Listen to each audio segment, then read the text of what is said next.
welcome to the Inforunners. I'm Execute, joined today by Algared. How you doing, bud? Hello? Can you hear me? Can't hear you. Why are you not Just talking had then? to, because I had to mute YouTube because YouTube decided, even though I'd muted it before, it was going to play sounds. It was the most it was drowning you awkward out. start I think I've ever had to any show ever. Just like, hello? Oh, well. So, you're making me panic again, like nobody was there. It was strange. Right. Vengeance is mine, saith the owl. Yes. It was a very interesting week. There was nothing. Like absolutely nothing. And then yesterday they did the live stream and dropped a whole bunch of stuff. So it was very interesting because I was like, wait, we have nothing to talk about this week. It's gonna be really awkward. It made a very busy night for me, which is horrid. I don't like those busy nights when I have to do, Star Citizen research just because, after a day of work. But and then watch an hour and a half video twice.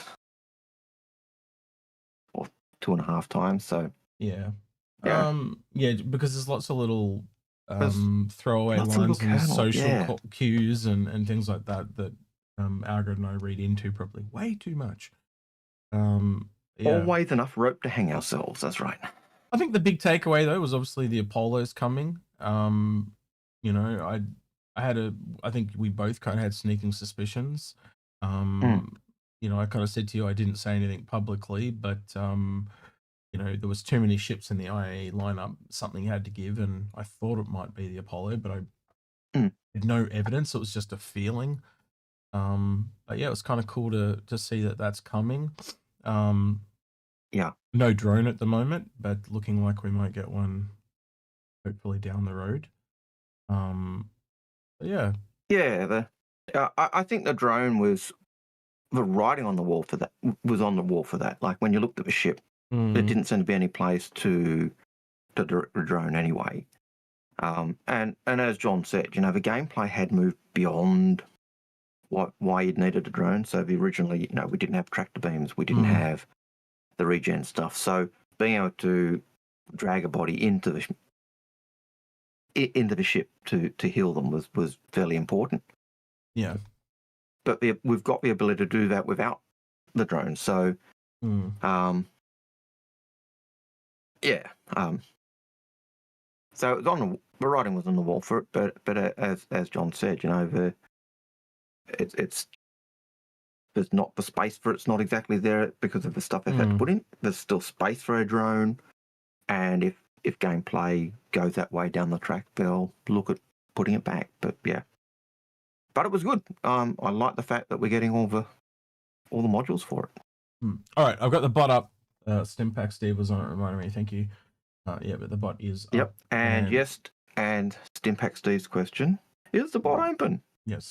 It's working, so that's fantastic. Right. Let me take you over. Let's go through some of the stuff I've got here, because I found some interesting things that I do want to go over on Reddit, actually. Just really briefly, that I know that you probably haven't seen. It's a fair cop, but I haven't seen it because I really avoid Reddit. Yeah, I'm not a big Reddit fan either myself, especially the Star Citizen one. Over the last few years, it's dropped off quite a lot, and mainly because it's not news anymore. It's all memes. Yeah.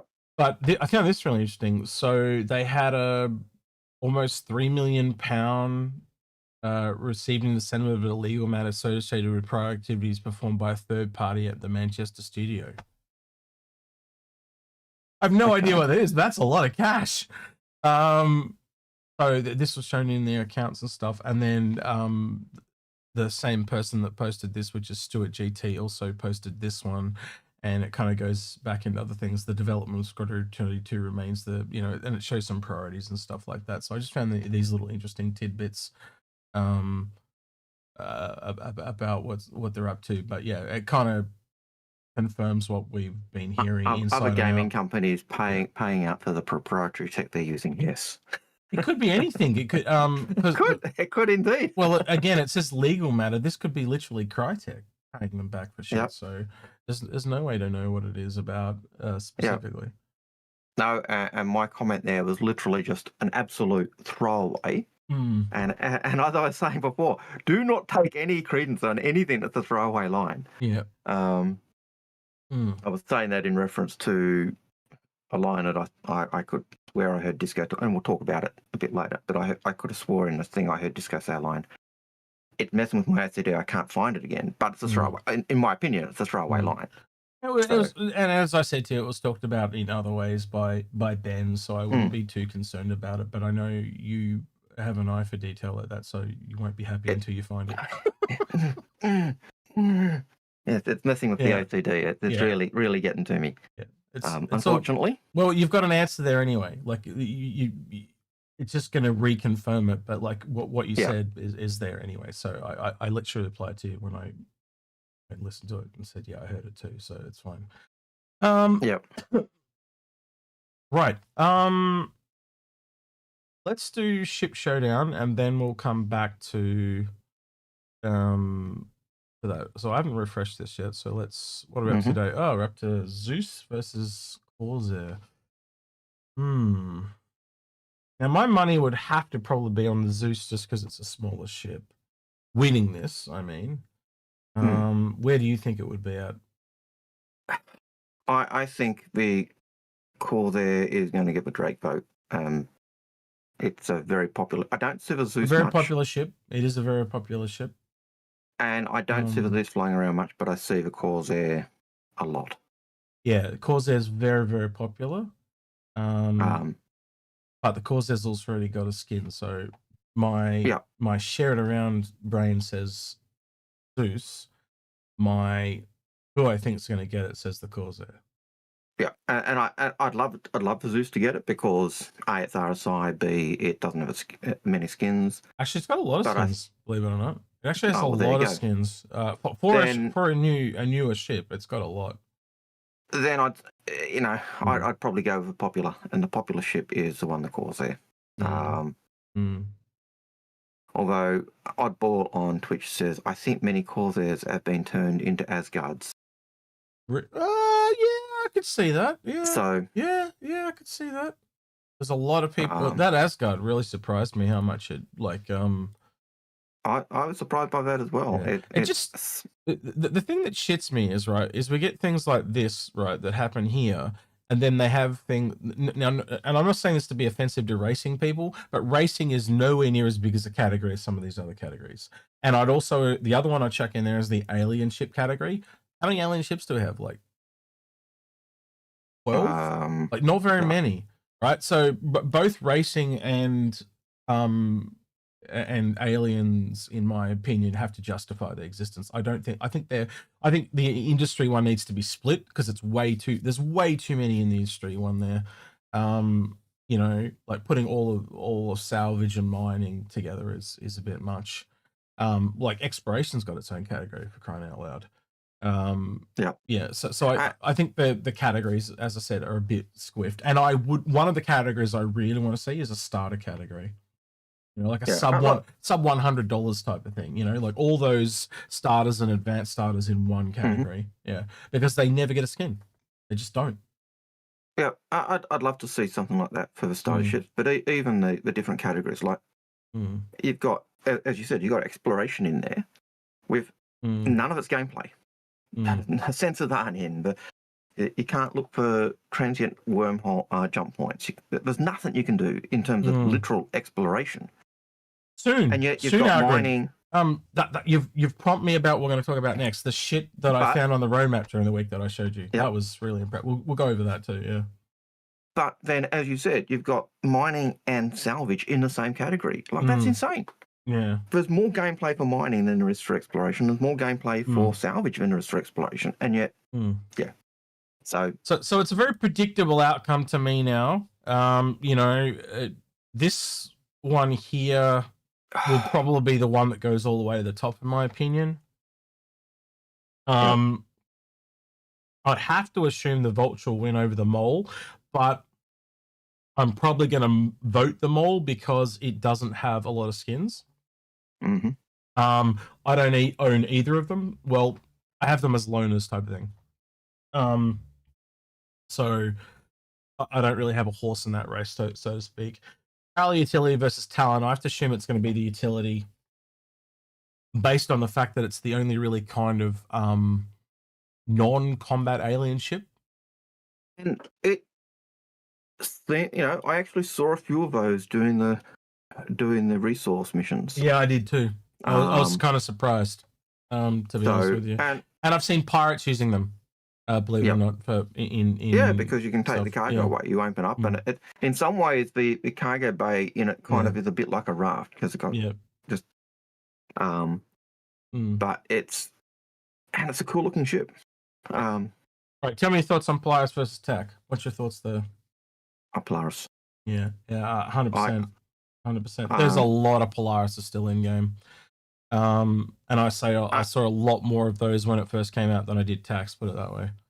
Yeah, and the TACs seems, to me, the TACs seemed cobbled together. It didn't seem like it was designed as its own ship, and it's part of that problem with Starlancer. I think the Starlancer is really built around, really based on the build, and everything else is kind of off that. And agreed. Because they're variants of the build, they feel it always feels tacked on. Yeah. Whereas Polaris is its own ship, and so it feels more uniform and more developed. And then because of the way the categories are done, you can kind of see how it's going to. I think we're essentially looking at Asgard Polaris finish, basically. I think your top 4 is going to be like an Asgard, Gladiator. I honestly thought it was going to be the Zeus, but now I'm starting to think it's the Corsair is going to get a skin, and then a Polaris. I think they're the ones getting skins. And I haven't voted yet. I could be wrong. Yeah. But I was thinking it was Zeus, but now I'm starting to think you're right, and it's Corsair. Yeah, I haven't voted yet either, but my gut says Corsair. And I'd like to hope the Gladiator could get into that last round as well. But I'm gonna go Corsair on this one. Let's see if I'm right or wrong. I got no clue. Let's see. Ooh, I was wrong. No, you're wrong. I was wrong. Well, you know what I mean. You were actually right in your initial desire. Okay, interesting. Very interesting. You should have gone with your gut. Yeah, I should have done, but I don't mind. I like being wrong. That means I learn. I think I'll still have to vote the Corsair because that was what I thought would win. Although it's not necessarily what I want to win, if that makes sense. So and that's the hard one. Do you vote for what you think's going to win, or do you vote for what you'd really like to win? And all right. So I went through this with Algared because I kind of found this during the week and I totally forgot about it. I meant to bring it up in stream last week. Excuse my coughing. So what I noticed was, you look at the whole roadmap, it's basically empty, right? Except for these 2 things, all right? And you open the first one, and the only interesting thing is redacted creature, and I reckon that's the one from the crocodile-looking thing, right? The big rat crocodile thing. Yeah. So then you open this one, and boy, there's some goodies in here. Right. So the first one that just jumps out at you is base building, 88 weeks. That's like a year and a half, and it's meant to finish around November. No, just because it finishes here doesn't mean it's actively ready to come out, but it is ironic where they're finishing. So then you've got engineering. That's meant to be ending in October. We're meant to literally we're here, and we're meant to be having a tech preview today that's been delayed by Soul Crusher Everett. FPS and scanning. Yep. Same place. And some of these things, man, they've been worked on for ages. Look at the times here. 92 weeks. 77 weeks. Inventory rework is only 14 weeks. I know that doesn't sound like a lot, but still that's pretty crazy. So, and that's kind of what we're going to be getting. You can kind of see these command module and crafting things. Like crafting was like 102 weeks. Yep. It's like, that's 2 weeks short of exactly 2 years of work. That is crazy. That explains why it's been kind of quiet the last couple of years, because they've been heads down, thumbs up type of thing. Yep. And with all those things kind of, if they kind of eventuate by the end of the year, that's some pretty significant gains. Base building, crafting, scanning, all the other little ones are probably nice to have. Oh, and engineering. 4 very significant things that I'm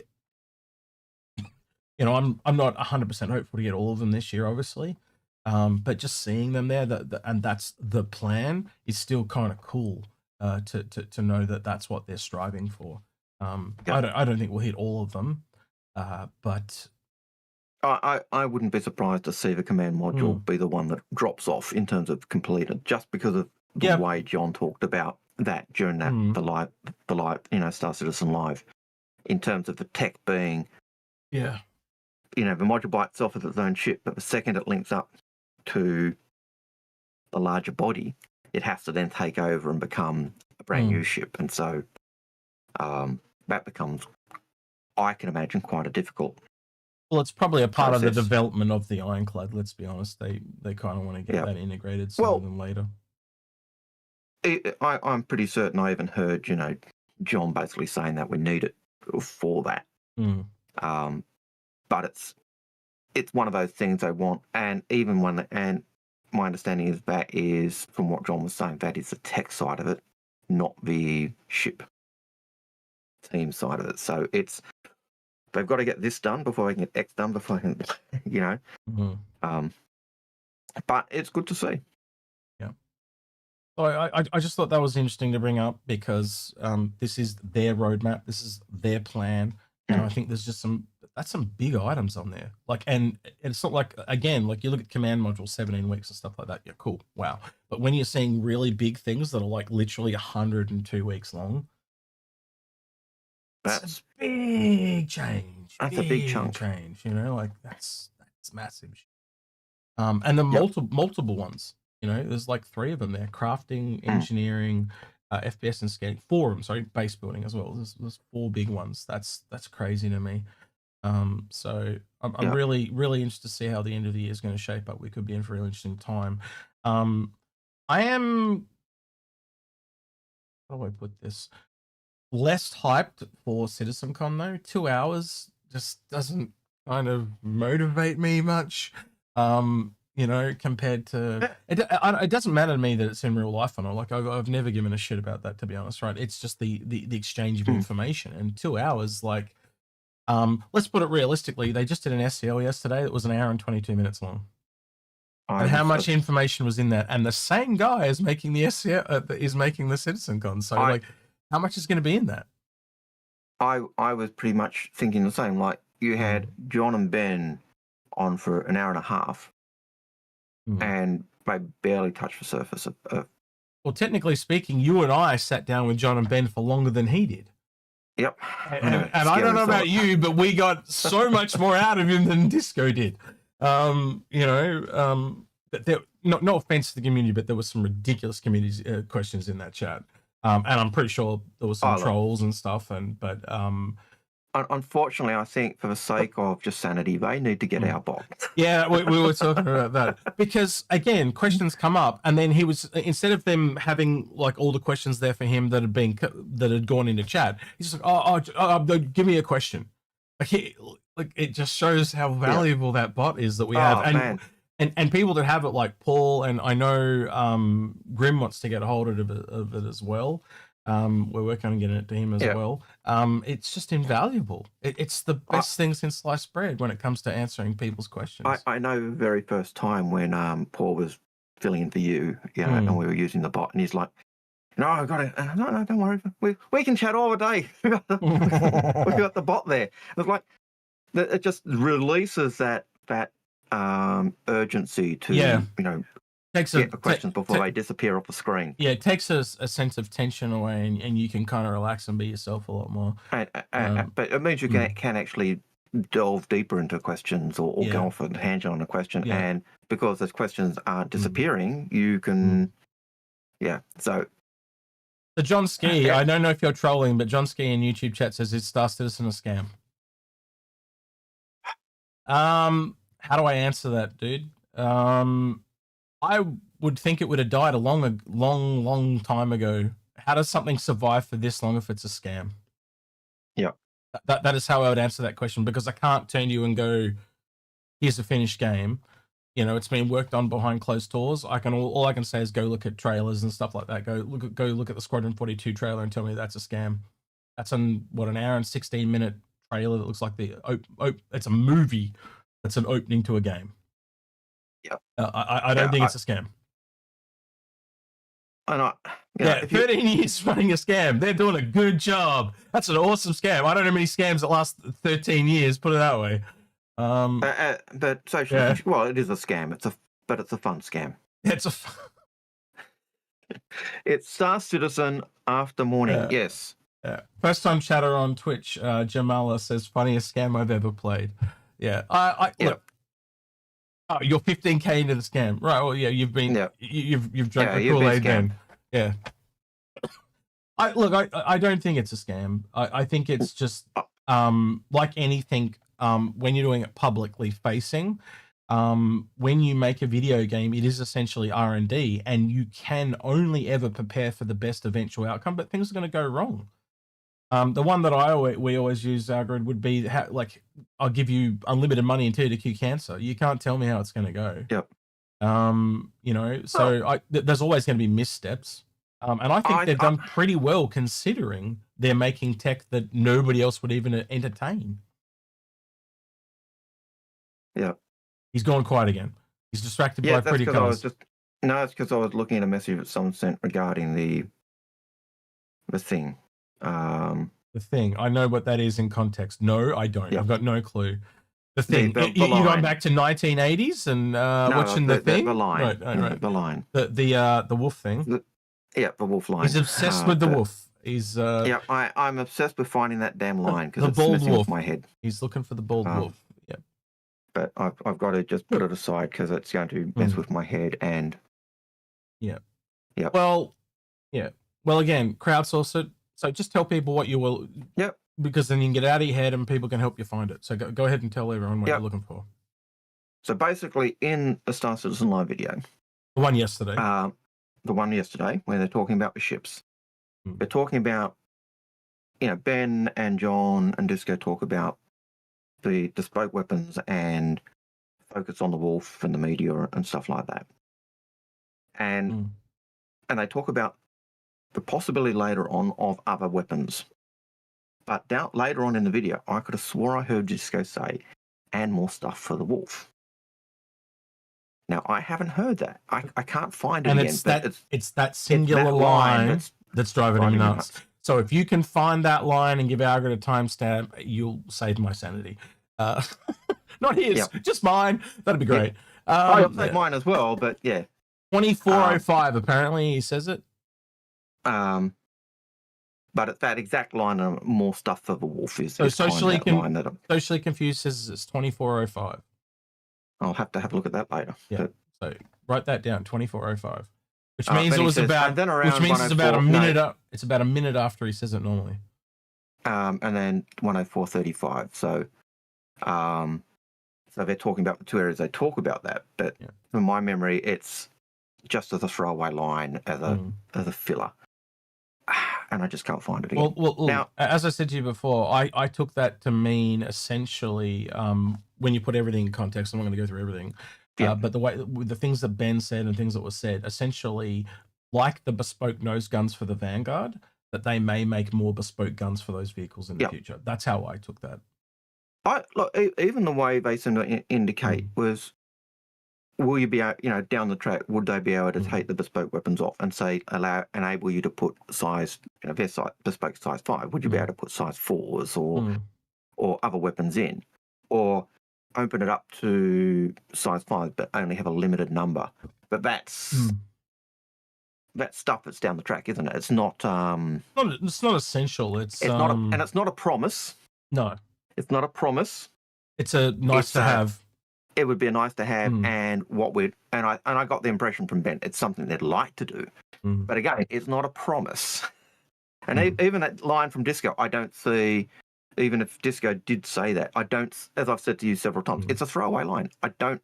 It's not a promise. So Stimpack Steve saying in context, Disco meant more weapons that can be purchased. Yeah.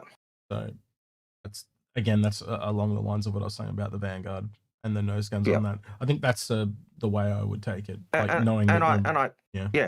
think that ties in with any of those with bespoke weapons.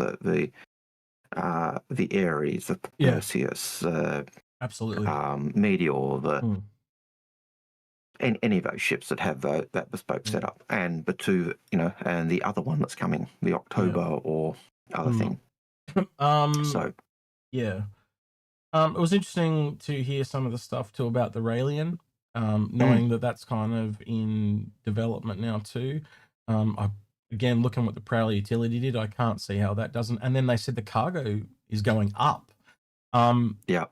Ship that's $225 with the cargo it already has, and you're telling me the cargo, and the word was way up, and I had someone ask me, what do you think he meant by way up? And I said, well, I'd assume it would be somewhere between where it is now and double. Right, and I'm not saying it's going to double. I'm saying that's the ballpark. And I thought, correct me if I'm wrong, and chat do the same, but I could have swore I heard John say 32 SU cargo containers. He did. Yep. So if it's taking 32 SU cargo containers, that's a freaking load of luck. Well, it also means it rivals the Hull C. It's essentially a whole competitor now. It's a it's a Xi'an Hull C competitor. And now, they did still say it was going in some kind of triangle box thing. So when I started to think of that, I thought, well, maybe they just make the pods larger, and then if you take 3 32 SU cargo containers, you can kind of essentially make them a triangle. That was where my brain went. It could be bigger than that though. They could make them bigger than that. So the interesting thing is, it's this weird place, like how you got the Hull C and the raft that are like external, then you've got this like covered, but it's not internal, and then you've got like internal. So it's this weird middle ground between the two. I thought that was really interesting too. But it also ties in with what we see with the other stuff, isn't it? Like with that, you got the BMM internal, the Connie's internal and all that. 890's internal. Then you've got the Xi'an ship with it kind of externally internal, and then you've got that. But it ties in with high tech, low tech, medium tech. So it gives you that cross board view of stuff. So it's nice to see.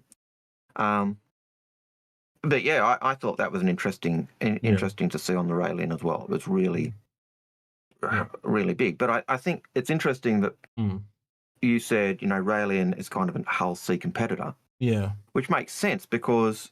Just because of the box size, really. The box size. But I'd also have to say it's not going to be as good as a Hull C. Well, it lands though, but the Hull C doesn't. Oh, it's this weird middle ground again, because it's one part of the Hull C, but then one part of everything else. It makes sense. Again, it makes it that, like we have with the dropships, where they all have this small little niche area that they're the best at, but they can also do other things that the others do. But that very specific role at that exact time, it is the best at. And it's the same. It'll be the same thing with this. It'll be when you kind of want to go between a Hull C area and the ground, this thing is going to work really, really well, because it can essentially act as the intermittent between normal cargo people and a Hull C. Yeah. And yes, the Hull C will be able to land when it's compressed. But the reason I question whether it'll be as good as a Hull C is because if it's on par with a Hull C in terms of what it can do, the Xi'an have the Hull C under license, so they can build it and use it in their space. Exactly. And so that claims to say, in terms of the Xi'an's point of view, the Hull C was a better ship. Now, it could be just because it was better for offloading at space stations, or for some reason, the Xi'an see the Hull C as being better than what they're using. Now, but that's a law. That's approaching. I think it was Jormak that I was talking to yesterday. I was in with correct me if I'm wrong. You weren't there, so you won't be able to correct me if I'm wrong. But I was in with Tomo and Jormak on his Discord, and I've now forgot what he said, but it was they don't have the stylization kits for the Gatak or the Xi'an or Jean, whatever you want to call them. And I went, well, technically there's the interior of the Sulian, but also there's the ship from Squadron 42. So they do have a presence or a kit for the the genre that to put into. It might not quite be. It is an meant to be an older genre ship, but still, that would give you enough cues to do the Raelian, no? At least in the ballpark, no? Am I sadly fucking mistaken? No, I think you're right, but also it ties in with what Ben said when they were talking about working on the Kruger ships or the consolidated Outland ships or the ships that were blank slates. Yeah, because it gives a lot of freedom, and it gives that kind of it gives the art team and the shipbuilding team a blank canvas to work on, and it gives them stuff to fill in and to go to town on and have fun with. Yeah. And I think one of the things we see is the Wolf is totally different than what we've had, but because it's a brand new ship designer, where we've got no other light fighters from them, they can go to town and come out with this really nice aesthetic. Whereas you go to RSI and you do that, you go, that's not an RSI ship. It doesn't work. So, yeah, I could see that the Xi'an also offering that blank canvas for them to build or do stuff with as well. So, yeah. But as you said, they've got the Squadron 42 ship as well. So they've got some stuff. But they've also got a blank canvas in a sense to. Yeah, it makes me wonder, where the Zion and the Banu can go in the future. It's really intriguing because the Banu are definitely a different little fish with their bespokeness when it comes to their craft. Yeah, I'd be really intrigued to see if they backpedal, but like, do they end up making a lot more ships and then changing how the Banu work because they're just so much more difficult to make. Just so people are aware, when you make a ship, you can essentially do it to metrics and you can reuse art assets and just change some textures and that. The way the Banu work is they're completely organic on the inside.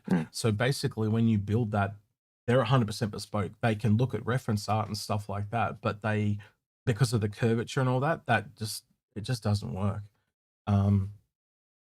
Yeah, they really are bespoke, every single one. Essentially, indigestion. Sorry. The way I would say is, it's like when you build the outside of a ship, it's bespoke. When they build the inside of a Banu ship, it's the same. So you know how you can essentially take the inside of the Polaris and you could pair it in the Zeus and the Apollo and stuff like that, but it's the outside that's bespoke. So because the outside is the hard part, that's the one that takes the longest amount of time. Yeah, it'd be really interesting to kind of see them come back and, like, you and I have talked about this before, but like the only other ships I can see them going into is probably more shop ships. Down like a smaller one. The other thing that I wonder with the Banu, at least, is we know the Banu merchantman was kind of their generational ship. Originally the ship that was kind of passed on from Suloi to family to family. And so getting a proper Banu merchantman was like, oh my goodness gracious me. And the Banu Defender was kind of almost their snub ship light fighter that worked with that ship. But we also know the Banu take what they consider the best of from anyone and then apply it to themselves. So you could have these two ships that are having that bespoke Banu real look, but then Hull C that's kind of been Banuified, or a Vandal ship that's been Banuified, if that makes sense. That type of.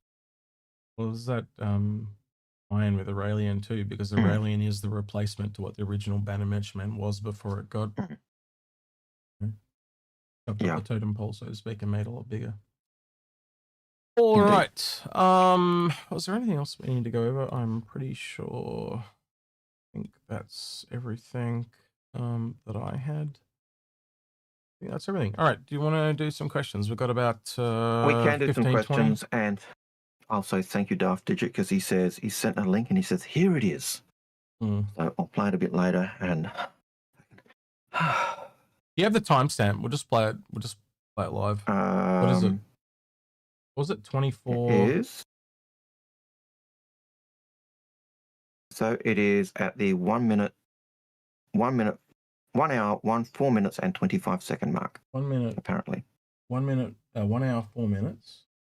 And 20 second mark. So somewhere in that mark. So. This amount of the whole. Give me a second. I got to bring everyone else over.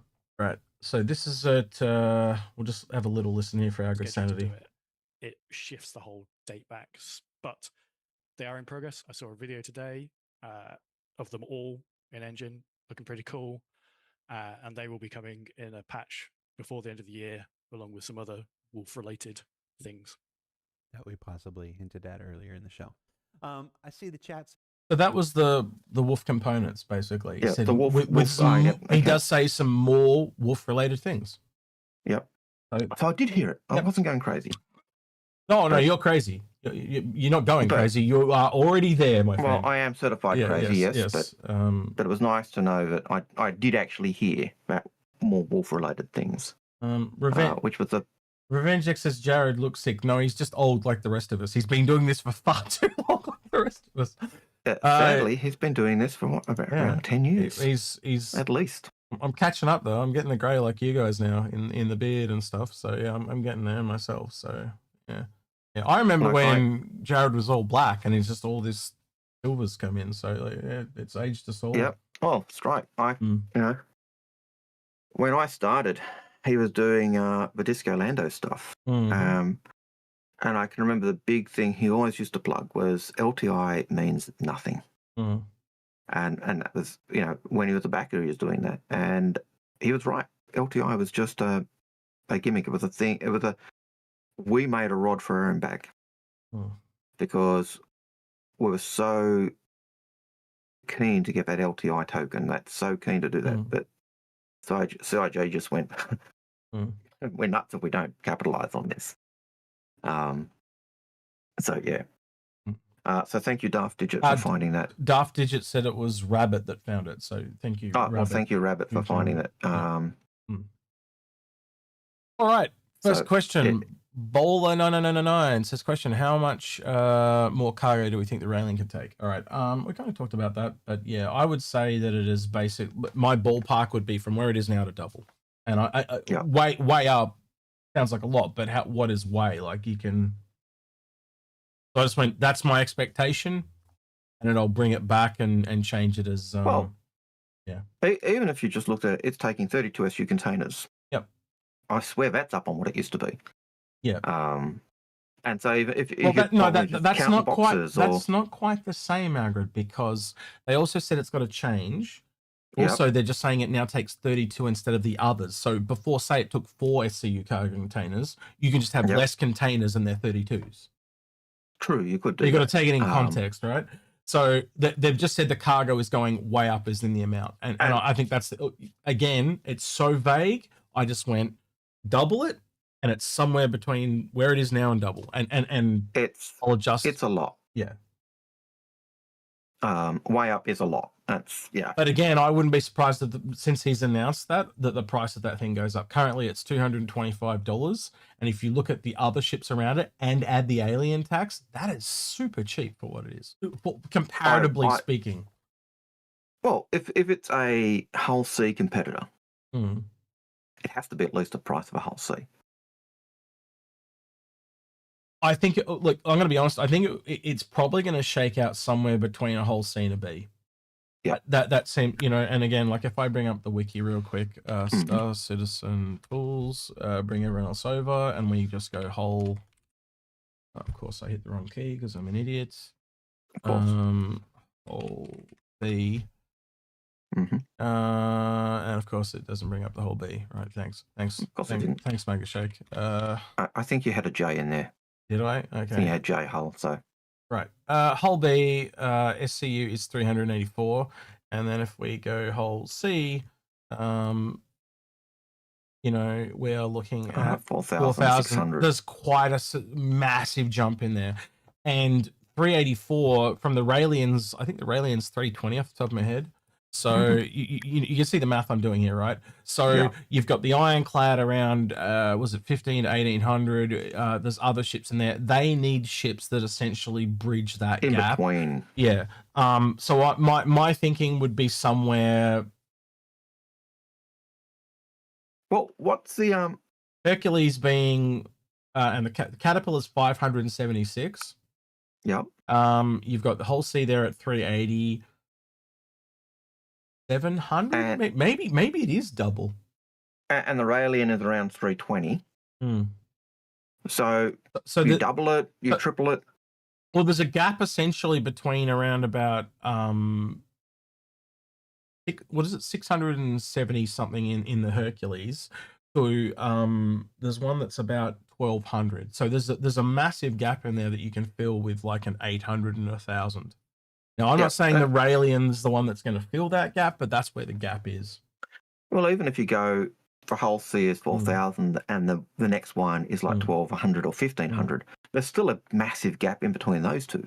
Yeah. So there are people saying the Hercules is not a dedicated hauler. We're not looking at their role here. We're looking at purely the amounts. I could literally chop all the names off and just have a grid of all the amounts of ships that have a certain amount of cargo, and you want to fill in those gaps so there's not these, right, so this ship does 2 boxes, this does 500. That is a massive gap. You want to have a bit of padding, especially the lower down you go, the more padding.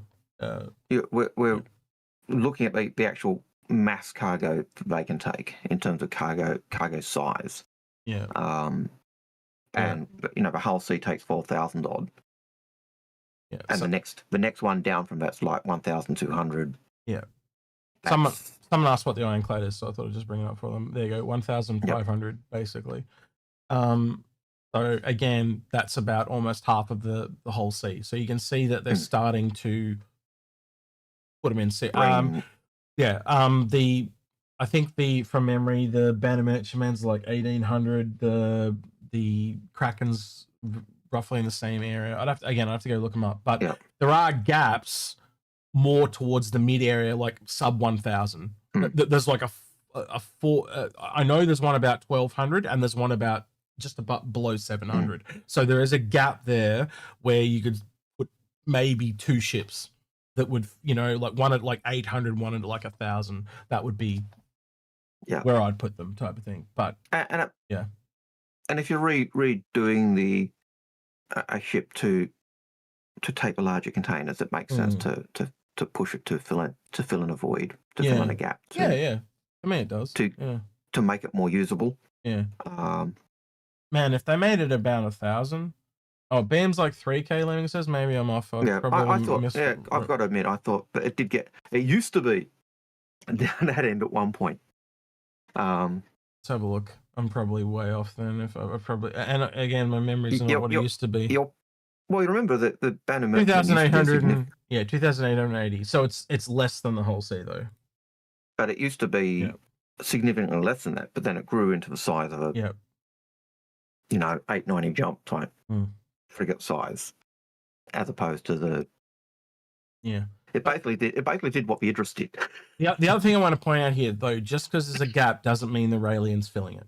I do want to make that really clear. I just, but it's a nice to have, is what I'm saying. So, my expectation would be double, and as they fill us in, I'd bring it back from there. But the word "way" does imply a very significant increase. You just say, "Oh, it's going up by a bit," or "It's doubling," right? But when you say "way," it makes me think it's a lot bigger than even double. Yeah. And even at 320, you double really? it. We're about triple it, you quadruple it. It's hang on. Starraven says X. The wiki has a list of ships you can sort by cargo SU. That would be brilliant. Where the hell is that? Link me this, please. Send him a link for the wiki. Send it to Dafty Digit. Send it to Dafty Digit, and he'll send it to me. So yeah, just send it to Dafty Digit. Or at Dafty Digit, and he'll get it to me. I didn't know that was a thing. Can I just search SCU or cargo? I wonder if I can do that. Hang on, I'll try and do it myself. Standard cargo unit. it actually? Nope. Nope. Nope. All right, I'm going down a rabbit hole. I'm not going to go anywhere. Right. You are going down a rabbit hole. It's messing with your OCD. Yep. Yeah, I didn't It's know. a bad thing when we both have that kind of want to get the detail right, and then once you get that little worm in the head, you're gone. There's that guy who's getting a divorce. So tomorrow, Star-Jump and I are going to be on the captain's table. Last time he was meant to be on, he didn't turn up. So this time I threaded him with a divorce. So if he doesn't turn up this time, we're getting divorced. Man, you know, you're just not committed to the relationship, Star-Jump. You know, I'm concerned.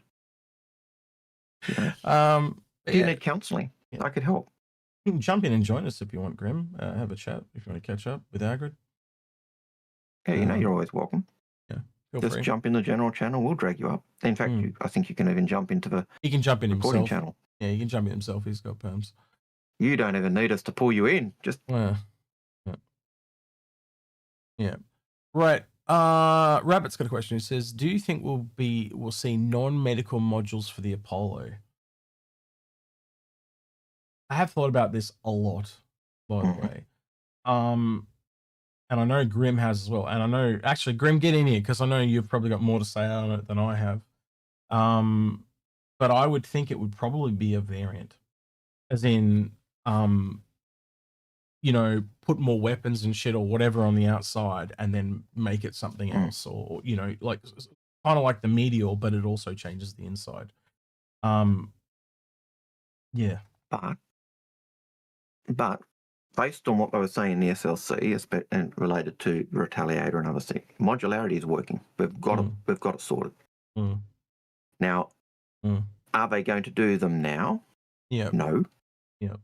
Because it's a priority thing. Yeah. So it's a bit like John was saying, you know, if the ships with modules where the gameplay is not in, we're probably not working on it anyway. So, but other module, when talking to Retaliator, he'd like to see, apart from the modules that are already promised, ones he could see being valid would be a bomb bay and a medical unit. And you and I talked to him about that, and other people had talked to him about that too. It was interesting. But so I think, yes, we will see other modules because the modularity thing is an easy thing to do. And excellent. They got us this cargo page, Algared. So keep talking. Yeah, and so I could see, if I'm trying to do funding, selling a module for a ship that someone already has, if it's a popular ship, means it's going to be cheaper than selling the ship. So I might I'll sell more volume. Yeah. So real quick, you can see the gap I'm talking about here. It's essentially, you know, Pioneer, because Privateer is for the shops and stuff, but it's essentially, because this also includes all the cargo for the shop, so that's very misleading. That's why I'm kind of ruling this one out. But yeah, from the Pioneer to the, you know, it's not as if the Pioneer is going to be a cargo ship either. Well, I thought that the Privateer's cargo excluded the shops because the shops actually had 125 SU of cargo themselves. Exactly, but then it's given to that shop. So it does have cargo, but it's given to the shop. So that's why it's a bit. But you see reduces their total. But you see what? Yeah, well, it's not the ship's cargo anymore. It's now the shop's cargo. But it's still cargo, right? So I find it a bit misleading, right? But you see my point though, right? Like the Pioneer is not really going to be doing cargo hauling. It's too damn big. The Ironclad Assault do a bit. So you can see there's a gap there of essentially 706. What is it? 692. 696. Sorry, not 2. God, man, I need my glasses. 696 to almost just a bit over 1,000. So almost that double range in there. So, you know, again, you chuck one at like 900, one at 1,000. You know, you could fit one or two in there, in my opinion, that are, or even just one. You know, even if it was one around 900, would be great. Yeah. So that makes sense. If we don't see an increase in the Raelian based on just the cargo comment, I would be very surprised. If you have one in buyback, and it's like $5 and you can get it back for credit, I'd probably recommend just picking it up and hold on to it, even if you don't want it yourself. because it'll be a little bit like that whole C. I reckon, Algared, you're probably on the money there. I think it will jump. I don't know by how much. Yeah, well, I just remember the Hull C used to be, very cheap. Well, again, it's comments like that where you and I have seen jumps before, is it not? Hmm. So I don't know. Don't see them too often, but again, that ship looks more valuable than it appears, in my personal opinion. I've got 2 of them, and I'll be sitting on them and holding them. Yeah. Yep. Yeah. So Grim's saying also think the Raelian will maybe double in cargo, so 650ish, maybe to 700. Yeah, it's the way he said way up, Grim, that makes me think it's even more. Yeah. But I don't want to get too. Have 2 meters of rope. Yeah, exactly. You know what I mean? And again, when I look at this list, you can clearly see there's a need there for something between almost 700 to 1,100. So my hope would be like, it doesn't have to be the Raelian, right? But I'd hope to see a ship around about, 880 or something like that, somewhere in that ballpark. We'll have to wait and see. Yeah. Which says I can see 500 for the Raelian. Oh, dude, don't give him ideas, George. George, stop! Like the bad man, stop! No! No! Yeah. Yeah. Dub Cody has a question. It's related to that October thing. Wait. What do you think the October ship with bespoke weapon will be? Sorry, you were going to. Yeah, there was a question in chat that I was going to read. Okay. We'll do that one first, and then we'll come back to Dubs. Yeah, because I'm going to lose it otherwise. Lemming said, Hook 2005 and the other guy mentioned a medium Argo salvager. Yeah, because Ben kind of said he'd like to see an orange salvager. Yep. And that's what I heard as well. Something like an Argo salvager being the medium, essentially, between the Vulture and the Reclaimer. Well, not medium, it would technically be large, to be honest. And yeah, that makes a lot of sense to me. I had written down on my notes orange salvage, Ben. Yeah. Picking up that comment as well. So that's a really good point. Sorry. Hook 2005 just said also Sinu, because they are orange as well. So Sinu or Argo. And I could see either, and I would be happy with either. We do need a lot more Sinu ships. Yeah. Ooh, well, my brain is ticking. The Silhouette ship will have variants. Mm-hmm. And is one of them a salvage? Well, given that Ben also talked about ships like Kruger and Sinu being a blank canvas for building ships. Yeah. But he's certainly going to be pushing an orange ship for the salvage. Yeah, well, again, I'm going to open this, but I can't see that as a salvage ship. No. Could it be, though? Could it be like some kind of deck that you just put shit on and break it down? And because again, open more of it, kind of. Yeah, realistically speaking, all the other major manufacturers that we've seen mediums from, they essentially, like Zeus, Crusader with the Spirit and stuff like that, they tend to have at least 3 variants.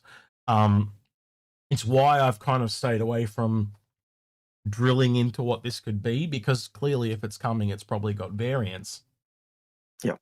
Which makes it way harder to detect. But I am really suspecting this at CitizenCon, by the way. Yeah. One of the things that this just did make me remember was it was nice to hear them talk about the 12-18 month window they work on ships, and also this conversation also went in, will we find other medium, other ships between the Reclaimer and the Vulture in terms of size of ships? And John said we want ships in every size. It made me wonder if they learned as much from us as we learned from them last year, because a lot of the things they were discussing were things that you and I had actively brought up. Yeah, it was really interesting to me yesterday. But it was also nice hearing them like it felt like a lot of the things I was saying were reiterating or just emphasizing stuff. Yeah, that's what I mean. Said to us, and we'd been saying to people, but it can't. Yeah, how do we know they actually said that? Yeah.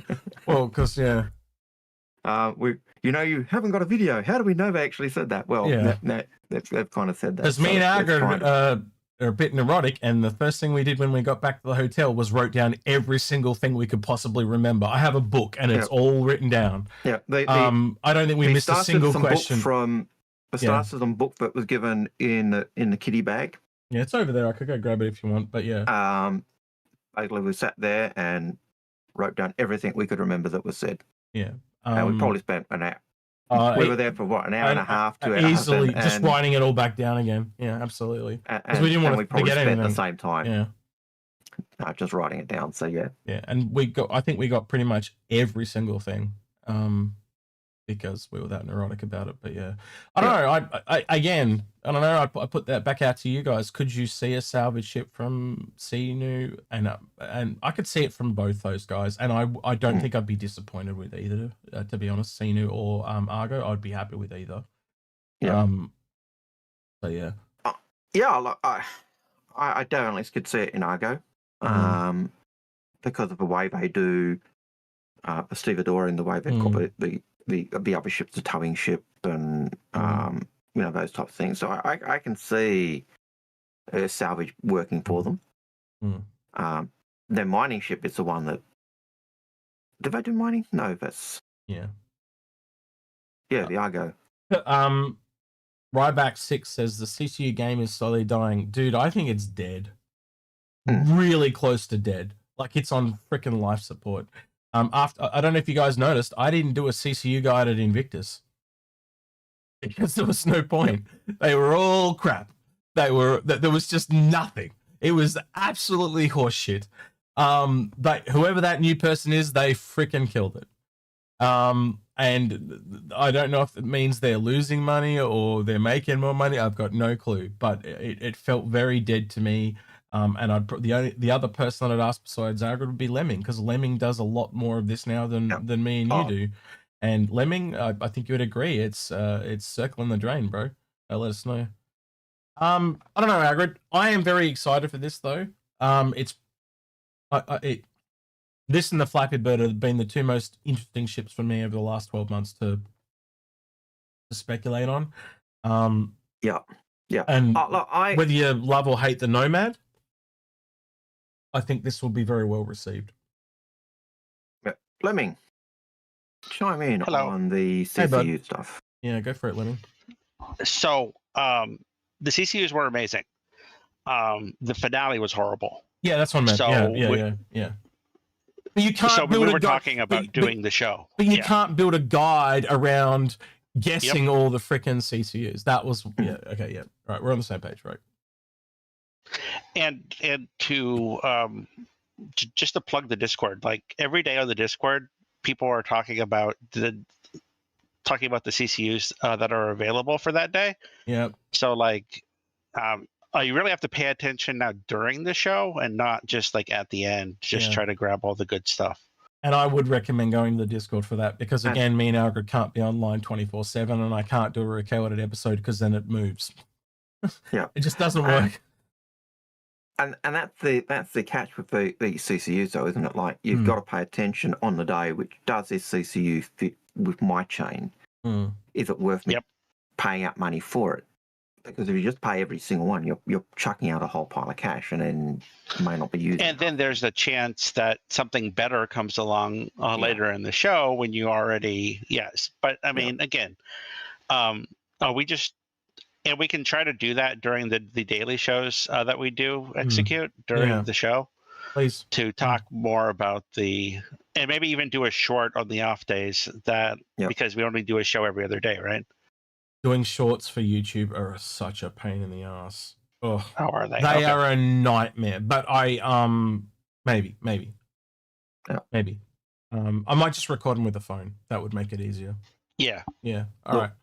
Hook makes a comment that he's never used CCUs or upgrades, and he said it seemed too confusing. Yes, it was too confusing. That's why even Ben and John were confused. Made our channel. Ben's whole comment was Like he goes, he was very impressed how he got ships for so much cheaper, but it was just so confusing to him.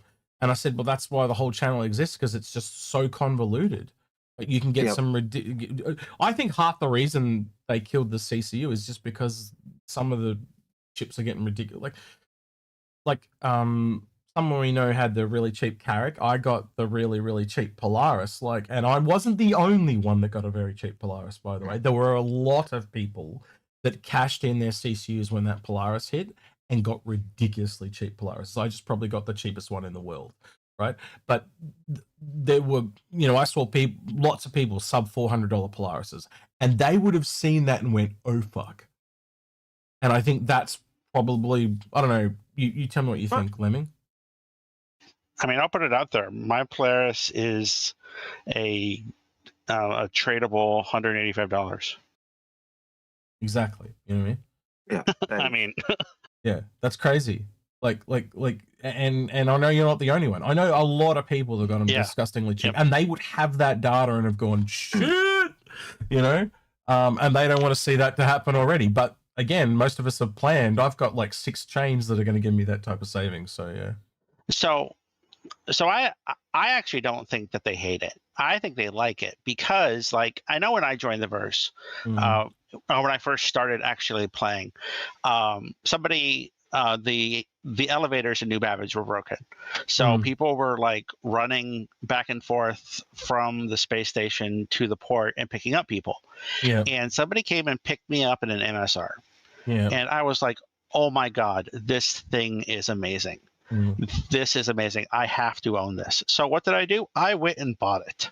And I think that happens with other people. So I don't think that our very discounted Polarises are necessarily a bad thing for SIG, because, okay, well, one got out.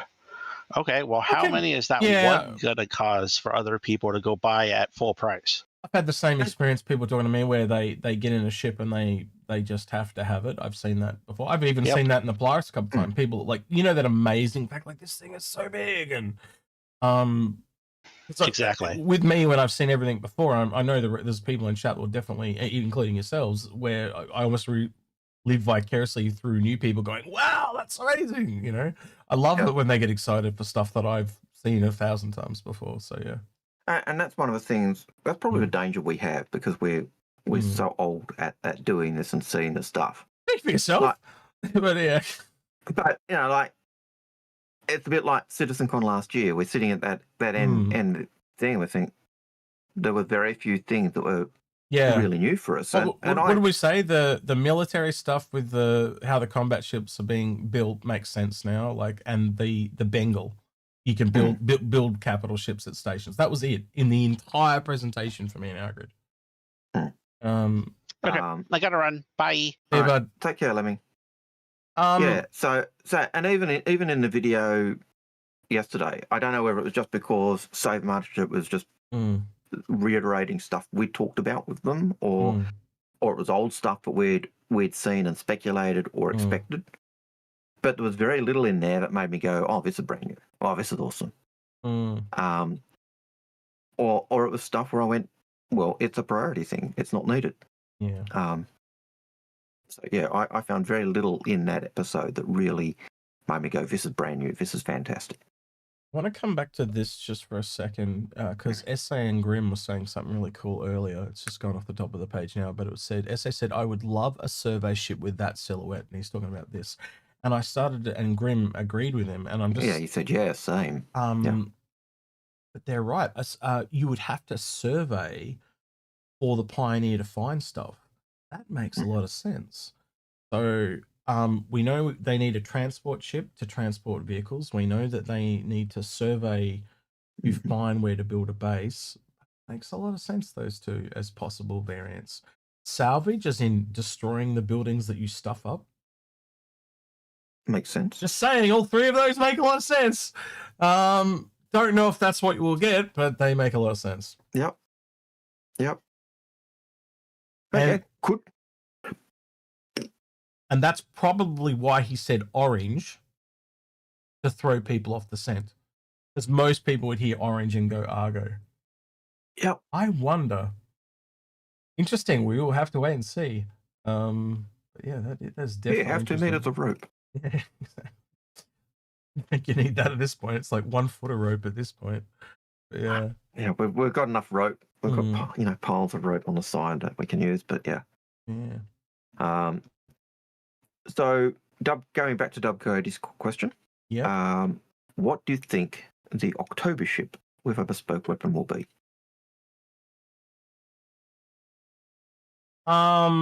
It's clearly one of the unannounced ones. But yeah, man, I got no clue. It's probably sitting here thinking about the ones that I can think of. I can't think of any. It's definitely one that we just don't know about, like one of the ones they've been working on. I've got to admit, when I first heard it, I misheard October as artillery. And I thought, artillery vehicle.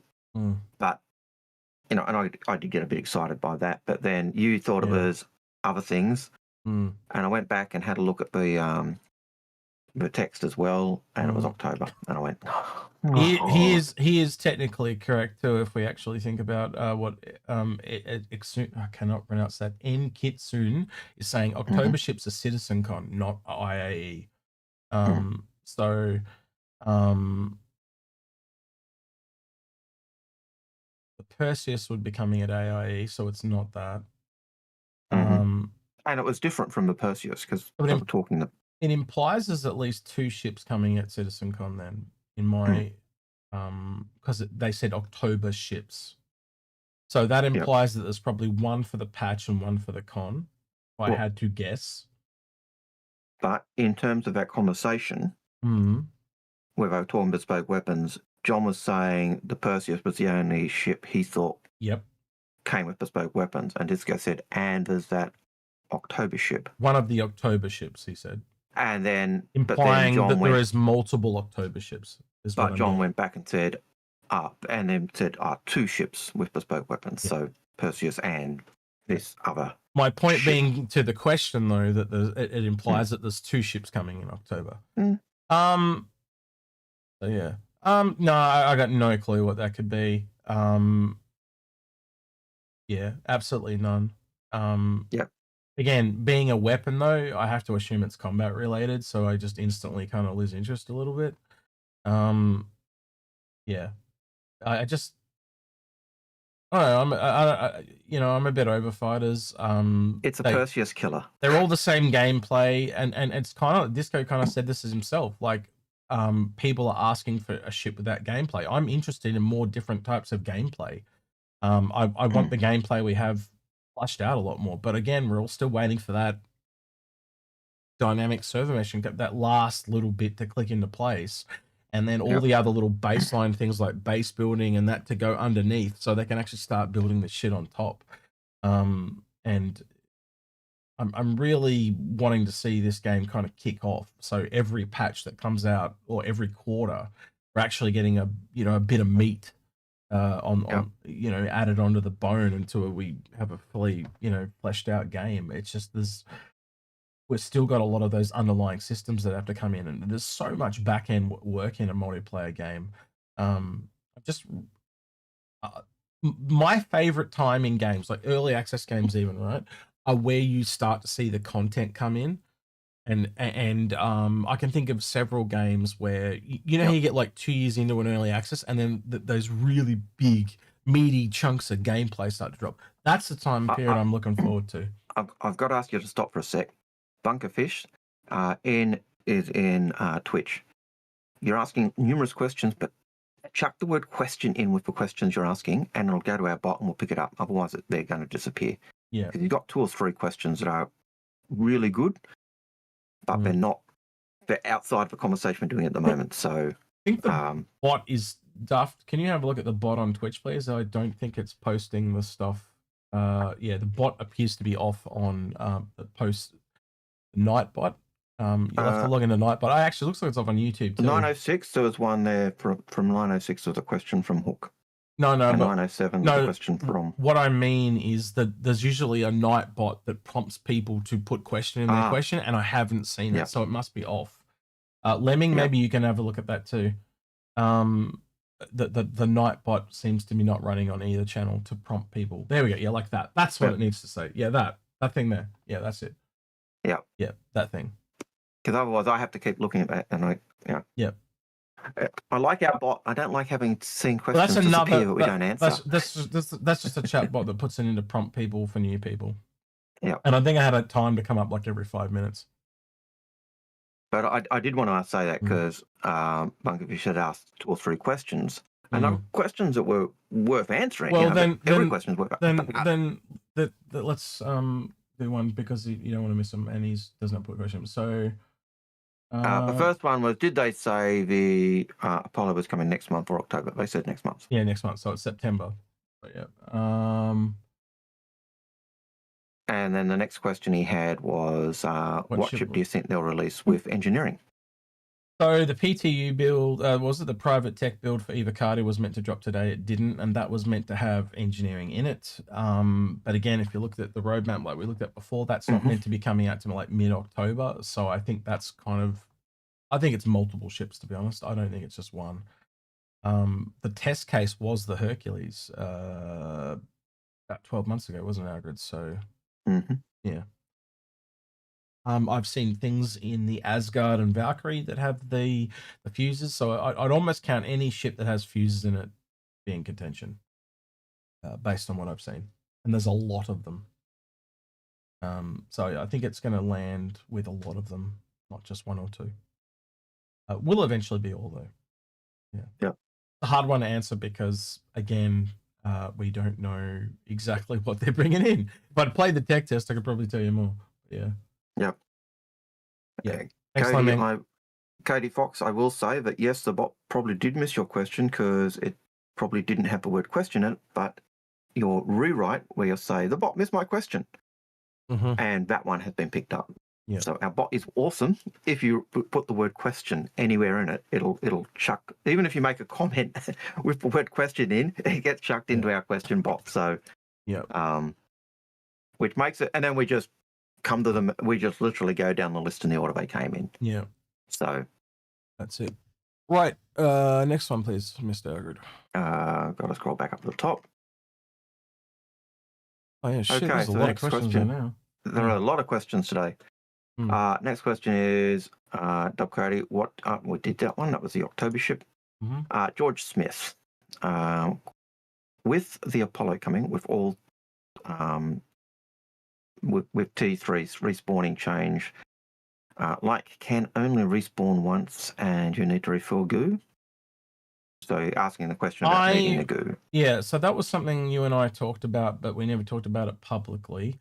And I think Grim had a similar thing. I haven't actually verbally talked to him, but he can talk for himself or whatever later. We had sneaking suspicion that the Apollo was coming in September, and there's a couple of things that point to that. There was too many ships for the AIE and Citizen Con lineup. It didn't make sense. And being such a big ship would be around other big ships. But also the real kicker is the regen crisis. Is ending essentially next month, right? And when you kind of connect it's a lot of dots, right? So don't take this all with a grain of salt, but it looks like we may be getting goo as the fix for the regen crisis. And so, if you look at your the Pisces storage things there, you'd have to assume it's the same in the beds for the new Apollo. The Apollo's going in. It just makes a lot of sense with like a really big medical ship going in and the regen crisis. I think it was all the plan from the beginning was to release the Apollo where it's being released. Sorry, I could go ahead. And I was going to say, in terms of the medical beds, if you click on any medical bed, it's got a storage area. Yeah. So it's got an internal storage. So you'd put your goo in your medical bed.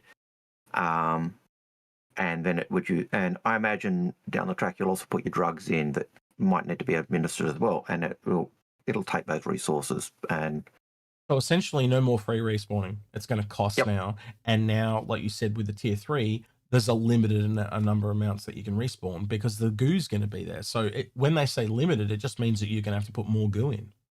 Yep. So- And again, there are cargo bays on like Cutlass Reds and shit like that. So they do. So that's where a Cutlass Red to a Pisces, now you see the difference. They can store a pile of glue in a Cutlass Red. You can put a little bit in a Pisces, but nowhere near as much as a red. Yeah, and that's where the key is. And it's the same. Yeah. The same with the Ursa Medical. There's not much cargo space for that goo, and it'll be just and all of a sudden you start to see the value, and there's not as many negatives and on certain ships. And this is the thing, like player choice is important, and negative things are important to differentiate. And again, like what's it gonna be like in 12 months when, say, that goo does come in? Does the Earth fall out of favor all of a sudden because it's I can respawn once or twice, but and think about the other choices, Algared. You get shot going in that facility, and you've just respawned. Shit, I've got no more goo. Do I go back in, or do I leave and go get more goo, or I just give up? Yep. You see the interest and the tension that instantly builds because of the choices you have to make, and choices need to matter. Yeah, and Sergio have always said they wanted choices to matter. Like I go back to the Connie all the time. The original Connie design, with the hangar being the cargo bay, you had a choice. You went, do I take the snub fighter? Do I take the Ursa? Do I take cargo? Because all three were options you had to do. You know, so, and choice mattered. And taking the Merlin and putting it on the back was a great thing, but it also reduced choice because you've always got your Merlin there. So people in chat are saying the goo is people and stuff like that. No, I actually think the secret needs to be it's made out of turtles, because I think the secret of the ooze and all that, I think that'd be a great reference. Well, I think they're picking up the Soylent Green. Yeah. You know, there's so many dead people around there, and that's why you have to gather up the dead people, because they want to make goo. It's green, yes, I agree with that idea. Old Man Hurston doesn't. Old Man Hurston is against that type of thing, but yeah, I could see that. Right, George Smith says, question with the we did that one. DG Gnome says, question: Have your thoughts evolved on the Liberator's usefulness after the SCL this week? What did they talk about? Liberator specifically. I don't remember the Liberator. Liberator. Shipping ship. Yeah, that's the one, but I don't remember anything specifically picking up the Liberator at all. My thoughts have not changed on the Liberator at all. I still think it's a shipping ship. I've always thought it's a shipping ship. Algared, I've just found the sneak peek for this week, and oh god. I did see that earlier. That can't be unrelated to what we was just talking about, can it at all? Gee. Damn. Machine. Yeah, we can't. Yeah, again, like I hadn't seen this, by the way. But yeah, that it literally says medical recharger. I need to recharge. So you've actually got to take your goo things into the clinic and get them recharged or whatever. Interesting. Yeah. And I can see that, down the track with that happening with pretty much everything. First time chatter in Twitch is Ricky Durach, and he says bit matter could be related to Vandal Tech. Yeah. As the Onyx leaks and testing stuff. Well, yes, because we also know the Regen Tech actually is back engineered Vandal Tech. So. Yeah. Just trying to find. I'm just quickly going back through the questions to see if they mentioned anything about the Liberator, and I don't see shit about the Liberator. No, I didn't see anything about the Liberator. Can who was the first asked question? Can we get them to do an updated context? First time chat. No. The person was DG Gnome who asked about the Liberator. So DG Gnome, can you please do an updated context in chat? And if one of the mods see it, just bring it to my attention, please. Yep. Sorry, I missed where you were going with that. It's okay. It's okay. Yeah, but in regards to the first time chatter one, yeah, that's I would 100% agree. It's more likely like Vandal at the facility, the orbs from the Vandal. Yeah, we were joking when we said the turtles and stuff and stuff like that. Yep. But okay, so they're just saying people in chat are saying they mentioned the Liberator. Cool. They said the word Liberator. That doesn't mean shit. I need the context of what he means. Because again, all I heard was them mention the Liberator. Was mentioned under concepts. Okay. Ryback 6 is saying they mentioned that Liberator does not require any additional mechanics and could be completed. Yeah, but what do you get for it? Yeah. Shipping. And again, I think it's a bit of a holdover because they said it was needed for Pyro. Then they just made it so all ships had jump drives, so therefore it was no longer needed for Pyro. Yeah. There were starter ships like the 100 series that did not have jump drives. And then mysteriously they had all these other components, and then mysteriously they updated and added an extra component for a jump drive. Yeah. That tells me they changed their plans, which obviously kicked the Liberator off the drawing board because it was needed to transport those guys through the jump point. They decided to change how they were doing things. I don't necessarily agree because I think some of those starter ships did need that negativity. They needed a way to separate them a little bit. Now, if everyone can just go everywhere and you've only got 5 systems, there's no real distance in those first 5 systems anymore, right? So by making a barrier, and then you see what I mean. But they were probably worried about the cost. They were probably worried about. But again, if you had Liberators that were just provided by the UEE, so to speak, to ship you through like a domestic flight, like the Genesis Starline, if you're stuck on a planet, I don't have a problem with that. No. You know, but you don't want to put too many gates up for new people. But you still do need to have gates. I always disliked the idea that you had every ship with a jump drive, and then you had snub ships that didn't even have quantum. And my thought was always, if you've got snub ships that are stuck to just the local ships can't even do a quantum jump. Yep. And then you've got the next level of ships should be ships that can just quantum jump, and then you've got your jump capable ships. That's the way I always saw that progression. Yeah, I remember. And so a Liberator would be perfect for that. Well, at the moment you can take a Hornet and go through a jump point. You were never meant to be able to do that back in the day. No, because that's what the carriers were for.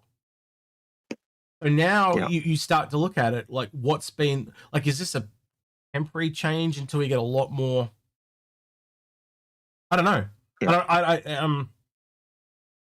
So that's a question I would ask them today. And I had other questions that have come up over the last 12 months too that I'd then sit down with Ben and John. I've only got 2 or 3 of them now. Most of them are the ones we got. And when you last year on the ships that don't have their components, having a jump drive at the moment I don't think matters. But the second you put the physicalized components in, and you've got the quantum drive and the jump drives, the space for the jump drive slot. If you put that in the ship, then it's jump capable. Yeah. And so, and a lot of it, and I did hear them say a lot of the ships that don't have the components yet are the single seat fighters. So that kind of fits in with it being a stopgap. But once they put the components in, if they've got a jump drive slot, it's no longer up for debate.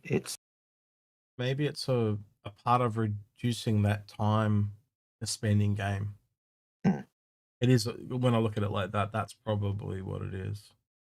Yeah. We'll have to see where they go with it, but they, I trust them in that regard. But if they do, I hope if they do make it, every ship can do, everything should, but except snubs can do a jump drive. I hope that, or can do a jump for a jump point. I hope they make snubs have the ability to do quantum jump. Yeah, that makes a lot of sense to me. Well, again, how do you get, it's always been an issue with the Merlin. Let's take that one specifically. You're essentially banning that Merlin to die. But if that Merlin can just jump somewhere else and meet up with you within the same system, that makes a lot of sense to me. Yeah. But for me, it was always that if they're the only ships that can't do a quantum jump, they can't do a quantum jump, but every other ship can do not only a quantum jump, but a jump. That makes sense to me. I still think some ships can't, maybe some subs can't do it at all. It depends on their size and stuff. Yeah, the ones like the Merlin, the Merlin and I don't know. Again, they will do what is necessary. I trust them in that. We've only got 2 or 3 ships that can't do that. One is the Merlin the Fury, Merlin, Archimedes, that type of thing, and the other one is BMPUV. I don't think there's any others from memory. Yeah. But yeah. Yeah.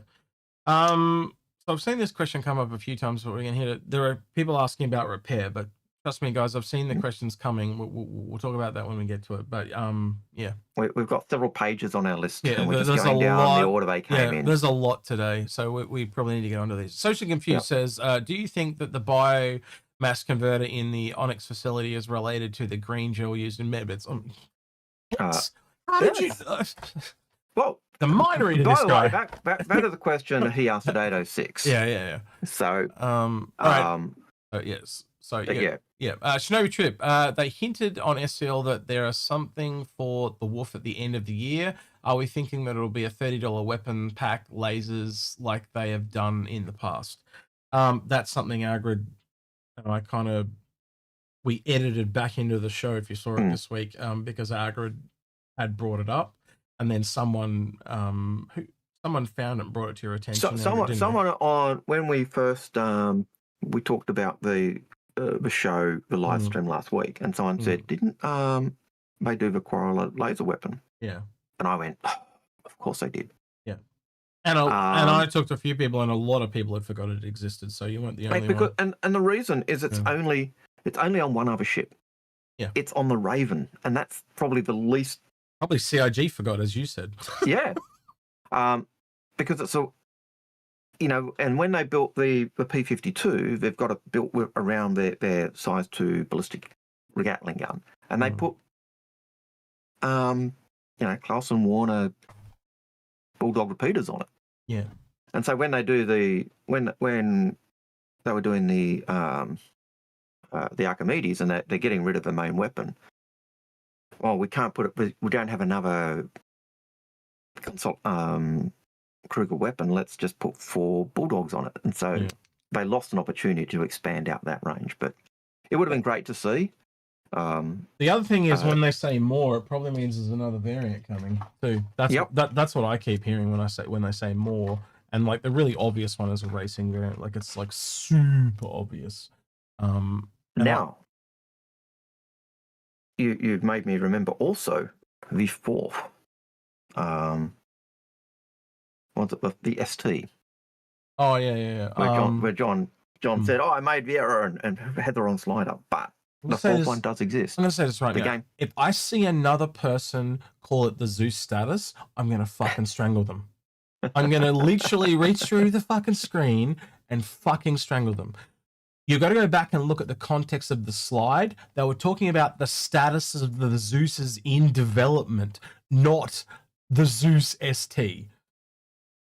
It just happened to be that was the one on the slide. It's just, it's so bad. It's more than likely a whatever you want to call it. And they obviously didn't tell us what the ST stood for, because that'll tell you what it is. But we do know that the gameplay for it has not been fully developed yet. Yeah. So could that be a inter-system racing ship? Yes. Could that be something else? Yes. But we know there is a 4th variant of that, which is something we said, but it said, "Oh no, it's gone. It's no longer there." Yeah. I just thought that was interesting. And I'm gonna have to time out a lot of people. It's a lot of people saying Zeus status. Yeah. Now, guys. Yeah, play nice. Play nice. Right. Next question. C. Nolan. Yeah, you go. Do you think the Apollo will go up when released? Of course. Currently $250. Of course it will. $275 for the Medivac as well. And you're getting all the modules with it whenever you buy it. Yep. 100% it's going up. So I'd expect, based on percentage, probably a $50 increase. It's 10 to 20%, usually. And we've now got a precedence in the Polaris of 30. So that would put $50 on that, making the Apollo around 300. And the other one would then go probably 350. But if you look at if I'm adding the cost of each of all 6 modules. Modules aren't a cost; they're free. Remember? Ah, okay, yep. They literally said they're free. They did say free. So, but they could say the Apollo ship itself is. It could go more. It could go less. More. Yeah. So I you know, if you want to, like, at 30%, it goes to $325, and then you get out another $50, so it goes to $375. I would totally see that. But again, let me put it this way, Algared. Do you see the Asgard on par with the Medivac Apollo? And I do. Really do. Yeah. You know, it.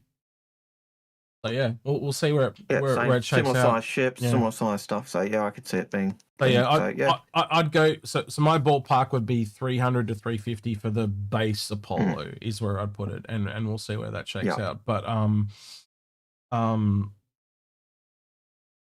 yeah. But will it go up 100%? Demon Wolf. With the recent SLC, they announced no more new concepts. Rather, it's out and that's it. Do you think the CCU game is over as well? Well, the CCU part, I think Lemming kind of answered that. You can still get really good CCUs, but it's a lot harder to tell them. You've got to look and say, how does this one fit into my plan? What can I do if there's a better one that comes along? So it's a bit hard to work out. You can't just wait until the end now and go, all right, these are the CCUs that were released. Yeah, I need that one, that one, that one, that one. They fill up my chain and give me a really good discount. As to the other part of the question, I just think it's part of what they've always wanted to do. Yeah. Not do the concept sale type stuff. So. Yeah, I mean, well, you and I did talk about that, but like realistically, based on where the battle cruiser is, I don't think that that's player purchasable. Like, the biggest purchasable ship has always been said to be the Javelin. So being above the Javelin, it'll just be like the Bengal. It'll be another thing that you can build at a space station. And people say, oh, you're on the hook for the battle cruiser to sell it. No, like if you go back and have a look at the stretch goals, it was a playable battle cruiser, just like a playable Bengal. Yep. Not an ownable, not not one that you could own. And when he said concept, he didn't say concept sale. He said concept, like, draw it and make it up, ready to go. Yeah. People hear things they want to hear. But given the fact that we can build bases and we're going to be able to build ships and, build the capital ships, then yes, you are going to be able to build the battle cruiser once you get the blueprints. Yeah. How long that's going to take you, I have no idea. Yeah, Wax is saying, but they said, and but I could get them to say Wax is a dickhead. That doesn't mean it's true. If you want it to be true, just let me know. I'll get it teed up for you. I could reach out to a few people. I'm sure I can get a few people to say Wax is a dickhead, and we can just make it true.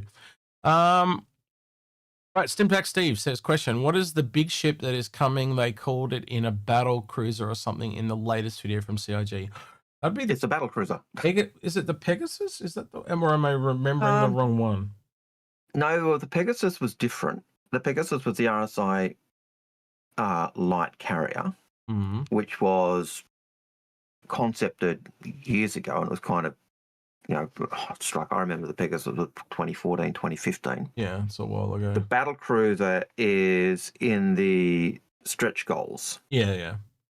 So you'd have to go to the stretch goals to see the battle cruiser. The only one I know of, and Paul's brought this up previously, is this one here, right? Which is the USS UEE, whatever. How many E's they bloody have in that thing is ridiculous. Yeah. Is this one, the Corvus? And it's essentially a modified Bengal. But it's not a standalone class. It's a modified Bengal. So whether they do something like this or they do a whole... Now, I would hope that it's a whole thing, because I do think we need a few more things to earn as an org in-game to shoot for. How far down the road that is? Well, again, they said they're just starting on concept work. Assume at some point they'll show us that, and that'll be interesting. Well, they said they've got concept on paper. It's looking good on paper, but yeah. Well, you'd have to assume it probably turns up in Squadron first, no? Would you not? Oh well, I think I remember Jail did a video on that big battle. He did, yeah. And looking at the ships and the class of the ships. Mm. And I'm pretty certain he pulled out ships like battle cruisers and different ships that had different look and style to the other javelins and Bengals and stuff. So, but what that is any of those the battle cruiser, or are they something else? And I would expect that. Well, my understanding is the battle cruiser is bigger than a Jav. So Wox, I think you're wrong. Yeah. It is bigger than a Javelin, man. And again, that kind of proves you're wrong, because that's a modified Bengal that is classed as a battle cruiser, and that's a Bengal which is clearly bigger than a Javelin. Well, if you pull up the stretch goals, the old stretch goals, is that what you want? Sorry, the stretch goals, is that what you're after? Yep. If you pull up the stretch goals, and you can see it was the Javelin, and then you've got and I think that may have been to player owned, but then the battle cruiser, and I think the Bengal were put as player flyable, but I could be remembering wrong, but certainly they were different classes of ships. There you go. 17 million. Star System will feature an additional flyable ship class, the battle cruiser. Does not say ownable, it's just flyable. Yeah, it just says flyable. So, but I think given the stuff we learnt last year at CitizenCon, that's new. You'll be able to build them at the space station once you've got the module to build capital ships. So yeah.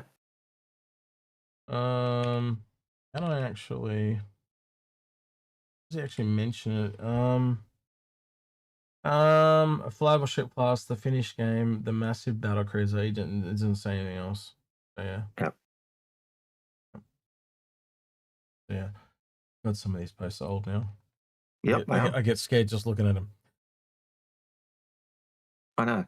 First time chatter. So Rabbit is saying in YouTube, battle cruisers in history have the same displacement as battleships. They're just less armor and they're faster. So basically they're quick. Yeah. But they're slightly weaker. Armor. Yeah. Yeah. It's a bit like, sounds like Star Citizen ships. Read that first time chat on Twitch and see if you want to read that out, because it's more pointed at you than me. I don't get the reference, but you might. Bit weird. I'll do another question while you do that. What Citizen Ninja says, will the Battlestar Galactic Cruiser be an Anvil cap ship or other manufacturer? No way to tell. Absolutely no way to tell at this point. I'd have to assume. Go ahead, Algared. I will deal with Akumi's Akumi Tenshi. Do you want to do it after this question first, though? Yep, sure. Yep. So, what manufacturer for the big battle cruiser?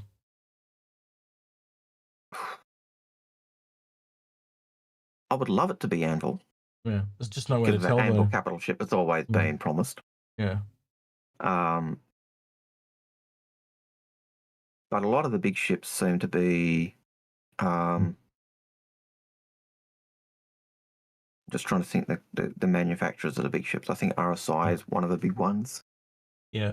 So one of the things we know Bunker Fist from the way CFG have done things, their conventions are broken when it comes to the naming conventions of things. They've got things out of order in that because they're not military people. So they stuffed it up basically, and they would have to go back and rename them, which they may do before release. I think they really do need to do that. Yeah, they stuffed up the naming convention. So you're not wrong. You are correct that their naming convention is off, because he's saying here that both destroyers and frigates are larger than battlecruisers, but no, not in the Star System universe. They're not, or at least not currently. All right, Algared, do you want to go ahead and... No, frigates and destroyers are not bigger than battlecruisers. Are they? Oh, okay. Not historically, no. Oh, okay. a destroyer was originally a ship to literally a torpedo boat destroyer, was where they got their name. Their job was to take out torpedo boats. What was the one that was the wrong way around? Was it corvette and frigates or something? I know there was corvette one of them. Corvettes are smaller than frigates, so it kind of went schooners, corvettes, just frigates, and it's hard because the destroyer idea and the frigate idea kind of merged, because destroyers were fast ships, really geared for taking out torpedo boat destroyers that came into flavour in World War One. Yep. Just before or around that time. Cody Fox just said, if you think about the context of what Jared was saying, it has to be a concept sale for the battlecruiser because he said it would be the last one. No, it just means it can be the last concept. And the other thing is, Jared can be wrong often. Again, like if they sell that, I cannot tell you how much blowback they're going to get from Javelin owners. Because it was said when that thing was sold, this will be the largest ever purchasable ship in game. And if you then bring out another ship above that, and to pick up his point that they've got to do it because it's a concept. No, because they did a concept of the Pegasus way back then. You can actually Google it and you see the introducing the RSI Pegasus. Light carrier, and that's on the RSI webpage if you dig back. And you often heard them mention things about we promised or we said we'll do this. I guarantee you right now, if I went back and I said, hey, by the way, you said this will be the biggest ship, it won't be a concept anymore. Just using their own words that they used in the thing yesterday.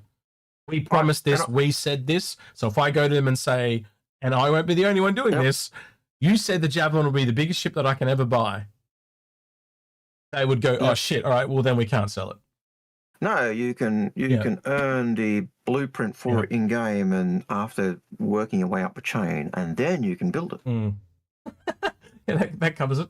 Jared Wax says Jared is wrong all the time. Look at that time he shaved. Wrong.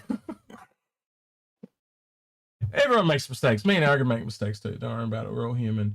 But again, if you go back and check your stuff, I think you'll find that they will get called on it. Even John Crew made mistakes. Look what he did with the thing that we told him, and then that blew up in their face, and I felt really bad.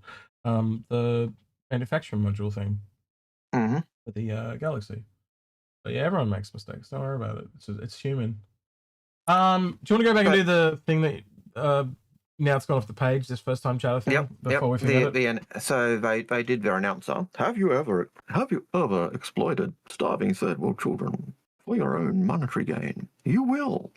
And Hurston Dynamics will bring it to you. Hurston Dynamics, give yourself to us. That is such a propaganda. That's obviously Area 18, what is it? What's that other wussy company? ARCorp. That's obviously ARCorp or Microtech propaganda. They're clearly jealous of the way that we have humbly been able to serve the research initiative. And it's just garbage. Yeah, in context, Cody Fox, he was implying that there's not going to be any more concept sales. And he just gave a very bad example because, again, he was trying to make a point, not trying to... And in context with the SLC, they were saying there's no concept sales. And they said, but you're on the hook for the battlecruiser. And they said, well, we're on the hook for a concept for the battlecruiser. But they've done a concept for like I said, they did a concept for the Pegasus. They have never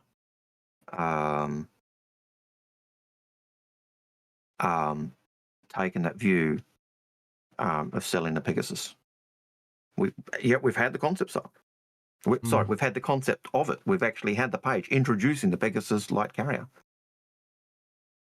So Akumi then says, I've been wondering what old man Hurston would say.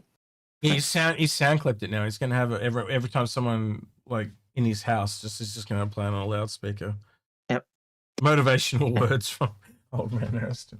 Old man Hurston. It's just propaganda from the rivals who are jealous because we were able to mobilize people for the resource initiative. That one. Absolutely. That one. Especially confused. This question, what shade of purple are we getting for the best in show? Cabri. Yeah, as I said, the rumor I've heard, and I would take everything with a grain of salt, is some kind of copper bronze like the Asgard's already got and the Valkyrie's already got. But Well, that to me would I thought- imply it's probably an alien manufacturer as the yeah, thing. I got the impression from Ben that they try to look at the cult. They try to do a theme, and they try to tie it to something lore-wise in game or something they're looking at. But in terms of the purple, I was surprised Disco didn't know what Milka, didn't get the Milka reference. I got it. Yeah, well, he's an American. He'd get the Hershey's reference or whatever, I suppose you would get a Hershey's But that's the other one. He said Milka. The first one I thought it was Cadbury because Cadbury's English as well. They make it in Australia. They have it in the Philippines. They have it all through Asia. But Milka's that the lighter purple. Cadbury's a darker purple. Okay, fair enough. So, but I had no second. He said, "Oh yeah, that purple." Yeah. Rabbit says, "I think orange and blue like the Ship Showdown colors." That would be kind of interesting one year if they actually gave us the colors from Ship Showdown, but I don't think so. It'll be whatever they're trying to sell us. It always is. It's whatever the manufacturer is. You go back and look at every scan they've ever done. It's essentially tied into the theming of the event. So it'll be something akin to that. Yeah. And as Ben said, they're still got to go back and they're still having the meetings to discuss that down the track as this week. Yeah. That's an insult. Says question: do you intuit that repair and rearm may become more of a focus, but still no drones on the horizon? I think with the base building coming, it makes a lot of sense because essentially you can take the hangars we already have, build your own, and isn't that just copying that and then putting it in like the Polaris as they kind of hinted at yesterday? Or other ships that have hangars, and there's only 890 jump, Polaris. I'm trying to think of another one that would have a hangar like that. 890 the jump, Carrick, technically. Polaris, Carrick, Idris. Yep. They're the only ships in game There's not currently many that have hangars that I can think of. Yeah, I'd agree. And they're the ships I imagine would be the ones they'd put it down for. Oh, and the attack. It's got the small hangar for the... That is technically correct. You are spot on. The TAC would have it as well. Yeah. Again, I would expect the first implementation to be more like just your Mobi-Glass thing, though. And as they said, it just takes resources from the mothership if you have it in the cargo bay. I would expect possibly at an outside, the Constellation would have some ability to rearm a P-52 that was docked or an Archimedes or a P-52 that was docked. But because it's external, I wouldn't be surprised if that does not have that ability. I would like it to, though. I would like it to. Yeah, maybe I'd like it to have the ability to refuel. Maybe refuel. I'd say refuel and rearm, but not repair. Yeah. Because you'd need a drone to do the outside, right? To do the repair part. But the refuel on that, you just assume that where it docks, there's some kind of fuel port and rearming port. Yeah. But for the rearming, because it's in the nose, the main back Gatling is in the nose, and the nose is underneath the ship. I could see that not having the ability. Again, it could have some kind of connection that you just can't see. Yep. Now, Ostentatious One is saying, but the Odyssey's not in game yet. And when they were talking that, they were talking specifically for ships that are in game. So the Carrot, we're going to ships that have hangars that aren't in. We can go, the Odyssey. We can go the Ironclad. We can go the McCracken. We can go, but they're not in game. Will capital ships offering repair? This is by the same person. That's an insult. It says, will capital ships offering the same repair and offering repair and rearm cannibalize sales of their repair ships? No, because there's not very many of them, and they tend to be very big. And you've got to use it's going to be the same thing. Like even repair ships, even the Crucible is going to be using its store of equipment to repair ships, and it's and down the track, the Kraken will do the same in its hangar, drawing supplies from its stores to rearm, repair, and refuel ships. So yeah. That's an insult. Then says Polaris weapon kits when. Look, person that brought up weapon kits was Grim. I know he's probably still driving and listening, but I've actually talked to him about the kits. I don't think they're a thing. I think they may be a thing in the future if they want to. But for example, they never made a kit for the Polaris, right?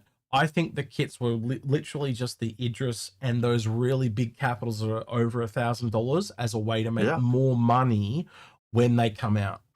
That's essential. And we saw that with when the Idris, they brought out the T and the, what was the other one? Not the K, the T, the K, the torpedo one. They brought out two new ones along with the three old ones, essentially.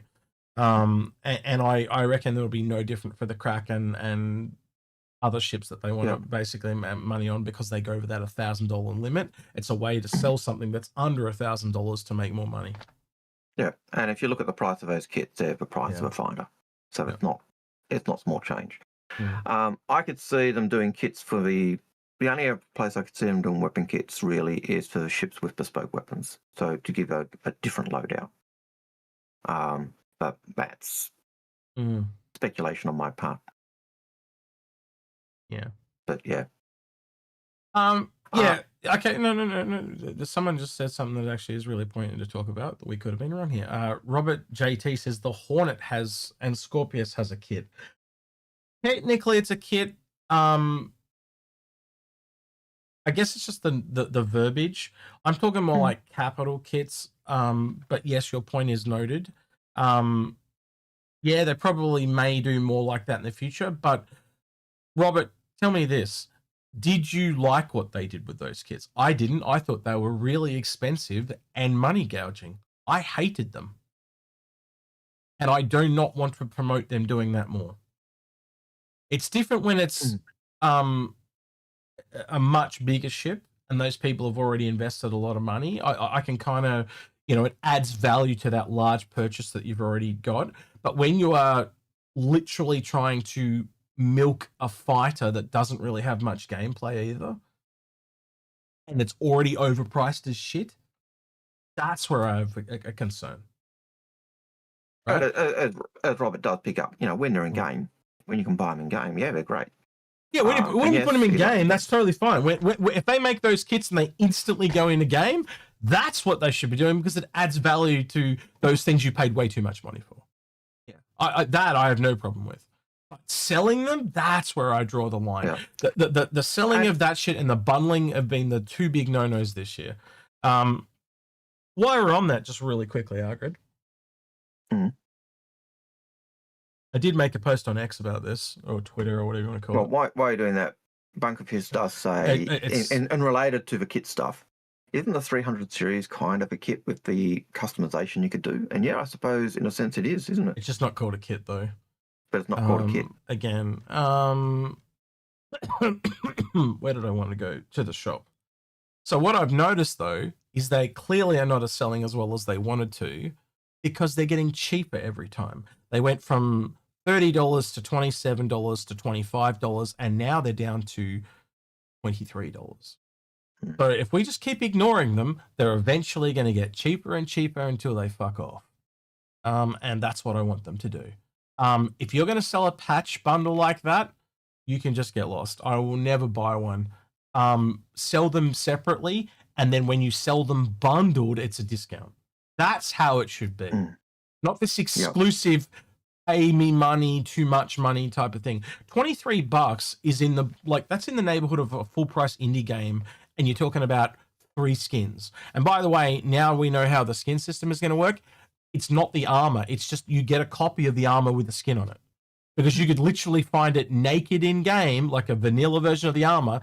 And if you've already got the skin, you can put the skin on the armor because that's how the new thing's going to work. Same with the gun. So the only thing that's really a skin is the ship one for now because you don't get the ship with it. These, you get the armor with it. You see? So it's Yeah, when you realize how the system's eventually going to work, at $23, this is very expensive. And it's just not worth it. You're talking like, what's a League of Legends skin these days? I haven't looked them up in a while, but like a legendary skin back in the day used to be like $15. I haven't played in a long time, but that's really expensive. And I would say there's far more work in a legendary skin for League of Legends with all the effects and stuff than these, which is just a copy of skins you've already made. Yeah, I'm just not a fan, and I do not like bundling. It has led to very bad things in games. And as a company that is meant to be very pro-consumer, in my opinion, and they want people to back and support this game, you support us, we'll support you. Don't do this shit because I won't support you. That is my rant over, and thanks for coming to my TED Talk. Right. Next question. Lodkin. With them talking about the bespoke weapons, could that be a hint at different ammo types for ballistics? Well, we already know the different ammo types for ballistics because they talked about that with the Perseus. Yeah. I know that because we recently did our Perseus video and I'll give the we talked about that. Give all the clues away. Don't tell people what's coming. Well, but we did find the stuff where they talk about different ammo types.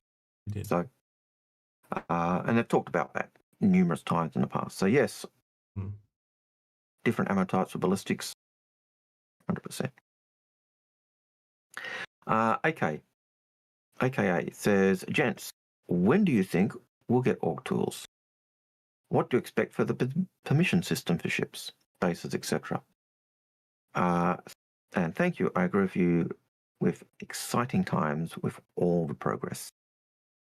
It's not really on the roadmap either, is it? So could it got dropped a little bit? Usually when they announce something like that at a CitizenCon, it comes the CitizenCon after. But we have not really heard anything. So yeah, I can't really comment there. There's nothing to go on there at all, mate. When it comes to that. It's a priority thing.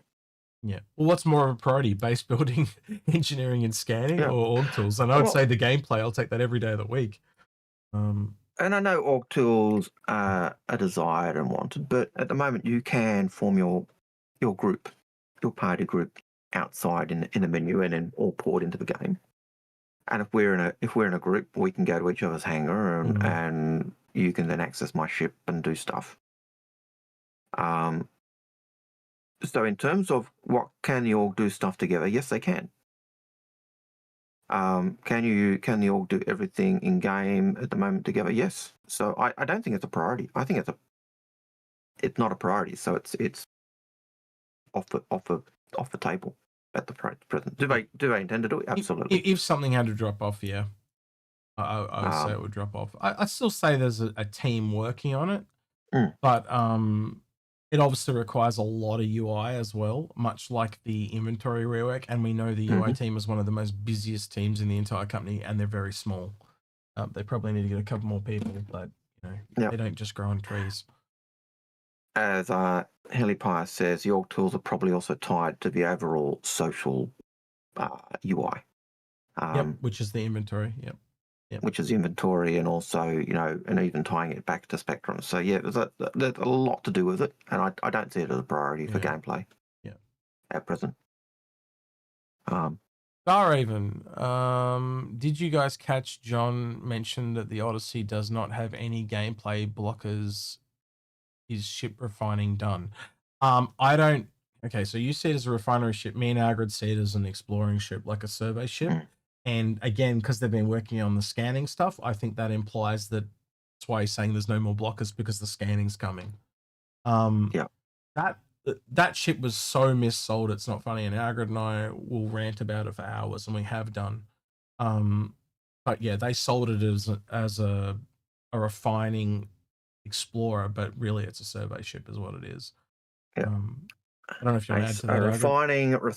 Refining explorer carrot killer is kind of how it was sold, and it's essentially that refining part was just so it can stay out longer and stay on the planet and essentially fuel itself, so it doesn't have to go back to get fuel. But the main thing that that thing has got on it is you can see it's a core sampler, so it can go around to different plots of land, look for resources, and go, look, these are all the resources that you'll get if you buy this plot of land. It's almost like a glorified real estate agent. It's going around trying to find really good places to build bases. Yeah, it certainly does. Like when you look at the graphics of that are in the ship that they showed, it really does look like an ore sampler rather than a refining ship for doing other stuff. And there's probably a need for it after or around when the Pioneer comes in, because you're going to want to find places to build your bases. So I would not be surprised if we see a smaller ship that does what the Odyssey does. Especially with the fact that the Pioneer has that ability to extract resources from the ground to actually assist and work with the building. And just like that, I'd also see the individual pieces of what the Pioneer does come out as well. So again, the Flappy Bird, I think that's what that is. It's a extraction thing. Wouldn't be surprised. Yeah.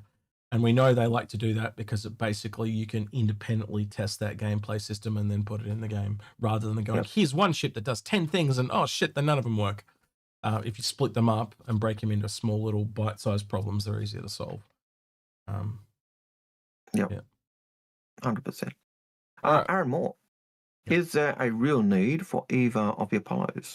We already have the smaller medical ships, the capital ships, and the higher tier medbeds. With drones, without drones, what would it offer? More respawn points, and again, you start to add the goo in. That starts to make a lot more sense. And also the tier 1 beds. Nothing else can have tier 1 beds besides it and the Endeavour at the moment. Yeah. And the Endeavour doesn't exist, obviously. So it'll be the only one. In-game. And I imagine that the amount of goo in each tier bed is going to be more. So I could just imagine a tier 3 bed only has... Or is it more for more serious injuries too? Yep. And also, you'll remember the way they said, yes, because of the way they were redoing the respawn, and you could do it on a tier 3 bed, you could do it on a tier 2 bed. It was the range that you could be distant from the target. Does it cost more goo for further range? So there's a whole bunch of questions that we're going to have to see when the Apollo lands. There's a lot of things that the Apollo are going to bring when that lands. I think that's probably why I thought it was going to be separated out as well, because there's a lot of questions around how medical's going to work, and we're going to need time to digest that. But I got to admit, the fact that you look at the tier, you look at the beds on that and the way it's a healing ship, and it's coming next month, and it just happens that the regen stuff storyline finish kind of wraps up at the end of the month. Just goes, it's a fitting. It just fits. Yeah. So yeah. You want to do the next one? I've got to read it. John Ski said, "Are both Apollos being released at the same time?" Yes. Yes, they are. John Ski then says, "Why did Sergio remove a game package from the UEE Exploration Carrack?" Why did CIG remove the game package from the Exploration Carrack? I don't know. Didn't know they did. Yep. I hadn't noticed. Don't know. Money? Got no clue. Man. Deniverse. Sorry, can't answer that question. Deniverse says, will the Raelian be 12 to 18 months to complete? Ship Q&A spoke about working on the Raelian. For them internally, it will take 18 months, but there are things that pause and make that 18 months take longer sometimes, which is what's happened with the Ironclad. The Ironclad had something come along and they've just paused it, and so it's essentially, to us, it's taking 2 years. But to them, it's only taken 18 months because they moved off it and they've moved back onto it. Yeah. Happened with a few ships 100%. now. It's the same thing with the G12. Believe it or not, internally, that'll only ever been worked on for 18 months. It's just been sitting there waiting to be worked on. They've kind of done X point, and it's just sitting. Same with 600 dry we work. Same with the Banner Merchantman's probably slightly different, but even that, they've got to a point, the work has stopped. Priority. So the time on it has stopped. What do you get out of the PTV or the G12 that you don't already have in game in another form? Yeah. It just doesn't give you And- anything. In fact, I'd argue that you probably get more from the Tumbril. What the hell is? I'm brain farting on the bike, Yep. Algared. You know what I'm talking about? The bike, but yeah. Just say the bike. Ignore it. Don't worry. It's only a bike. Cannot remember what it's called. I've totally brain farted. Ranger. The Ranger, Ranger. yeah, that's it. The Ranger, yeah. So you'd get far more from that because it's a unique and bespoke system. But by the same count, what do you actually get when you're finished? Just another bike. So it's just not worth. Like, it's the same thing for that. Yeah, it really is. You know, would it be nice to have? Absolutely. Yeah. Would I like to have the G12 that goes with my 600i? Absolutely. Would I like to have my 600i reworked? Absolutely. Is it a priority? No. Are there other things that are more important? Yes. And realistically, you could kind of take the links and get like, yep, you know what, 80% of it. So, you know. Yeah. So. All right. Chris says, John admits that the ST variant has not been released due to missing gameplay. Do you think this is a transport gameplay and thus the ST is space transport? We're going into speculation territory here, but I think it's some form of RSI luxury. If you look in the images, it clearly has glass on top, like a sunroof or something. And much like how you've got the 400i to the 600i, I am assuming the ST is some form of luxury, smaller variant than the Phoenix. And so what that gameplay would be waiting on is the AI type stuff. I kind of agree with that. Like, I see ST, if you're going to go space transport, why not space touring? Yeah. You know, so yeah, space touring, or, you know, you could call it sports touring. It just makes a lot of sense because think about it, the Phoenix can't appear in a vacuum. It just doesn't make sense. So that's a category that RSI has gone down. What other ones would they have of that? And it just makes a lot of sense to have a medium variant. Now, you know, like, do you want an Apollo ST? Oh, no, sorry, not an Apollo ST. Do not quote me on that. An Aurora ST, because, like, what do you get out of that? Like, how do you make a little ship like that luxurious? You can't really do it, right? You know, you can give it a leather seat. That's basically it. You know, you've got the 100 iron that we fully changed the outside and all that. But like, that area is really flooded down there. Like, I just don't see it being needed. But then you look in this medium area, you've essentially got a 400i that actually slips into the large category, as in pad size, because it's so over bloated. So there actually is a room there for it literally to stand on its own. We have the E1 that does, like, you know, the business class type of area. You've got the Genesis that does the really big, large crowd. You probably could have another one like the Genesis down there as well. So I would say it's either luxury or just domestic travel. Could you see it? Just putting it back to you, Algared, could you see that as a? I don't know what you called it, space transport, but it very well could be. Well, someone said space transport. It literally could just be a person mover too. It just puts a bunch of seats in the cargo bay, and it's like the Genesis. I do like the idea of sports touring because they kind of, those terms kind of stick together. It mixes with the Phoenix. It made a lot of sense to me when I saw it. And where I actually saw it was when you go look at cars, they would have like ST. There's a lot of cars that have ST, and it stands for sports touring. Yep, and when you were saying that, I think I was kind of thinking that line as well. So yeah, that would make sense. And the fact that it's touring and needs the AI, that would be why the gameplay is not there. Could I see it as a domestic transport for moving between systems? Absolutely. Could I see it as an AI controlled ship for helping us move between systems? Absolutely. Would I expect to see Genesis Starliners and others doing that type of thing? Absolutely. Yeah, so I think either way, it's most likely locked behind AI stuff, much like the E1 and a few of the others. Hook 2005 said they did let us know no reg for the Aurora, but they also kind of said it was being updated with all the components and stuff, which is what we were kind of expecting, and it's probably going to need a lot of body rework because of that. But then when they were talking about the beds later on, they also talked about some ships that have them may not have them, and other ships that don't have them may get them. So as they're putting the components in the Aurora, what are they going to do to that? Are they going to fatten the wings to put components in, as you were suggesting possibly last night? Yeah. Are they going to take the bed out so they can put components in? Are they going to do... but they're keeping the shape. It was in the idea. There was a concept image behind Ben of an Aurora, so I was like, okay, maybe that's the new updated one, and it was just blurred enough to be annoying. Citizen Ninja say ST could also stand for statecraft, fitting for a high-end VIP transport. Absolutely. Yep. Again, just enough rope to hang yourself every single time. That's why they have never told us what ST stands for, and I guarantee you it's not fucking status. And if they come out and call it the ST status, I will be beyond fucking disappointed. I will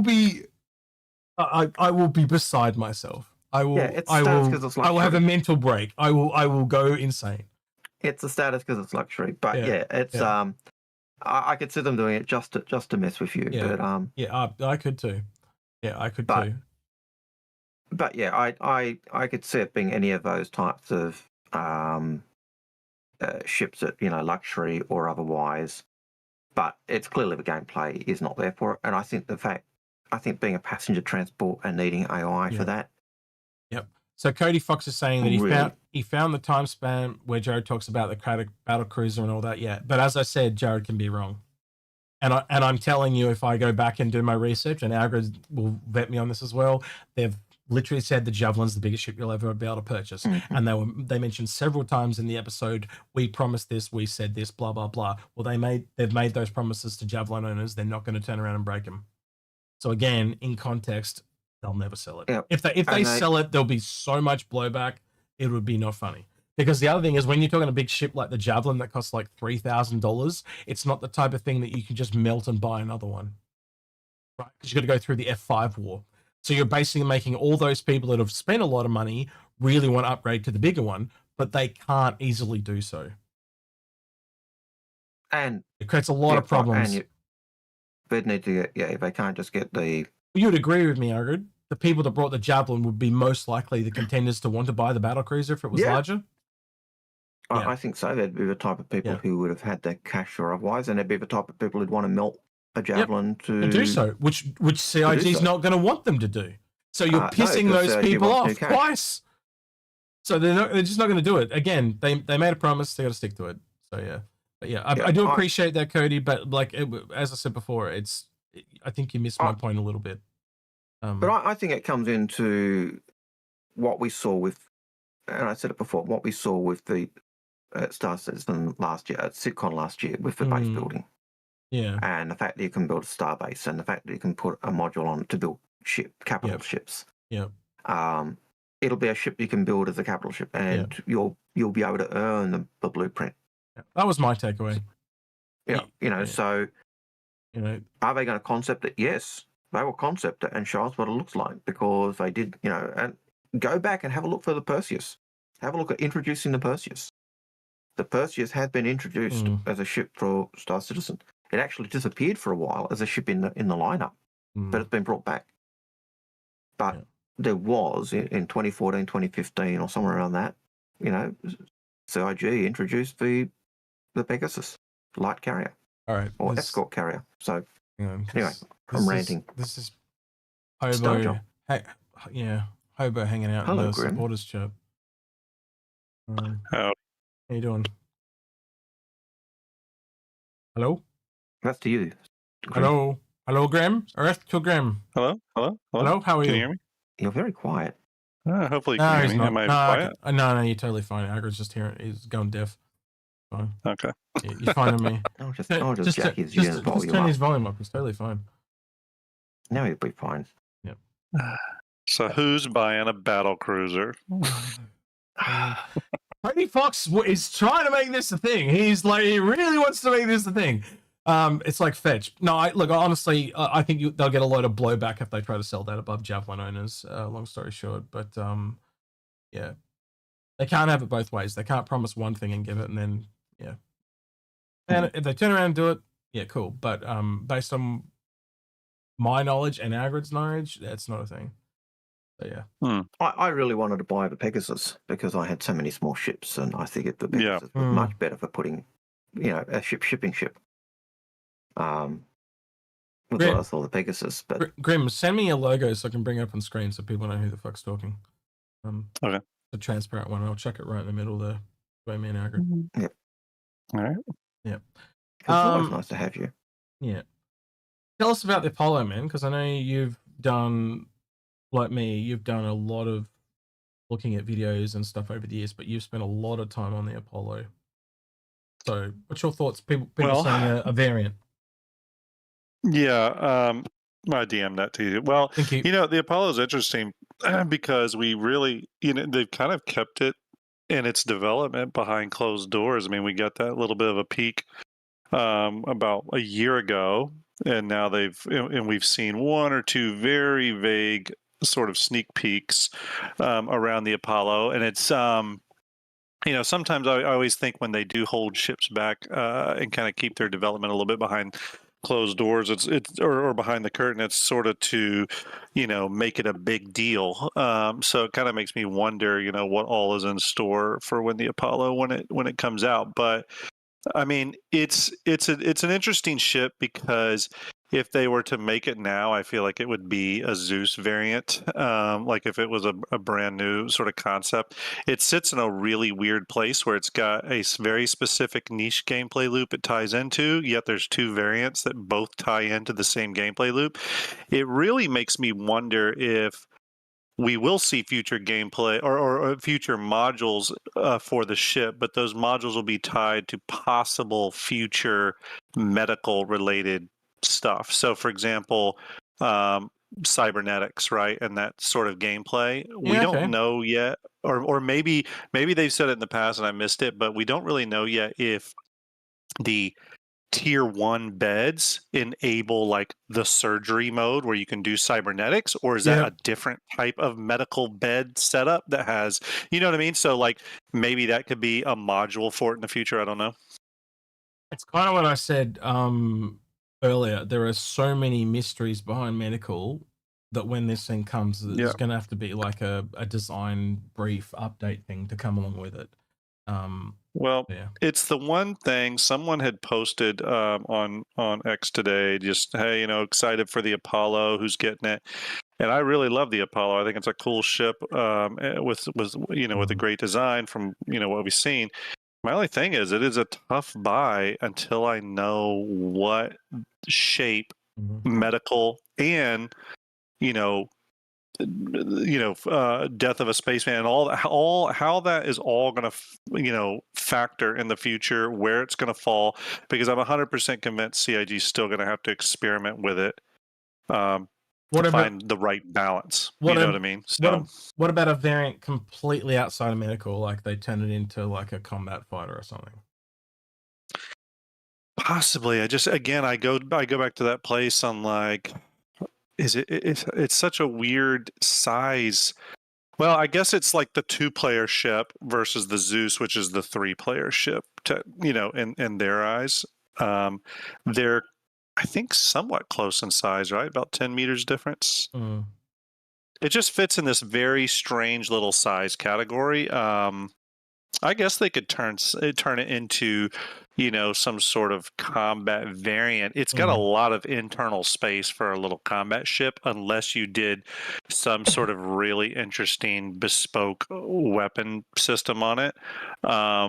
We don't have, other than the Vulcan, is we don't have a lot of ships out there that are of medium size that will interface with drones.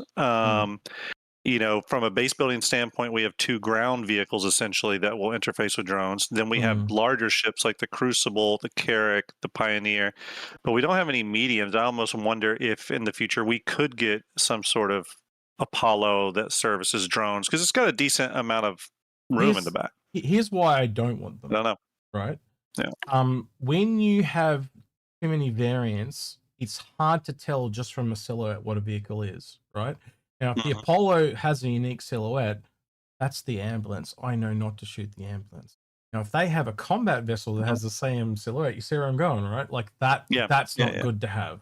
And I've kind of said it before, and I'll say it again, I'm a little bit over the variants that they've done this year. I'm not too much of a fan. I've got to put that to you too, man. Would you kind of agree with me on that one? I'd rather not see variants of the Apollo. I'd rather see them do different modules, because they've got the modules that work.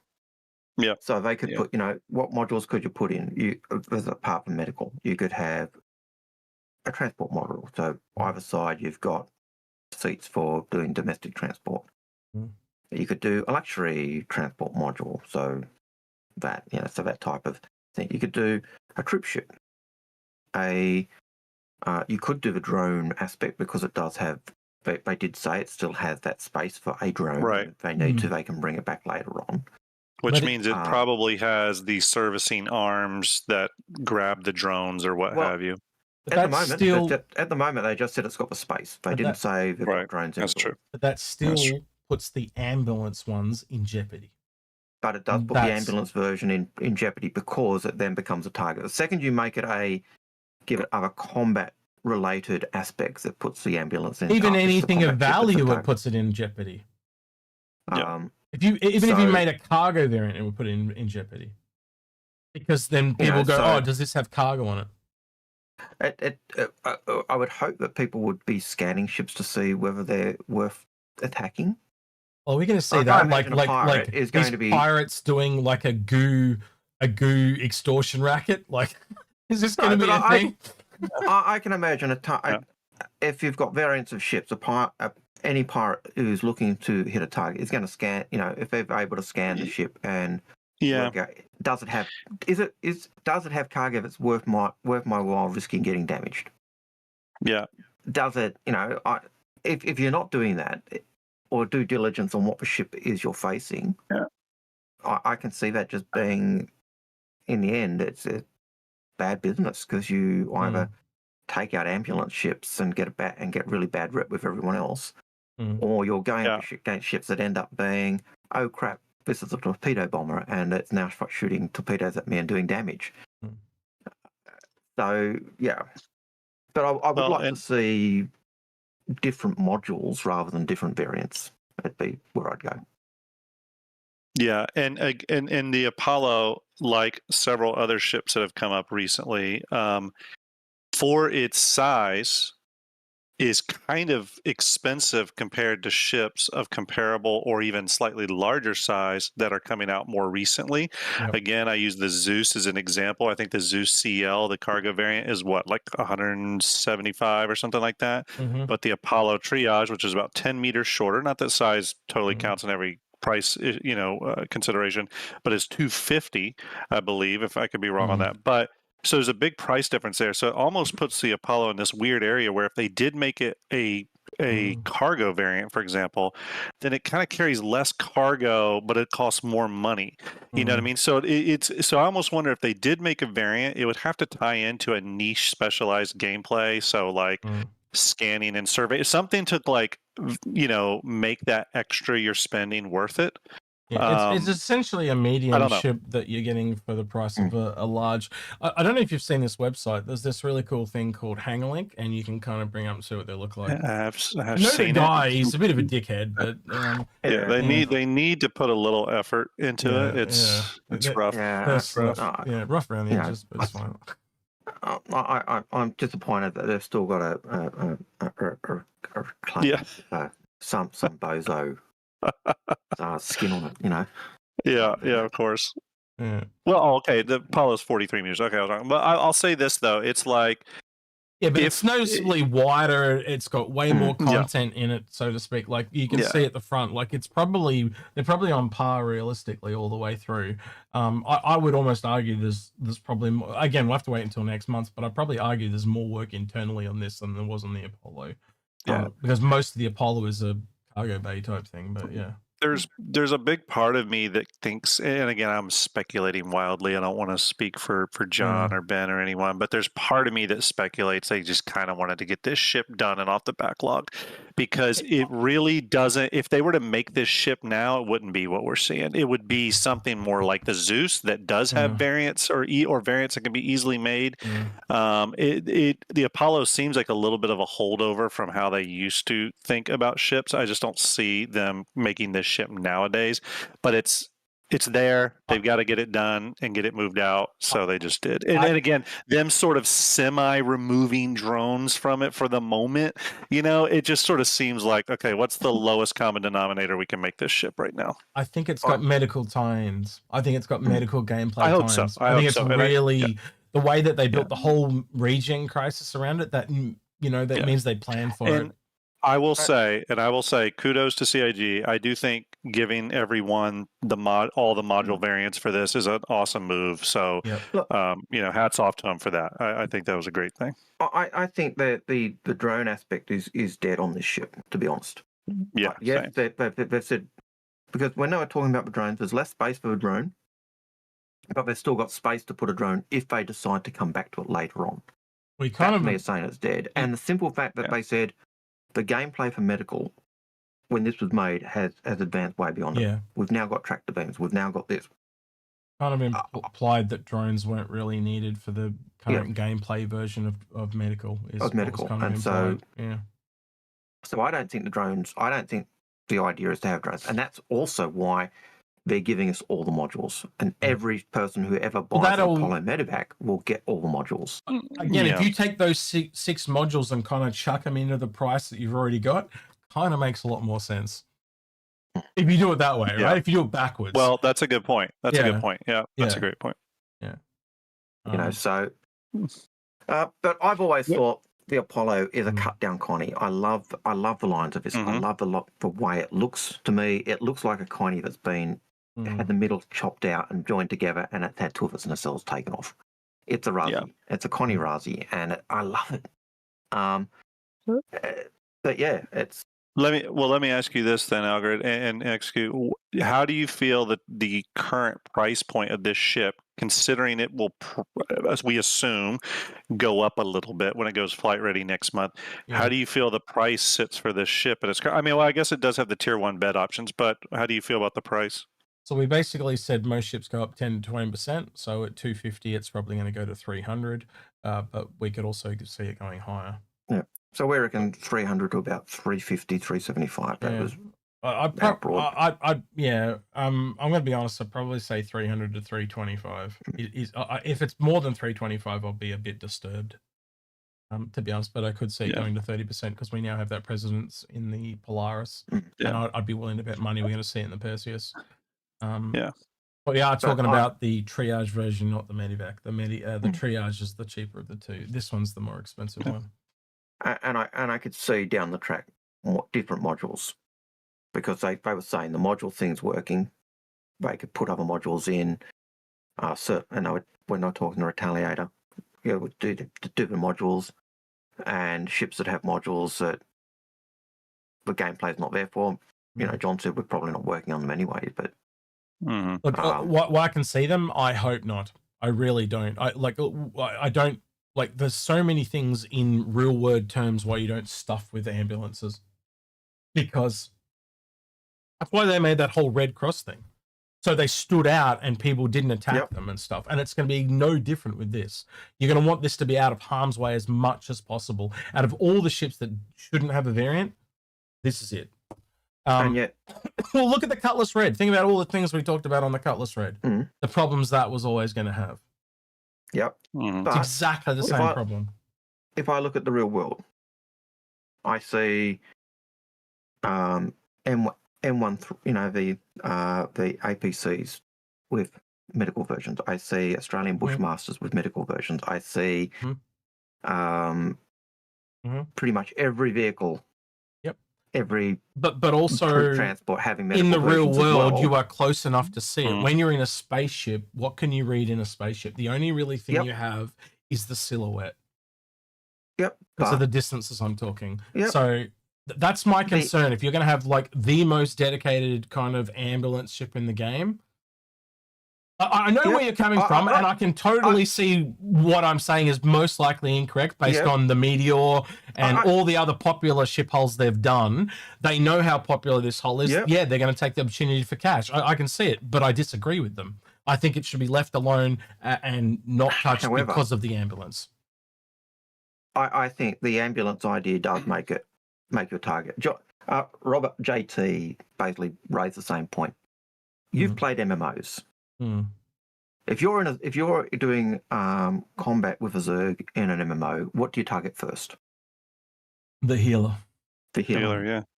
You always take out the healers first because they're keeping the Zerg alive. You take out the healers, you take out everything. Just and he's right. Fails once the healers are dead. Yeah. You take the healers out and everything else falls apart. And so actually, I think these are the sub healers. I'd be taking out the repair ships in Star Citizen first, then I'd be taking out the healers. Yeah, you take and I think that's in Star Citizen. I think we've got two healer types. We've got the troop healers and we've got the ship healers. And the ship healers are repair ships or resupply ships. So so these probably do drop in pro. That's I've probably defeated my own point there a little bit. The repair ships are probably going to be more of a target than these. But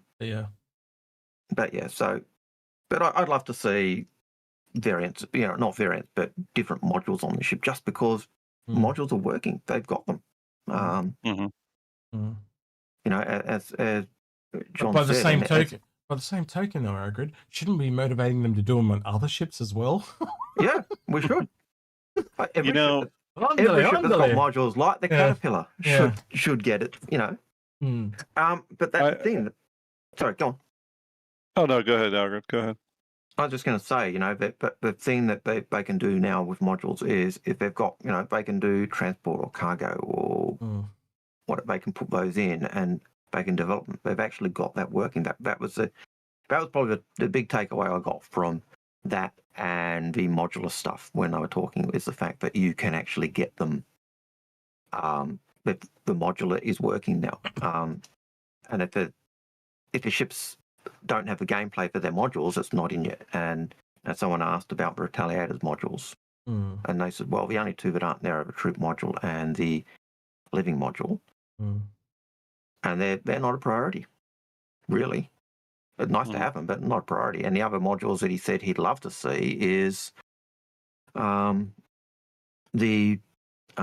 medical for the Retaliator and possibly bomb bays for the Retaliator, which you'd just let you swap out the racks in the torpedo bay if he was doing it. So it'll be interesting to see what the Apollo looks like. I'm expecting it to look like very much like its concept imagery, but what will be interesting about it is it's kind of a older RSI design compared to a lot of the newer stuff, but it'll be interesting to see how CIG takes an older RSI design, but puts their new, their 2025 shipbuilding skills and apply it to that style. You know what I mean? I'm kind of excited to see that. So, one of the things I did like early on when this came out, and then the Mantis came out, was you could actually see a progression in that style of RSI ship. So you had the Connie, then you had the Medivac, then you had the Mantis, and you could see that style in from that Connie progression becoming into a more modern look. Still wasn't Dorito, but it still had that. You could actually see the stages of how it had developed. So I hope they kind of keep it at that kind of middle ground between Connie and Mantis. But it's got Zeus interior basically on it from the monthly report image we saw. So and the struts changed a little bit on the outside. They seem to have kind of moved them around to the edges. There are little changes from the concept. Not too drastic. Yeah, I imagine there will be. I mean, I don't I've always wondered if that thing on the top was originally supposed to be some sort of little airlock or something. Obviously, that won't be what it is now because they don't do the verticals. But I think that's the drone. Yeah. Oh, is that's supposed to be the drone deployment? I think where the drone was meant to enter the ship. Yeah. Oh, okay. Yeah. Yeah, I'm not sure because the way they used to talk about the drone is it kind of took you and kind of put you onto the bed, so it almost as if it came out of the bed and did some weird stuff. So I have no idea how they intended to do it. I'm kind of, in a sense, glad it doesn't have a drone, in a sense. Yeah. Because it didn't seem to be a way to control it. Yeah, it was very A to B. I will say the Q&A, with John and Ben was really interesting. I had to listen to it many hours later because I'd been cordoned off at work all day. But I was pretty shocked that we didn't get 3 particular questions. So the first one was, I was surprised that no one asked for how's the pre-production pass on the Kraken going. I was surprised no one asked when is the Polaris getting its interior glow up. But I was even more surprised that there was not a single question about the Apollo. Not that the questions were bad, by the way. I'm just surprised that there wasn't a lot of in-production ship questions. So no one asked anything about the Paladin. No one, I thought that was just kind of interesting. They were there. They were just not answered. They don't have a bot. They don't have a bot to grab the questions, and it's just whatever comes up on screen that happens to be in front of Disco's face. And the problem with that is that some really stupid questions get through, like will it fit, will it sit, and stuff like that. Like no offense to the Star Kit and stuff, but that's not a question that was burning hot. And again, what does the ship team got anything to do with paints? Really, nothing. Right. Like as he said, a lot of it was not their choice.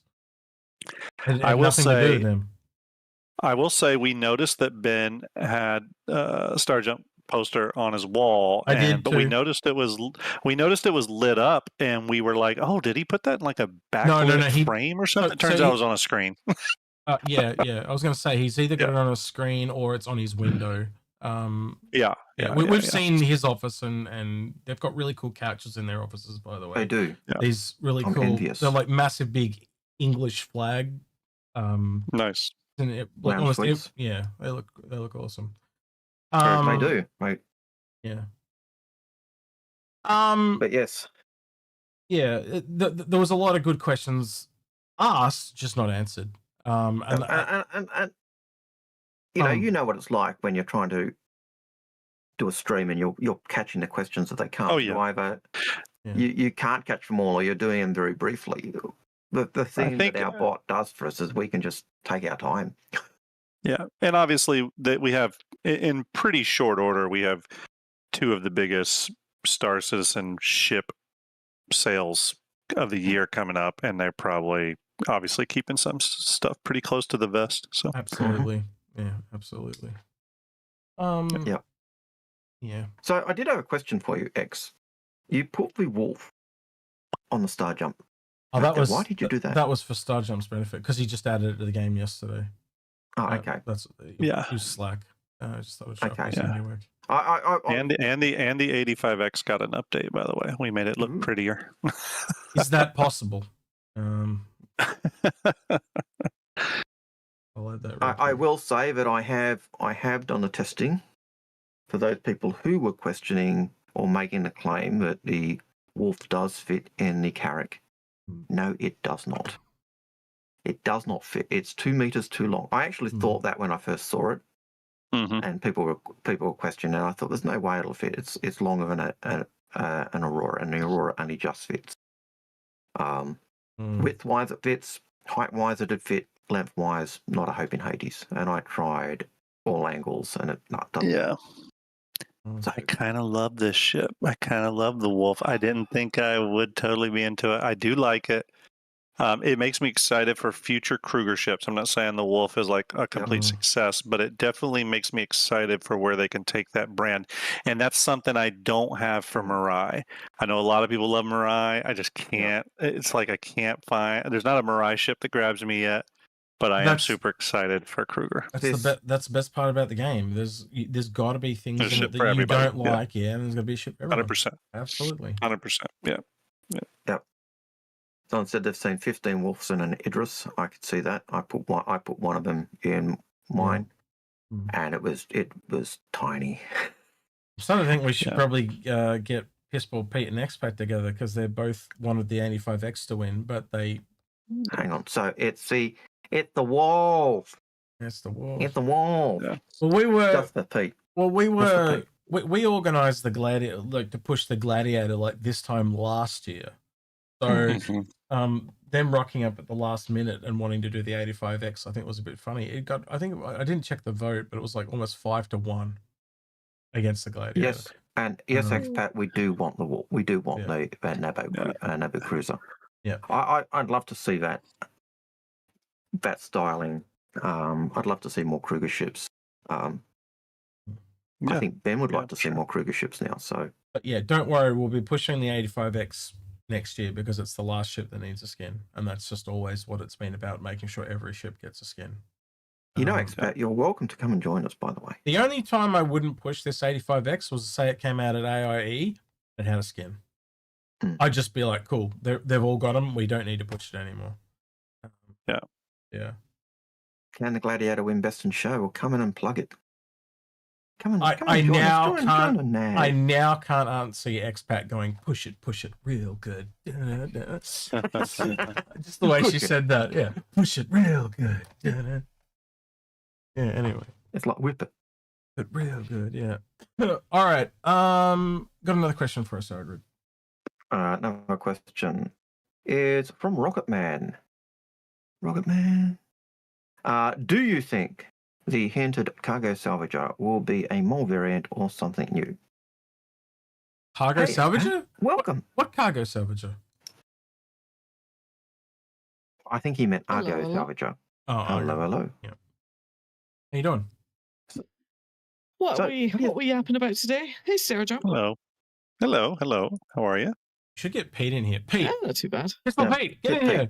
Get in here. The last time me, Expat, and Pissball Pete got together, there was one random guy sitting in the chat room. We talked for like 5.5 hours, and then right at the end, the guy goes, "That was fucking awesome." I was just like, "We're like, what the fuck? It's anything in 5.5 hours." Welcome to the private podcast. Yeah, it was so bizarre. Please subscribe to Patreon. Yeah, it was so weird. I can remember the last time we were doing a stream, Expat, and I think we did 2.5 hours, and then afterwards we talked for another 2.5 hours of just So yeah, seriously. Yeah. So but yes, I'm sure everyone's got stuff to do today. So what was the topic? What does a single spark mean, guys? For me, it was just like kicking off the kind of hype train for CitizenCon in the end of the year. That's kind of what it was, a single spark. And I found this really cool image on Twitter, and then I just upped it heaps and added the lightning and all that onto it. So yeah, I know it's really hard to come up with topics for thumbnails and stuff because it's rather. That's the difference between YouTube and Twitch. You've got to make a thumbnail. And I know you know what I'm talking about, Grim, because you're going to do it as well. But Twitch, you just go. It's a lot easier. Yeah. And what have you guys been talking about today? What did you find? Range all over. Mainly the SCL yesterday has fed a lot of today's discussions because people had a lot of questions. And no more bets, guys. No more bets. That one got me. That one got me. I tell you though, that's a good point. They really need to make the benefit to bed something interesting at the very least. Otherwise, there's a lot of wasted space in some of these ships. Someone was being rather vulgar yesterday and saying that it should be part of the respawning mechanic. I'll leave it at that. Well, I'll tell you one thing that goes into my mind with the beds, just briefly, is there's a lot of ships that don't have beds, and you might be far off in the middle of space on your big ship. Let's imagine a Star Citizen where maybe your reputation isn't super high and you don't get to land in the fancy stations anymore. And maybe you have a pirate Idris or you have a pirate something, and you can go and land in your Org ship, your big ship, And you know what your big ship has? It's got a bed, which means you can log out outside of the space station. It's got a shower. Yeah, you can no longer pong to the NPCs. You can log out. You can log out, get showered, get your hygiene up, do all that kind of stuff. Outside of going to a mining outpost, going to like an outpost on Pyro, going to your home base or whatever it is. But I think if everyone can bed log, don't you see that becoming a little bit of a problem for like combat scenarios? Even if like a fleet of gladii, a gaggle of gladius could be sitting right outside a mining outpost or right outside a place of interest. They have a timer, and they just though. Server hop as a team. Yeah, but ships have a despawn timer, so if you log out, your ship will persist when you log out for a couple of minutes, so it can totally just be destroyed before you leave. They have talked about this previously. They used to talk about even the really big ones doing it. Like if you're the last person to log out on a Javelin, it'll persist for like, I think it was 5 minutes before it disappears.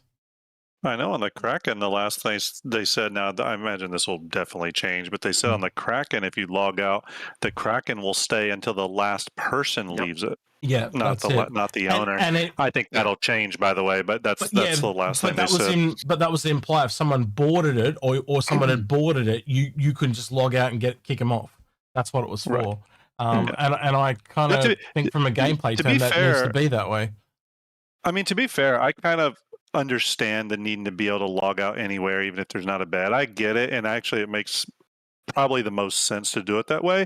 But there's a lot of creative things they could do to make beds have a benefit to that, like give you some sort of bonus or boost. So I think there's a lot they can do. It's just they got to be creative about it. Even way back in the day, the idea was if you bed logged, you when you came back, you respawned at that point. Whereas if you were in a ship that didn't have a bed and you bed logged, your ship would kind of fly to the nearest space station and you'd respawn. You know, when you log back in, you'd be at that nearest space station. What do you think they're trying to achieve, though, guys? What do you think they're trying to do? What problem are they trying to fix? Because I don't like to look at Star Citizen anymore as far as like, here's something we could do. You know, because we can do anything. It's a video game or whatever. But what problem are they trying to fix with this? I feel like they're trying to smooth out some friction that is caused by people entering and leaving the game and not making it such a headache. Sort of like with this log right into your hangar thing that we just got in 4.3. At least that's what I think, but I'm not 100% sure. Sometimes I feel like they don't know and they're trying to try some shit out. I don't know. I wouldn't be surprised if they're trying stuff out as they go, but I think part of it is that time. You know, the play time is important, and acknowledging that people's time is important. And if you had a ship where without a bed, you'd log out, and then when you came back, you'd be back at the space station. I was like, oh crap, I've got to go back again. That would have been frustrating. Whereas if you had a bed, you'd log out and you'd come back.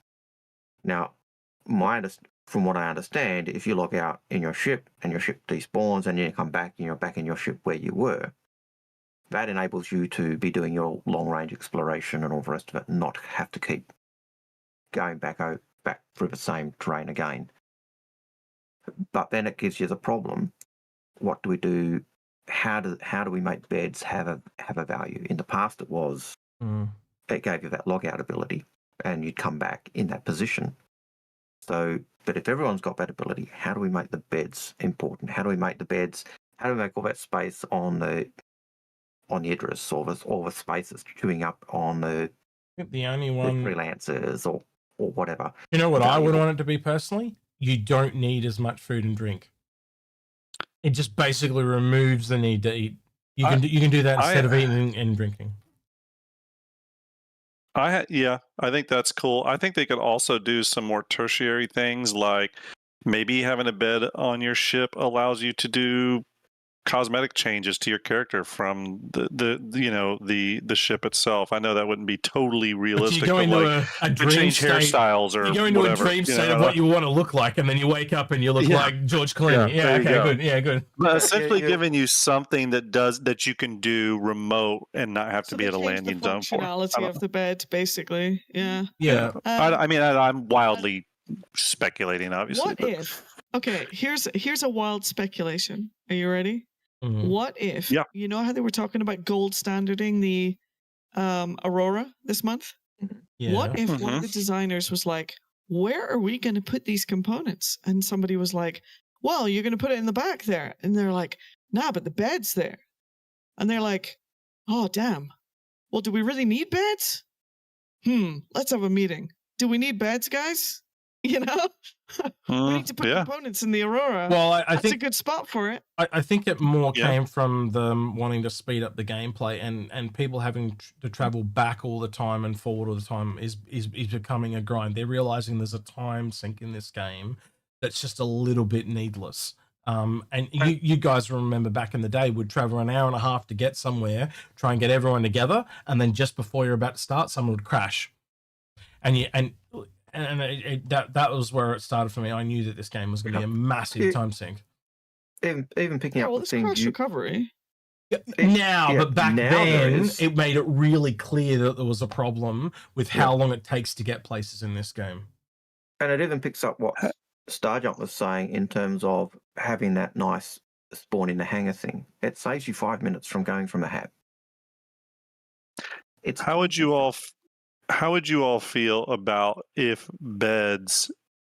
Again, I know the idea, if I remember correctly, that your character is not really supposed to be dictated by hard stats. But what if beds gave your character a time-limited boost to things like to certain stats or skills or something like that?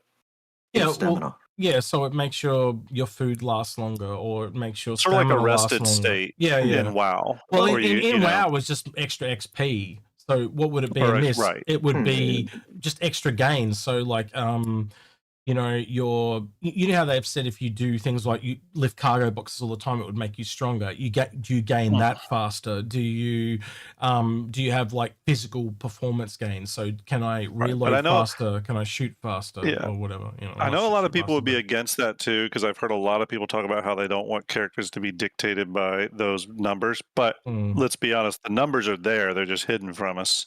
Yeah. See, there's a lot of people that are saying like they don't want to eat and drink, and they don't want the shower thing, and they don't want to have to use a bathroom, and they don't want to do this. So give them a way to not to. If people are even against like eating and drinking.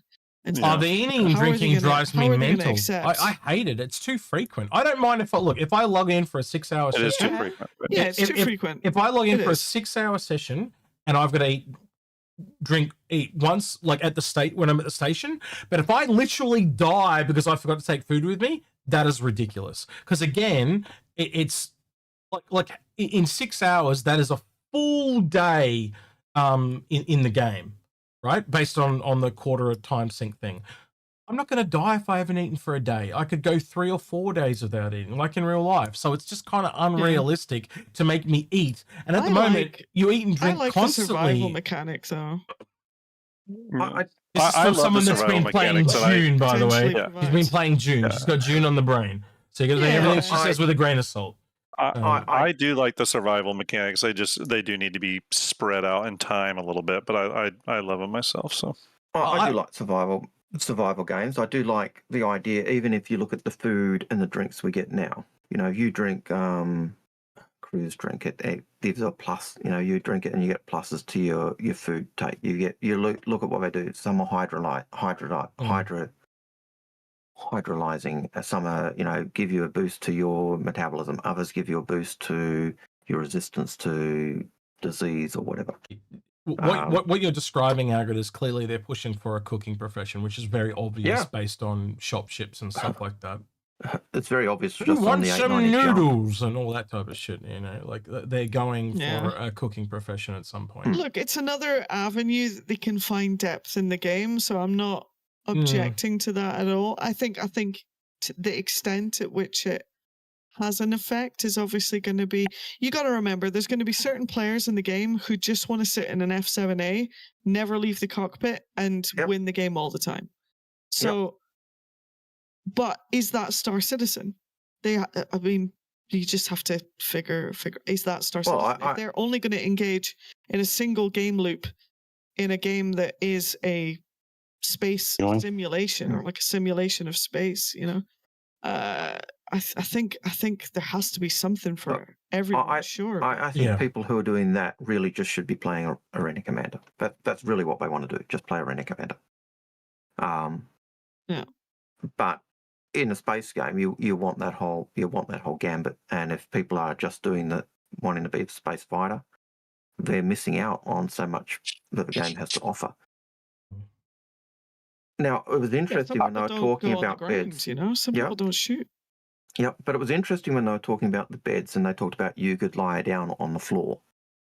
And the impression was that's not going to be very good for your health or otherwise if you don't have a bed. And so my gut would be that would be where they're looking at taking the advantage of a bed over not having a bed. Something to do with exhaustion. I don't mind people falling asleep in their seat. You know, it's okay. I can live with it, but yeah, I think not if they're on duty. I think it should be not if they're on duty. I think it should be a good reason why a bed would be a good thing to have in a ship. I think it'd be cool, if anything. Be realistic if you know you're a bit rested or something. It's the same as the little kitchen on ships, you know, or you know what makes 100 Ice so awesome with its little kitchen and its bed. What makes it so much? Yeah, it's got a little. Oh, 300 Eye. A little 100 Eye's got a little place for a coffee machine. Yeah. And microwave. 300 Eye. No, 100. I'd even be okay. The 100 Eye's got one as well. They both got it.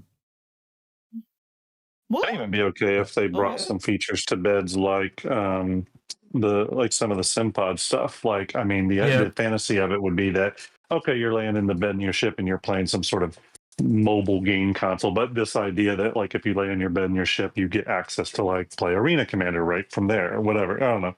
I know they've talked a little bit about that with SimPods, but I'd be open to anything creative is all I'm saying. Have you just been abducted? You sound like you just went up into the sky or some shit. I'm restarting my computer. It just decided to do an update while I was in chat. Right, you're on the phone. The second thing I picked up on was I don't know if you discussed it already, but the discussion about how easy it is to make paints. That was quite a fun one. So the takeaway from me, I'm not going to allow the takeaway from anything. Go ahead, finish what you're saying. No, but it was I'm not going to allow any kind of horrible logo or whatever, blah blah blah, to be on the side of a ship. And I immediately flashed to looking at the recent ships that we got for the resource drive. He said low resolution textures. Yeah, low resolution textures and stuff. Yeah. And you look at the logos on the ships that we got for the resource drive, and they're just all terrible. You know, so misplaced and badly colored. And my takeaway from that is they have not built a bespoke tool to do the ship textures as the editor, so to speak. They haven't built one. That was my takeaway. Now, expert, I have to take umbrage at your statements that we placed our logos incorrectly on our ships. Well, I'll show you some examples. I think some people will be getting fired or worse at the Hurston company.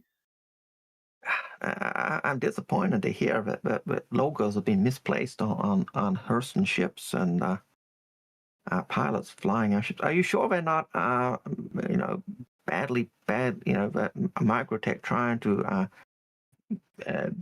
ridicule our name and our brand by misusing our brand? And by the way, I'm still I want to find out exactly where that guy who was giving me the missions lives, so I can go over there and give him a slap. And no, you're not going to sue me if I don't take the mission. No. Carmichael is not very popular, in my opinion. Hook, that was Old Man Hurston speaking.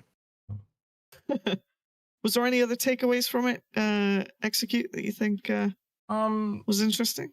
They need to find a better way to do questions. That's probably been my takeaway over the last 10 years from these things. Yeah, there were just small little tidbits all the way through it, but nothing that was really super groundbreaking.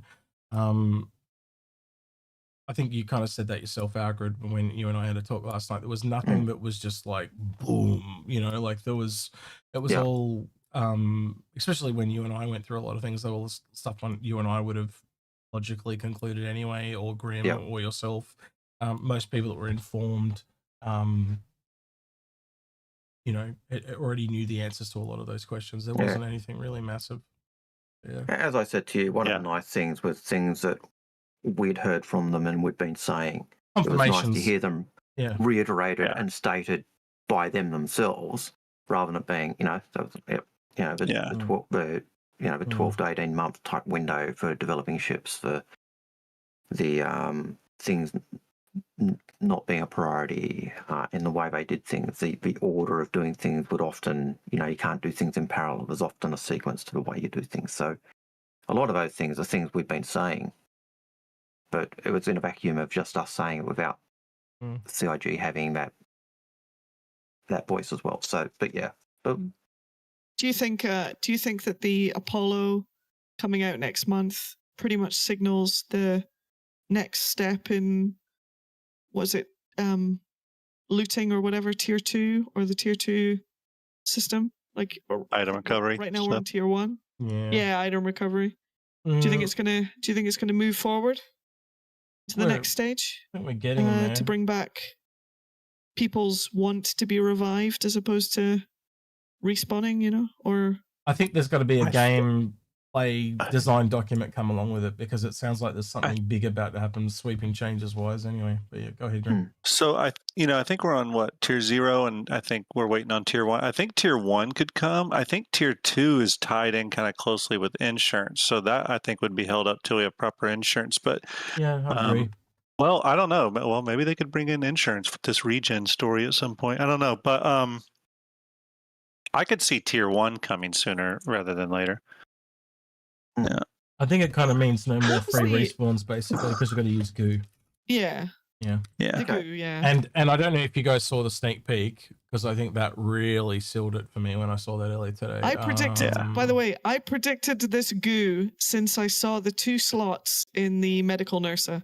There's 2 hard drive slots you weren't in the the only nurser underneath the screen. You weren't the only one. I know. I was the only one, Execute. I was the only one. They're literally right there in the photo. So this is the sneak peek.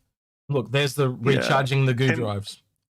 Can I tell you what I've sort of thought about, though, with that whole medical recharge thing, though? I've also kind of wondered with actor status tier 2, which again, the last update we had was almost 2.5 years ago, and it was in development. Actor status tier 2 being hygiene stuff, cybernetics, all that. But one thing I was curious about is right now the medical bed thing sort of just like deals with any injury you have, not a problem, doesn't matter what it is. I partially wondered, and from the sneak peek image, you see how there's like multiple little cards in there. I almost wondered if like in the future, the medical system would be based off a little bit how there's like crafting blueprints on where you could get essentially medical blueprints that allow you to treat higher tier injuries of certain body parts or certain types of injuries. And that way, dedicated medics would be people that go out and try to collect as many of those medical blueprints as possible. Yeah, so they can actually deal with. That's a cool idea. Yep. Yeah, or essentially the science part comes in. You got to learn how to treat it. Right. Yeah, and you can treat further and further all the way till you get to cybernetics and stuff. Finally, cure Algared's baldness. Hey, I got it too. Yeah. God only made so many perfect heads. That's true. Maybe the more patients, the more patients that you treat on your bed, the more it learns, and the better a job it does. Repairing things, the quicker it does it. Maybe the recharge, like these goo things. Maybe what I personally would like to see is that like you have to go to like a hospital at some point, get your DNA copied, cloned, put in goo, whatever, and you load it into right now we just like click and say like respawn on a screen. Why don't we carry a respawn? You know what I mean? And then we have to plug it into a. Well, I'm thinking that this is recharging the goo, but it's actually at the hospitals. I think you are going to have to take them out of your Pisces or Cutlass Red or Apollo and carry, like, there'll be a new ASOP terminal essentially in the hospitals, I think, for this shit.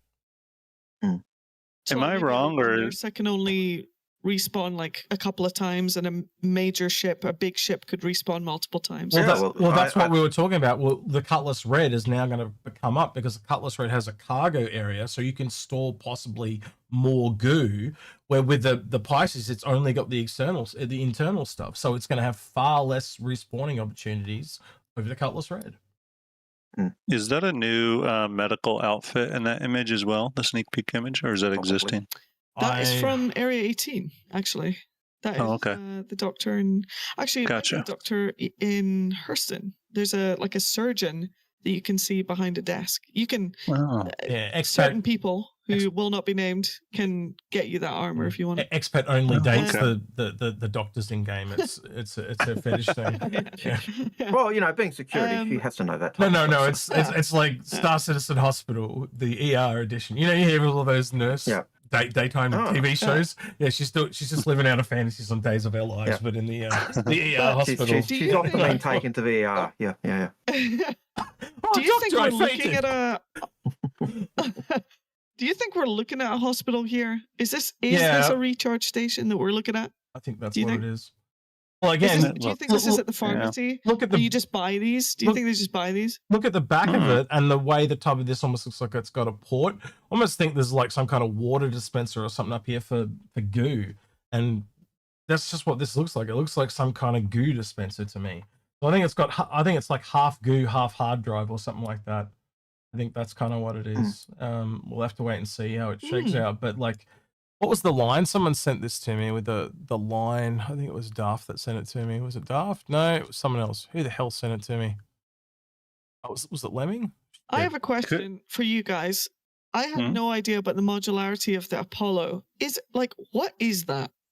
Why the modularity for the Apollo? Different size beds. What is the situation that you're not using the best med bed? Originally, it had essentially the two ships had different configurations, but now they're being called modules. And I guess there's situations that they posit that you would want 6 tier 3 med beds instead. Yeah, if you're wanting to respawn a lot of people with minor injuries, like in FPS combat, you would want to have like 6 beds so you can just keep bringing the guys back into the fight, right? But if someone's really stuffed up, you want a tier 2 bed, so you might be able to, as Grim said, we don't know yet, but say they need a cyborg arm or something like that, or they literally die. That was the original thing. If they died, they could only come back on a tier 1 bed, but that's now changed. So originally you could only respawn on a tier 1 bed. Tier 2 beds would be for bad injuries. Tier 3 beds would be stabilization more than anything. Stabilizing. That changed over time. So they made the beds be able to do it by range. So still a controversial change, by the way. Just real quick, the tagline for this image was "I need to recharge," which I think is a double entendre. Could this be technology related to our imprints though, and some sort of way to keep our imprints viable for this regen crisis, and not necessarily related to the goo in the beds? Based on what I've seen on the portable imprints. Based on what I've seen on the Pisces, though, I'd be really surprised if this is not the because they look really similar to the spaces below the Pisces. I'd be really surprised.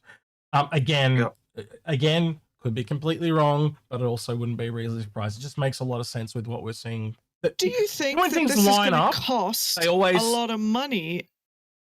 And if it does cost a lot of money, is there I guess the med beacons are going to have to pay for this. Yeah, and then they can charge you. It's literally the start of a new profession. Yep, it's literally what this is. It's all been leaned to. It's taking gameplay to be a profession. All those what were those Medivac people, Algared? The med runners. They're actually going to have a job now. And the fact that you're going to have the I've lost the train of thought. They were talking about fixing the medical beacons too. That's why it's so bloody important, because... And so it ties in with Death of the Spaceman. People are not going to want to die. Yeah. You don't want to die. So the whole reason Spices crisis at the moment takes care of why 90% of the population, i.e. the AI, the NPCs, don't respawn. They're not part of that 10%. Only 10% of the population seems to be able to work with the regen tech. So it answers that question, but it also deals with you don't want to die, you want to keep your stuff, so you're going to need to be treated and revived, and so it is that gameplay loop. I do want to point out something that I've just noticed in the image real quick. Sorry. So you'll see here there's 9 lights and it just says restart status. I'm pretty sure that there's going to be 9 of these ports down here. Yep. So I'm pretty sure that this console holds 9 of them. Sorry, expert, go ahead. I got a question for Grim. Grim, what is the difference? Because I'm thinking about the Apollo and like, okay, what's the reason to have that over other ships? What is the difference between, that we understand today, the difference between the triage and the medivac? Oh, I can answer that. Well, it's hard points. Yeah, I mean, there's definitely some armor differences. Yeah. I believe there isn't. I have a feeling there's going to be some armament differences too that go beyond anything that was previously talked about. Well, this medivac essentially has some extra missile hard points and has extra armor. Yeah. That's what you get for your $25. Yeah. And the triage is faster. The triage is slightly faster. Yeah, so because it's got there's some slight differences there. Yeah, because it's got less armor. That's right, because it's got less armor. Yeah, I'm curious to see expat if they bring some additional differences though, because now that they, again, they can both use all the modules. I'm wondering if they'll try to delineate them a little bit more, because I could see a new player, this isn't maybe a ship targeted to new players, but I could see new players being kind of confused over what to go with and why. But both ships could use all the modules before. As well. That's true. That is true. Yeah. That's a good point. Yeah. So the only difference between those ships originally was the medivac had extra armor and missile ports. Yeah. There was. And what do you think the power requirement for medbeds is going to be, and do you think they're going to be included in the engineering? Well, think about it. You've got. I hope so. When you have the different size beds, that's already included. So three tier size 3 beds uses as much power as a single tier 1 bed. And the same power as 2 tiers 2. Okay. Yeah. Because you've got more resources being fed into those beds. And if you physically look at the beds, tier 3 beds are a little bit more than a stretcher, You look at a tier 2, it starts to get the machine part on it, and then you get the tier 1, it's got this big, almost looks like an MRI machine, you know, like so. But I do agree with you, though. I hope that through engineering we have control over some of our internal ship features, though, such as med beds, internal tractor beams, and all that, to be able to power them down, power them on, all that kind of stuff. You just remind me of something. I wonder if ballistics can damage them. You just remind me of something they talked about yesterday that me and Algared didn't talk about last night. Shields, Algared. Where they talked about there only being 2 active at once, and the others become data banks or backup. I found that incredibly interesting. That was interesting. Yeah. Yes, that was the one thing. I did have that written down as well. Essentially, they say that it has more shields, but they're not as strong. So when they actually now we look at that, there is actually a negative. Because before the Redeemer had 2 size 3s, right? Now it's got 6 size 2s, but it basically means they're as weak as size 2s. They just have a really long power bank. That's annoying as shit. I'd much rather the size 3. So what will happen? It will go down, and then a new one will come up. Well, if you think in it, how do I put this? So if I think I'd have to kind of really think about it, but essentially, the pool of energy that is the shield.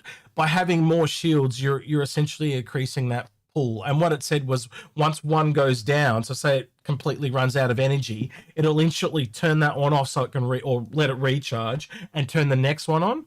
So essentially, you're like having a larger energy pool.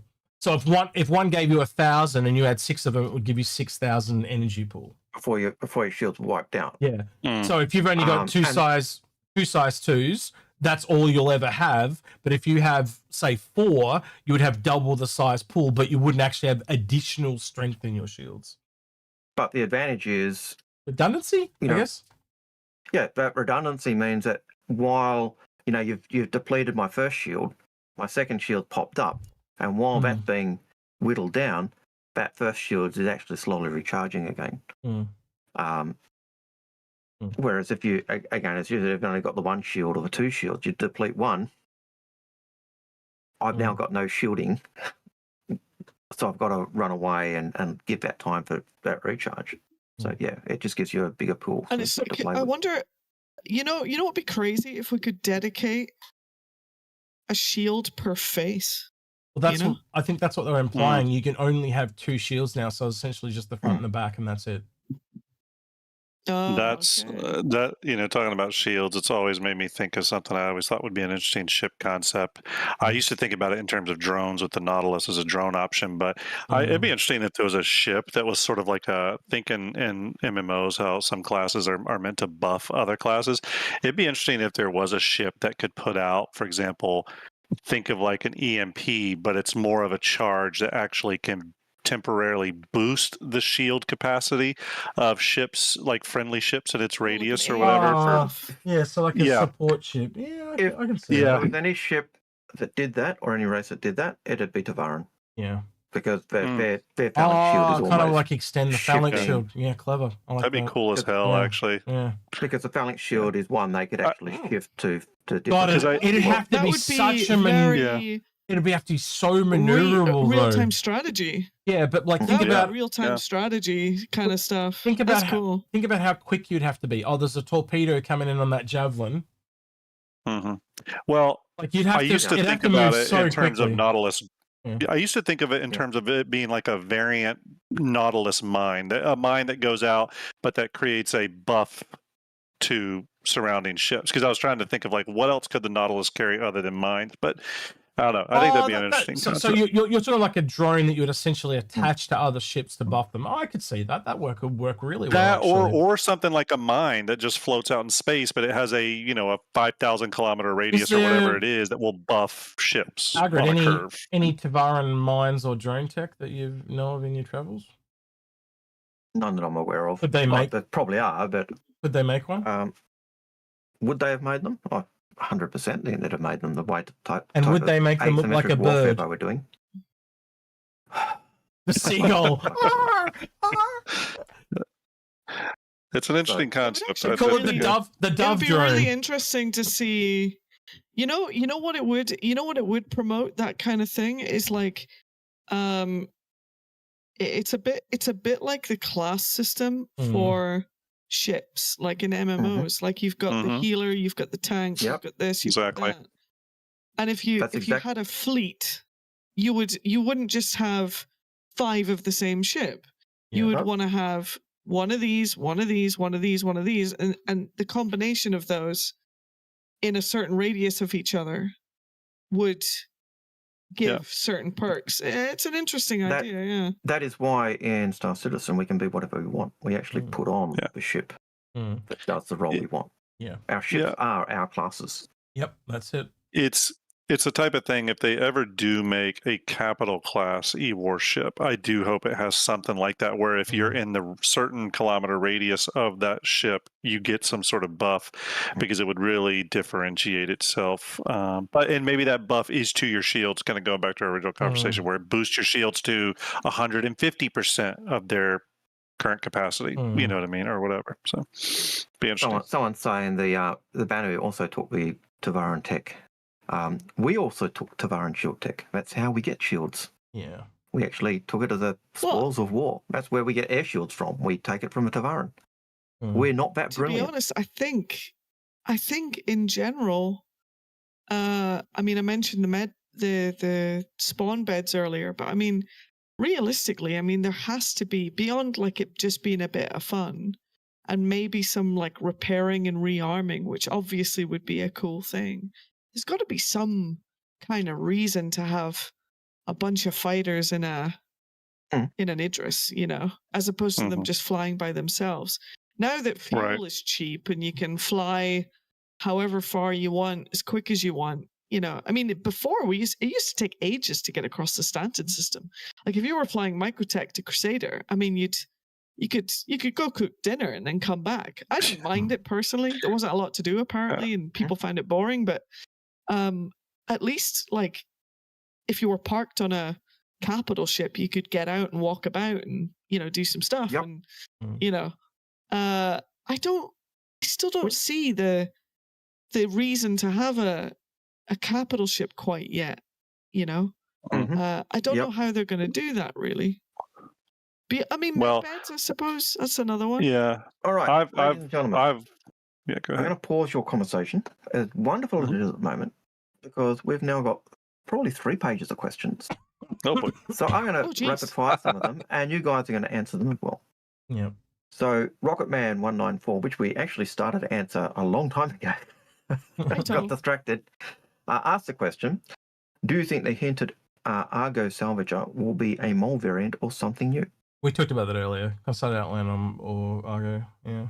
Yep. So it was, you know, Ben talking about the orange salvage ship. So, if it's an Argo ship, I think a CNU, and it was just a bait and switch. Well, what we've got.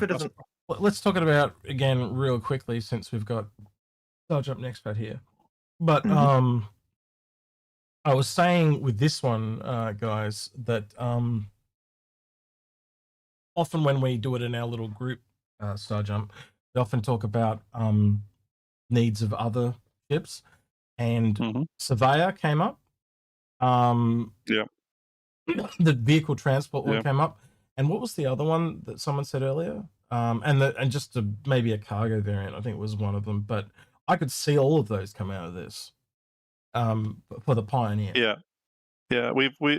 Surveyor was something I mentioned, and an essay said good idea, and I was confirming that with him. So the reason I thought that is just because we've received some updates on the PU monthly reports in terms of the progress scanning has been making. So it seemed like it made sense. And again, much like resource management, in preparation for base building sometime late next year, maybe. But because to do base building, I think you're going to need a few things. You need resource management, you need crafting, you need surveying of some type, or being able to scan for resources. So makes sense. Well, as you and I have talked about too, they like to take the Pioneer, you know, base building, the extraction with the legs and all that type of stuff, separate those out in individual components, which is the same thing with the Flappy Bird, because that's kind of well, the last time we talked, that's where we were sitting. Yeah, it's probably some form of extraction. So could this ship, which we believe is Sinu, be a salvager? Is to pull it back to the question. That was the other one, the salvager, because you would need someone to salvage the buildings. I don't think that's what this is. We've got a lot of overlap in this size category. One of the variants of it, because there's probably at least 3 of them. So my thought was a salvager, a surveyor, and a vehicle transport. That's where my brain's gone. As in, what would help assist the Pioneer? Could it be one of those 3? I know they don't mind overlap, but in this size category, we get a lot. So, sorry, go ahead. It's definitely got something low to the ground there. Like at the back, like at the underside. It's definitely something it's weird design into, I think. That's just where my brain too, because of the very low nature of it. But we probably won't have to wait long. I think we'll see this at CitizenCon. So in my answer to the question would be, if it's an Argo ship, I think a salvager mole variant makes sense. If it's a Sinu, then it's something new. But I'm not going to go beyond that. I'm going to move us on. Yeah, sorry. Go ahead. The next question was RevengeX. He says, will we see blades that run a turret? And I think the short answer is yes. Defaultly seen that ages ago, no? Dr. Itch. Go ahead. What will the Apollo cost after release? Will it have more than expected because of the modules included? I think we actually answered that because they've said the modules are free, but we expect around 300 to 325, 350. The modules aren't free; they are included. Well, I think that's the other way to look at it. I kind of said that earlier. Like, if you look at the price of a medium ship and then add the modules, that's probably where the things come out. And that was my point in terms of the modules being included, jacking the price up as well earlier. But I'd invite you to join us, Tomo, but nobody will understand what you're saying. So good to see you though, Tomo. And DePolitz is in Twitch there as well. I don't know if DePolitz is part of our Discord, but I'd invite him on to have a chat if you wanted to come on to DePolitz. Let us know if you want to join us sometime for a chat. I'll actually have you on a show too if you want to do some speculation. I don't know if that's your area of expertise, but shoot me a message on Twitter or Discord if you're interested, DePolitz. All right. Sorry, I got what's up, Hook. Sorry, Hook says, what does a survey ship do? Should most ships be able to do that? Technically speaking, yeah. But the Odyssey specifically has the core sampler, and it can find the resources under the ground and stuff. So I guess you could technically do that with a scanner, but like essentially, from what I can gather, you'll be you'll see that copper's there, but you don't know how much is there. It's if you found copper, that is, right? It's like the difference between the way helmets are going to be. You have a combat helmet, a mining helmet, a salvage helmet, a medical helmet.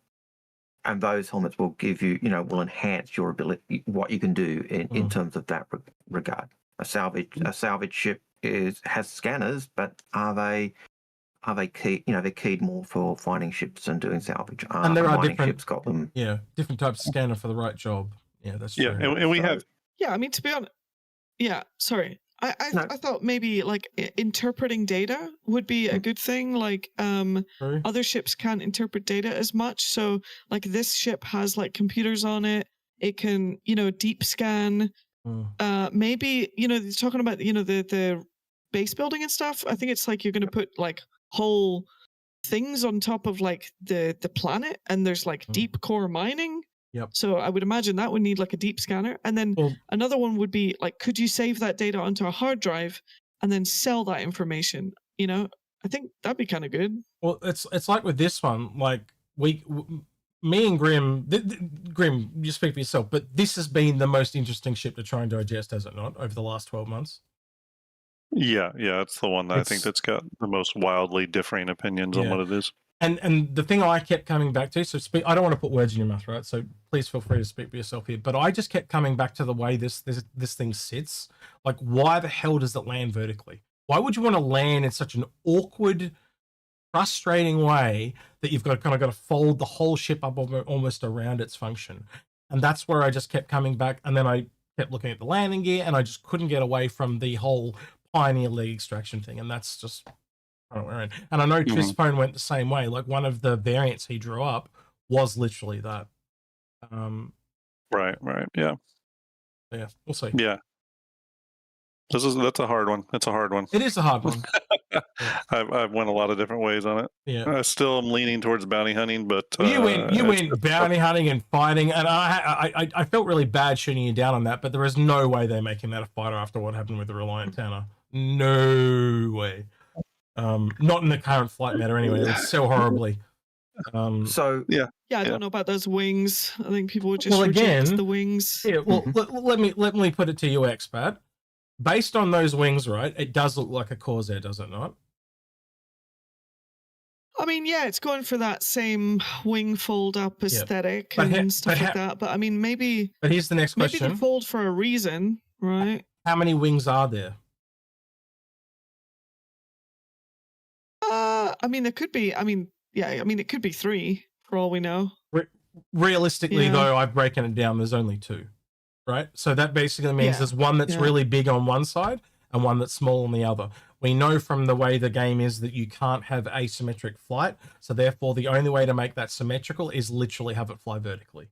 If it flies vertically, that means it flies like the Reliant Tanner and stuff like that. So therefore, it won't be like the Corsair unless on where you see that little window on that side of the fuselage, there's more fuselage where that small wing is than there is on the other side. That's another way they could do it and still keep the center line. But again, again, when Fishbone talked, there's technically more side on the larger side than there is on the smaller side. So we'll have to see how it shakes out. Way, guys, but I that window, that window is huge. Like if that's to scale with that man, that is a massive window. That's not just a single like seat cockpit. Yeah. Like again, for one guy. I think it's so it can look down to land properly. I think it's got to do with the fact that this thing is meant to land and mine. So you're looking down as you're trying to land. I think this ship is permanently vertical, and the wings flip around it. But we'll have to wait and see. Like I'm sure the shit I've got wrong on this because it is just so interestingly weird. That's why these ships are fun. The ones that really trip us up because they're a surprise. Well, you and I set like a puzzle, right, to be solved, and we're not going to always get it right. In fact, we get it wrong more than we get it right. But it's just fun to do. It's like a brain exercise. We could be looking at the back. We could be looking at the back of this. No, come on, don't do that, expat. That's just me. All the ships were facing to the left. From my side, so they're all pointing towards me, and the back. You can go through every single image. They were all pointing in this direction. So yeah. All right. So Sergio did point that for that ship, it'd be pretty nasty. Yeah. It'd be very nasty. I've always when it was first positive that this ship rotated and all the rest of it, to me, I said that's not a Drake ship. To me, that went Reliant and Misk. Does that mean it is? No. It just, to me, Drake is low tech. Rotating everything is not low tech. So, I'd be looking at a different manufacturer in that. But I'm not saying that it is missing something either. But another caveat to all these silhouettes is it's possible some of these silhouettes we're seeing could be missing important parts and pieces. For example, the ironclad silhouette is missing the command module on it. So, you know what I mean? It's very. I'm not saying it's not likely, but it's possible. So, who knows? Yeah. Could this be a redesigned command module? Close to that, Algared brought it up, which really started me going down a train. Is it a reworked Reliant series?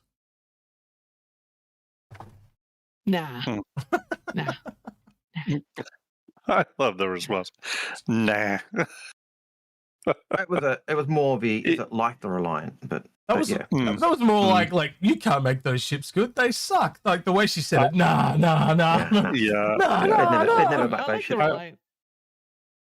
I will say we are missing a Drake heavy fighter and medium, and I know this ship has got a crazy ass cross section and seems unwieldy, but so does the Corsair, to be totally fair. It's possible. I'm just saying it's possible. That's a heavy fighter. I think we'll get him with Squadron 42 personally. Again, they're not gonna do a vertical heavy fighter after what happened with the Reliant, because they have to make a whole new flight model for it, and it just won't sell well.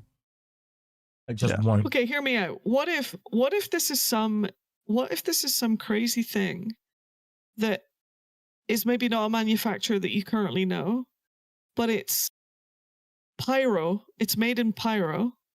You know, Pyro's got the ship sellers in Pyro in the stations. What if those guys, one of those gangs or the gangs over in Pyro, took a amalgamation of ships and made something? Right? So jalopy.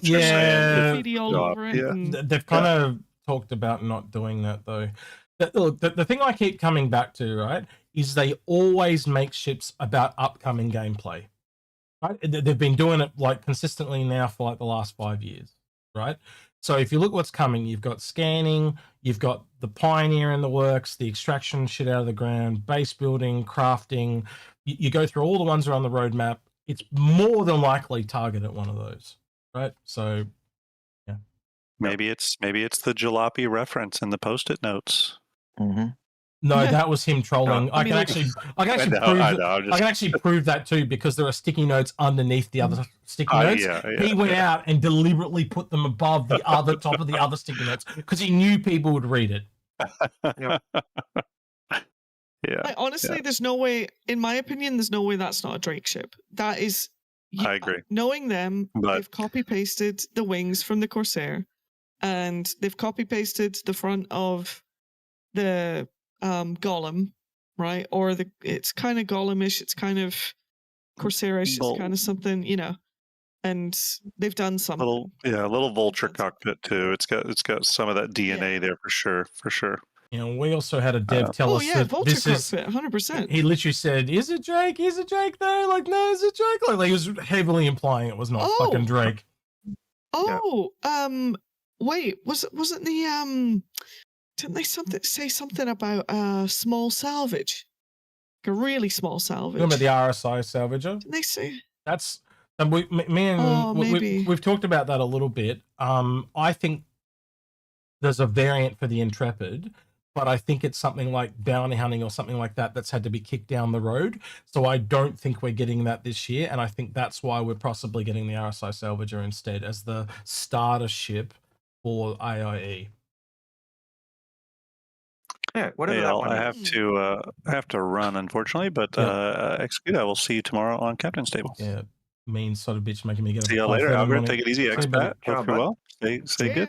All right. Talk to you later. Have fun. Bye. Wolfsense had a question about the differences in the two Apollo ships, which we've gone through. And they said, what would be a good option for medical gameplay and which is a potential daily driver? Now, Piss Poor Pete had a question based on the fact that, which is related to this, which is related to the beds. He said, since they're giving us all the beds, why would you got the tier 1 beds? You say you could take 2 tier 1 beds, you could take 6 tier 3 beds. Why on earth would you go over tier 2 beds? Different levels of injuries. And I think it's a different level of injuries. I also think it's the range that you get for respawn and the simple fact that the different beds are going to use a tier 3 bed is going to choose for your goo.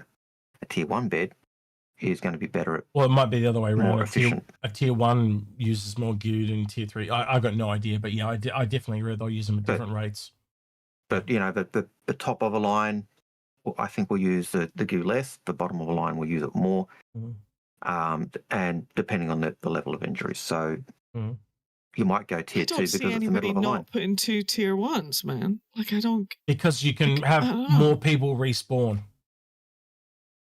If you've got 20 with the new medical gameplay, perhaps maybe think of it down the line, and you rock up to a javelin, right? And it's full of 83 people, and they all need health and services and shit like that. Are you going to want to have to be only deal with 2 people at a time using a tier 1 bed that might use more goo or stuff like that, or do you want to have 6 tier 3 beds that you can just get through as many people as possible? Let's be honest, you're probably going to have at least 2 Apollos rock up, one that's got 2 sets of tier 3 beds and one that's got a tier 2 and a tier 1. So you can cover every type of injury and optimize it. And you're looking at, at that point, supplementing the Javelin's own midday. Yep, absolutely. I'll actually tell you a situation where this would probably work. And I've actually got a picture of me standing in front of them. But I went to one of the racing events. Discord it to me, and I'll bring it up on screen. Discord it? I'll have to find it. But it was one of the racing events, and I was standing in front of like 6 or 7 Cutlass Reds, and they were all being used as spawns. So maybe they could reduce the number of Cutlass Reds that they would need to respawn that many racers. Yep. I think they were using that many because maybe each team had one. But like that's a situation where people are like dying and respawning all the time, right? So they don't want to get stuck. You know? Sounds like the Daymar chart. I'll find the picture. I just brought this one up because I took over you on stream the other day when you were doing it because I liked the helmet. And we're gonna. This is this ended up going on a reference board for the shirts we're doing for QA. Cool. So we've actually got So, I have a question for you. From Just a Lemming. Agrid, what is the meaning of life? But by the way, Agrid, we can literally not have to do all the questions. You know that, right? I know. We can just leave. I want to get. That'll be there next week. Do it. I want to go through No, questions that we can. have to do them because he's got OCD. That's why we've got to do them, and that's why I'm coming at it because I know he can't not let him go. Right?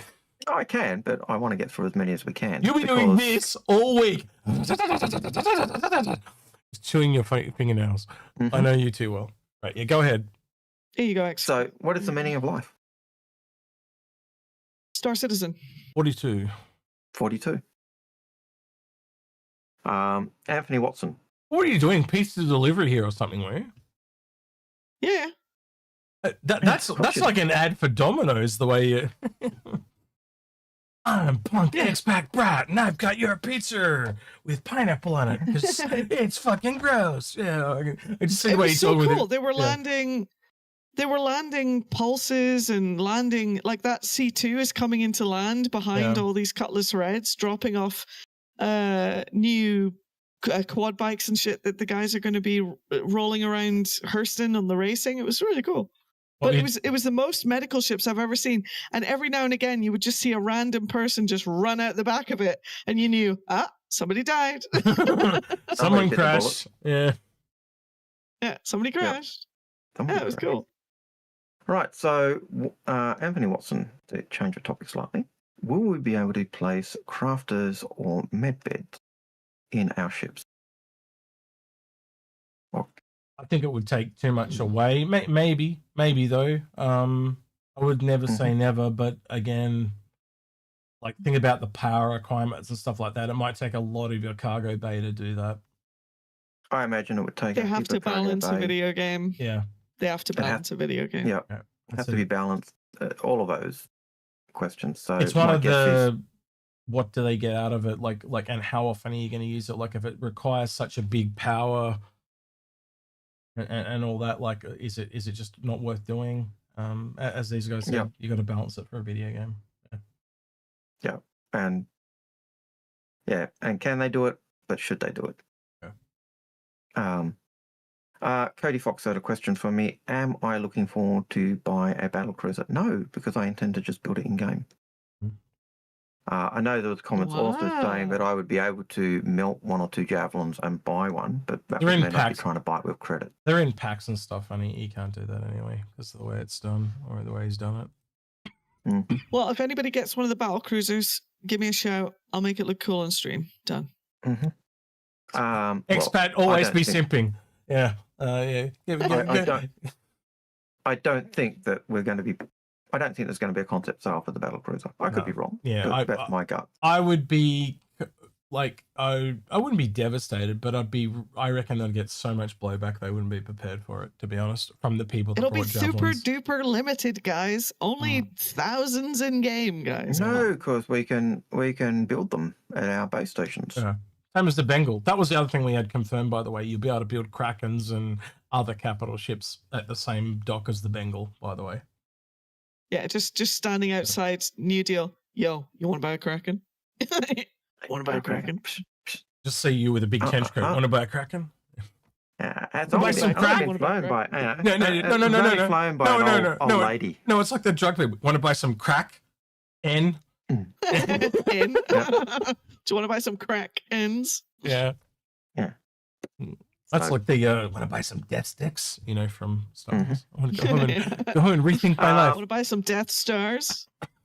So, Bowler 999s, what direction do you think the Reliant series will take? Particularly the Mako and the Sen.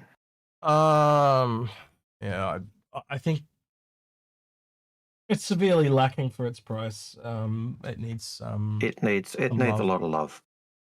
The Sen needs the science gameplay, the sensor, the scanning suites and all the rest of it, and the Mako that's the military version, isn't it? It is fixable though. We've done a few shows on it over the years. Go back and have a look at our videos. Yeah. I don't think too much has changed on our thoughts because not much has changed on it. I think the last one we did was with God, I'm going to butcher the guy's name, but it was one of the ones we pre-recorded for CitizenCon last year, so it would have been around October last year that you guys saw it. So, yeah. Chris Walters, I may be absolutely daydreaming. Or dreaming, but do you think we would ever see transforming ships vehicles, i.e. the Viking from StarCraft 2? I had actually thought about this in cross-pollination with Titan suits. It just comes down to how much effort they want to put in. You know, because what is there to take a Titan suit and make it transform into like a plane? Yep. It's the tech to make a vehicle essentially go from walking on two legs to flying. It's possible, but what do you get for what's it? the return? Yeah. What's the return? I could see you having a Titan suit, but you know, it was your cockpit that locked onto a bigger ship, bit like the command modules, but yeah. You know where I could see like a semi-transforming situation is that, like, you know, the what's that big ship that everyone bought? The one that makes your base. Pioneer. The big one. Yeah. Pioneer.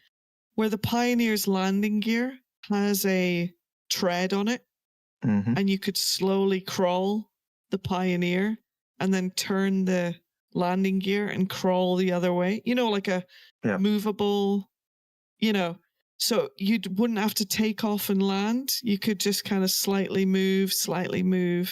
Maybe something like that I could see where, or maybe a vehicle that could, you know, have like a jets and it could kind of jump up somewhere, but I don't know. I don't see them doing Transformers completely. Probably more likely to seeding ground vehicles, to be honest, I think, more than anything else. So, you know, ground vehicles. I think cool animations where guns come out, or like, you know, big guns come out of a ship, or cool animations where like the bridge gets lowered and armored over the top or something. You know, that'd be kind of cool. Yeah, we've kind of got Stuff that like a little that. bit in Carrick and stuff already. So yeah, I'd agree with that. I also think going back and looking at the old Pioneer, where it kind of transformed, you know, landed and then opened up and did all the rest of it, and they've got rid of that. So that to me would say they don't want to go down that line. But it's complicated. It makes animation decent. That's right. Look at the wings on the Corsair, you know. That's sometimes they're up, sometimes they're down. Yeah. Reliance need a lot of love, by the way. Thank you. Yeah, so yeah. We already talked about the October thing. We've already talked about org tools and permissions for ships and base building, etc. How pleased are you with the Aurora line finally getting some love, and do you think it will grow slightly in size? I think it's just component related from what I heard yesterday. Yep. Bringing it up to speed in terms of where it is, because it's way back from back then. So bring it up to current gameplay standard. Yep. Yeah, I think some new MFD stuff too, probably, from what they said. So. They did say that, MFDs, components. Yeah. Doing whatever else I need to bring it up to where it's supposed to play. Were the wings ever supposed to come out on the Aurora? It was never going to. No, VMX did that, and he did it as like a concept thing, and it went completely viral. It was just fan thing when me and him were going back and forth on ideas. I would love it. I would love CIG to give it that, and it gives the Scorpius a bit more legs, I think. But yeah, Bunker Fist said, but then the next question is, with people never losing equipment if they die, does medical gameplay even exist? And Jared said they really want to fix medical beacons for the Apollo release. Does this mean they will reset you so you lose your stuff again when you die? Yes, that was always temporary. They've literally stated that so many times now. Yep. I can remember them talking about, you know, needing to do corpse runs. Now, if you played EverQuest back in the day, you remember that if you died, you had to run to your corpse to get your stuff back and your XP. Otherwise, you lost heaps. So yeah, that's a thing. I think it's always been a thing. So yeah. Hook. We'll see. What is the point of a hotel ship or a bed going forward? Because you could look. I'm just gonna flat out and say it, and it'll be cringe, but some people might want to role play that they have a hotel ship. I mean, it is what it is. Some things in Star Citizen are just going to be, and they're not going to necessarily have a function and a reason and a specific. I mean, look, the 890 jump. Do you need a nightclub? Do you need some things are just going to be like that. I think. In other news, expats starting a new OnlyFans now. Yeah, in fairness to the 890 jump, time. Yeah. In fairness to the 890 jump, it does have the kitchen for the cooking gameplay. Yeah. Well, again, you could just take a shop ship and essentially turn it into, you put beds and stuff in it and it becomes a hotel.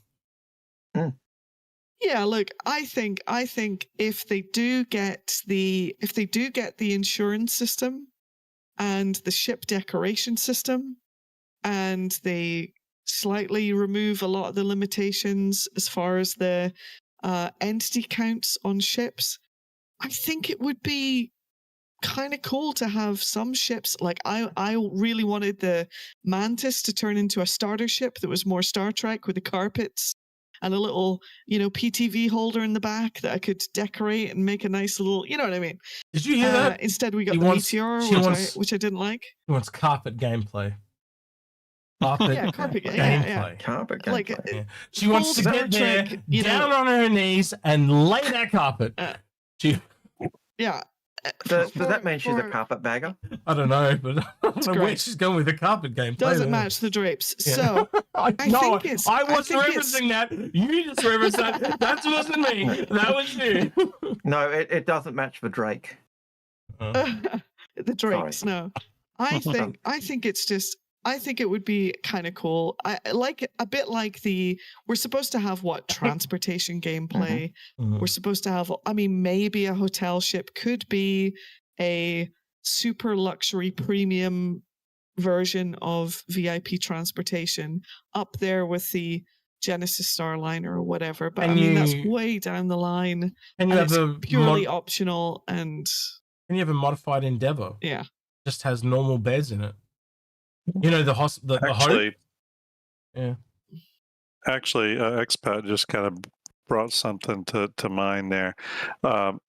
Beds could tie in to NPC crew benefits. Maybe that's like a direct benefit for beds, including the sort of second account, extra crew member thing. I could see some tie-ins there.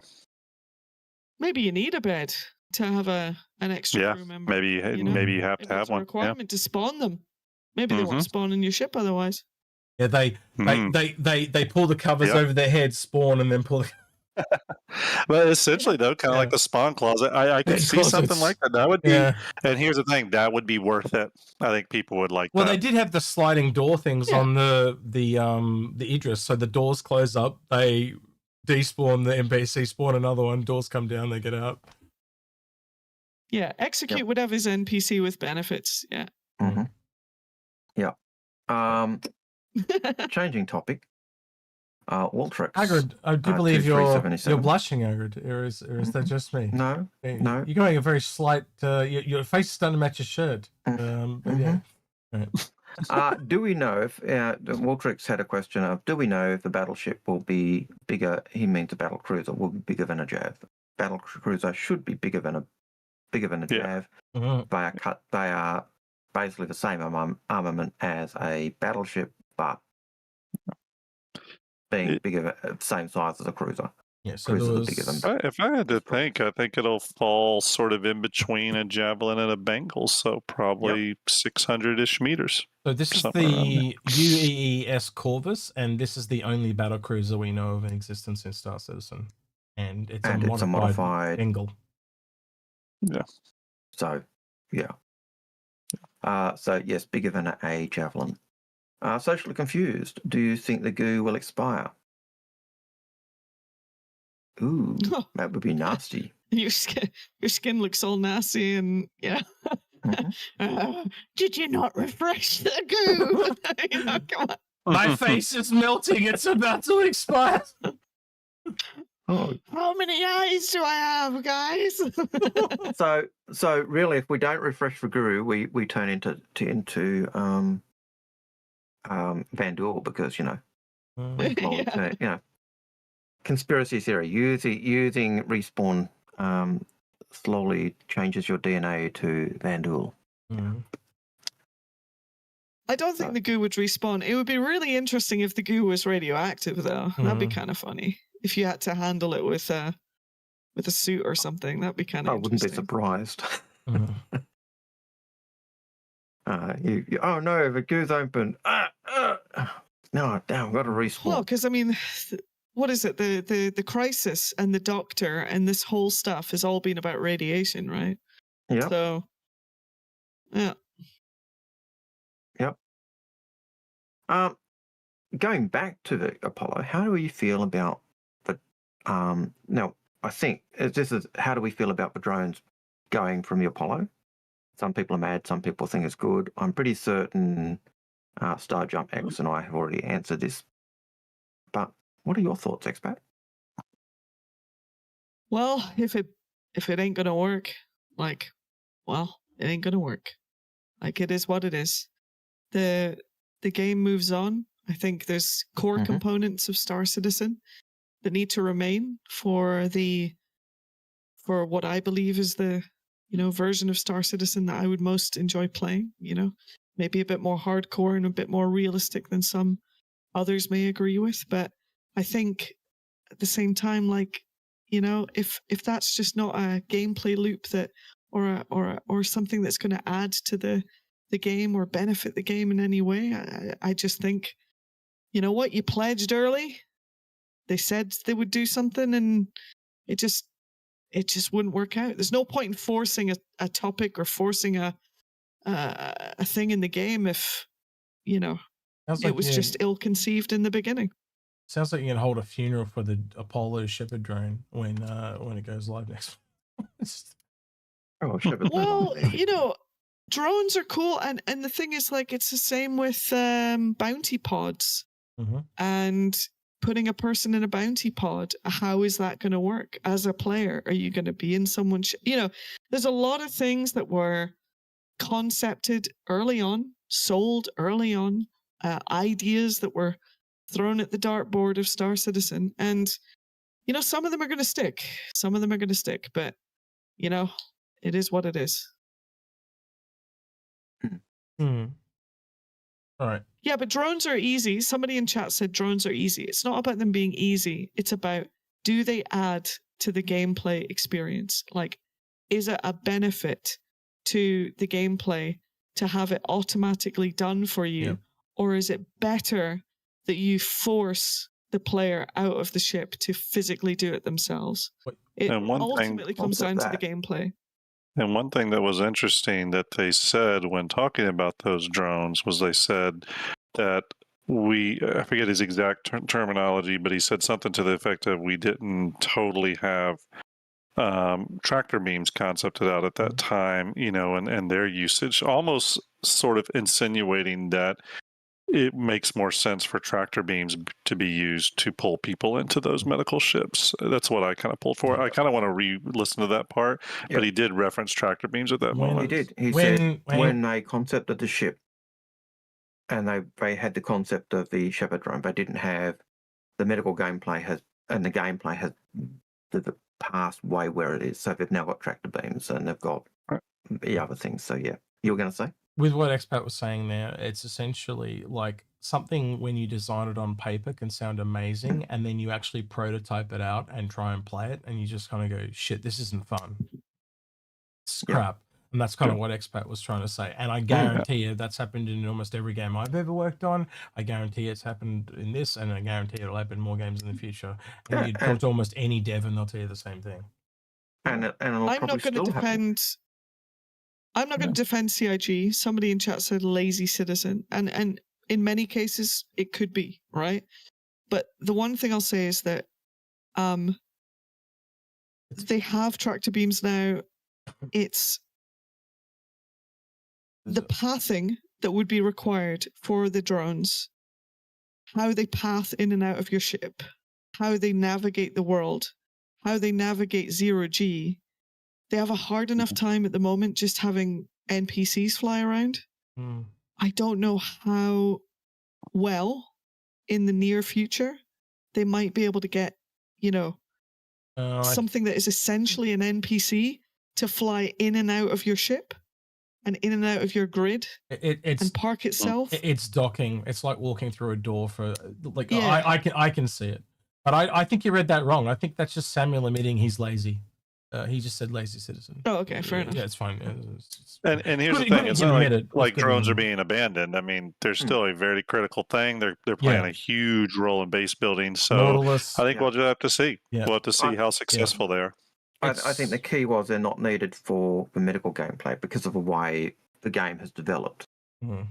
And one of the other things that came out of that was with the changes in the ship design and the med beds and all the rest of it, the space available is not, there's less space for what they envisage. There's still space for a drone, but if they need it, they'll come back to it. But I never saw it as a medical drone either. I just saw it as a recovery drone. Yeah. I just saw it as someone that essentially put the body on the ship so you could leave. Is it just like a bed that floats? Is that what we're talking about? Give me a minute. Like a floating bed thing? Give me a minute. Yeah, I'll pull it up. There's an image of it. Shepherd. And a lazy way of doing that would even be putting a patient in the bed, in the drone, or the Shepherd bed, let's call it that for a moment, and then you use tractor beams to then pull that patient aboard because you're hooking on to the Shepherd bed. So there's a lot of different ways you could do it. And the idea is that it would actually put you straight into the bed. It's with the original kind of concept-y type. It's not the one I'm looking for. You know the one with the concept where it had the around the person? Yeah, it had the person on it. I can't find that, but this is the only one I can find at a really short glance. But it looked like this. But you can kind of envision the person inside it. This flew, or did you fly it? Did you fly it? It flies. You can see like a little thruster here. So it essentially flies over, picks up a body, like it lands around the body, kind of like some kind of field over them, and then flies them back to the ship, and then put them on the bed. Yeah. Honestly, I think they're going to want to do this, but in the grand scheme of Star Citizen, they got bigger fish to fry. Yeah, it's not. It's a priority thing. Like, I think they're going to want to do this. I think it's cool. I think it is cool, and they should try. I think they should try. And the question is, was it going to be just a remote drone, or was it going to be a A to B drone? Yeah, A to B drone, and I heard them say, if they've got the space for it, if they need it, and they'll come back to it if the gameplay. Just sent you an image, X. Works. Roger, thank you. So, why did you send me feet pics? No, just kidding. It's not. It's all right. So he sent me this. So, yeah. I think he's trying to tell me he wants to pick up some cows with his UFO. Is that what he's trying to tell me? No, I agree. I agree with the chatter who's saying, like, I do think that tractor beams has unlocked this kind of magic solution to magic a lot of things, that could otherwise be physical. But at the end of the day, like, let's be real. There is going to be a boundary between what is fun, what is practical, what is speedy, expedient in the moment. Like, if you're getting shot at, like if there's a lot of bullets flying and everything, and this drone is flapping about because, it's badly programmed or the AI screws up, you're just going to leave it. You're just going to fly away. So if you think about it, the beams allow you to get things up and working and functional, and they basically can then go back in and add details. Right, it's the same thing with this drone. Like, you don't need a drone to pick up the body. You can technically go out and tractor beam the body back in yourself. Right, and yeah. I was going to say, if you zoom in, you can actually see that drone with the person. Oh yeah, I just realized. So no, that's what he's trying to show us. I thought he was trying to show us. Oh yeah, sorry. Yeah, there's a person on the drone underneath, but it's just hard to see. Yeah. Zoom in. Yeah. So there's a Shepherd drone with a little person on it. So there you go. 100%. I'm going to kidnap people with that, and they're not dead. And I'm just going to I'm just gonna fly off with them. Like, I am and they're not leaving. I am They're the not cow leaving the queen. bed. I am here to abduct you. Yeah. Are you gonna probe them?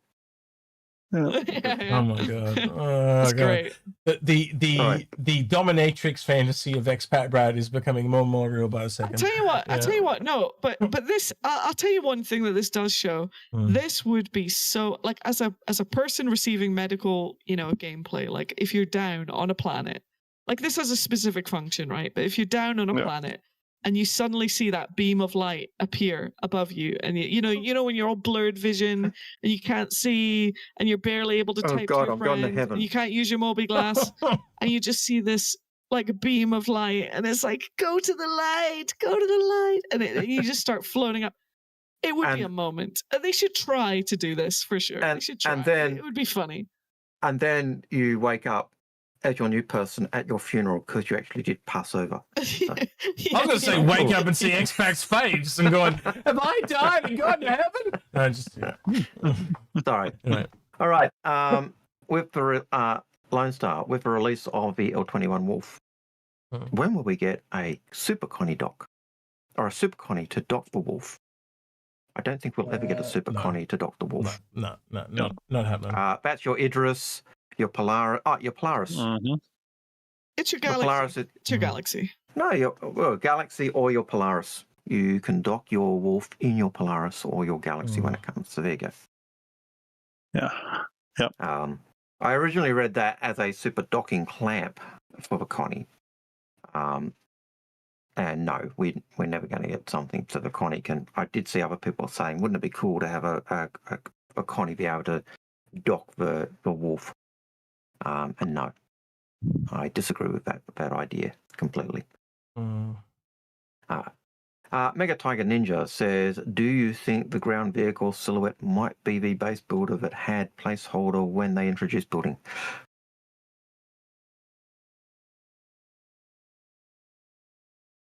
No, I don't. Yeah. There you go. Yeah. Algared, we've been going for over 4 hours now, so I'm going to call it here. Who would you like to raid on Twitch? Because I can't find anyone. So Twitch, tell me, is there anyone on Twitch that you would like to raid? Let me have a gander. Single Strike, Red Monster SC. They're the ones that I. Oh, let's go see Red, man. See Red in a minute. Red Monster SC. Yeah, she's doing Red. Red's cool. Yeah, we had lunch with him. Yeah, let's go for Red. So we'll read him. I've also set it up to redirect to Paul. He's playing on YouTube. He's playing the Helldivers, right? Yeah, I was about to say Starship Troopers, but it's not. It's yeah. So but thank you Expat and Grim for joining us. Do you guys want to pimp yourselves real quick before they nick off? So, go ahead, Expat. Where can we find you? Just quick.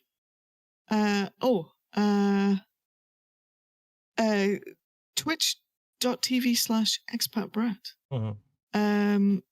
I was going to suggest someone else, but it's okay. You're already going to raid Red. Cool. And where can we find you? Who was the other person? I can cancel it. Who was the other person? No. Oh no, I feel bad for Red. No, it was online. I've never seen him stream before, and he's just started to stream. I've never seen him stream before. He's online. I don't know who. It was just a bit of a surprise to see.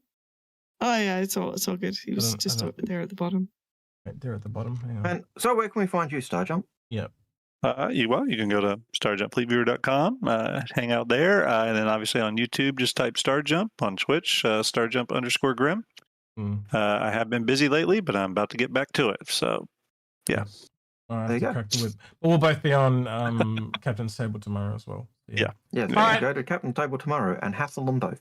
Twitch, say goodbye to YouTube. YouTube, say goodbye to Twitch. We will be watching in. Bye, Twitch. So make sure you harass him. All right. And let's click over and watch them real quick for a second. Looks like it. Oh no, you do it 3 times. It might pop up 3 times. I enjoy doing this actually. This one's not letting me put in a second. Activated. Inforunners. Thank you guys for the raid. Inforunners. Yeah, Red. I met it at Quantum. Yep. We met him at CitizenCon. Oh, how was Quantum? It was awesome. I really enjoyed it. It was a lot of fun. Yeah, it's the first time I get to like really meet and hang out with SC developers, and Sandy was there, and yeah, it was just a lot of fun. A lot of fun. Mm. Yep. The one thing I learned about Quantum did you, Vegas ask is where's that, my ships? Yeah. is that Grim has to smile more than Hey, photos. where's my 3D holograms, man? Sorry. Grim has a smile problem. He's so tired all the time. You got like every photo you sent me was just like, what? Oh, that was shockingly mad. He was obviously tired. It was like He was one tired. photo where you smirked and it was with Paul. You were like, it was like you were farting or something when you were trying to take the photo. It was really weird. It's just, it's like I'm a rapper. I never smile in photos. yeah. Really serious on all of them. All right then. Well, y'all have a good night. I'll see you tomorrow. X Algared, take it easy. Expat, nice to see you again. Talk to y'all soon. Nice to see you again. Yeah. Later. Bye, Yeah. Nice to have you guys here. Don't forget to like, subscribe, make a comment in the comments below. Feed the algorithm. Make sure to click the bell icon if you want to see when these guys go live again on YouTube or when they do an updated video. And the next time you're going to see Execute is tomorrow on twitch.tv/astropub, where he's going to be on the captain's table with Paul Shelley. And Grim. Grim's going to be there too. Yeah. And Grim. Haven't quite nailed down exactly the episode we're doing this week, but I've got 2 ideas there. Me and I are going to have to go over. But we'll get that done. I'm going to have a hell of a day tomorrow. I'm going to be up at 5:30 to do that, and then I'm going to do that with you. So might even see if we can get it done this afternoon, Algared, just for my sanity. We will try. Yeah. I do have to race off to the shops and get stuff for. Well, considering it's now 12 o'clock, we've spent half the day doing this. But yeah, thank you again for joining us. I was about to call you Starlet, Expat. But, that's because you were mixing up. You know, you were doing Star Jump as well as. Yeah. So yeah, Starpat. Yeah, Starpat. Yeah. Make sure to come to my hotel, my space hotel, apparently. Yeah. Dear me. That's an invitation. Yep. Gonna be great. Never gonna look at you the same way again. No. Yeah. Oh, dude. It's gonna be very hard to look at you in that. Dude, 600 eye rework. First question on that YouTube video, remember? Oh my god. Well, maybe it's not gonna be until like 2 years. It's functional. It does the job. Look, the answer was fair. It was where it was when we last looked at it. We're gonna have to ban you from roleplay. Like you're just getting too adult. It's functional, guys. Yeah. It's the 600 eye is functional. So, yeah, it does its job. Yeah. Suck it up. All right then. So you guys have a good weekend. The voice in the void has been Expat Brat. The one that's gone was Star Jump. Salute. Star Jump, and he's been Algared. He's been Execute, and we're out of here. Take care. See you, citizens. Say goodbye, guys.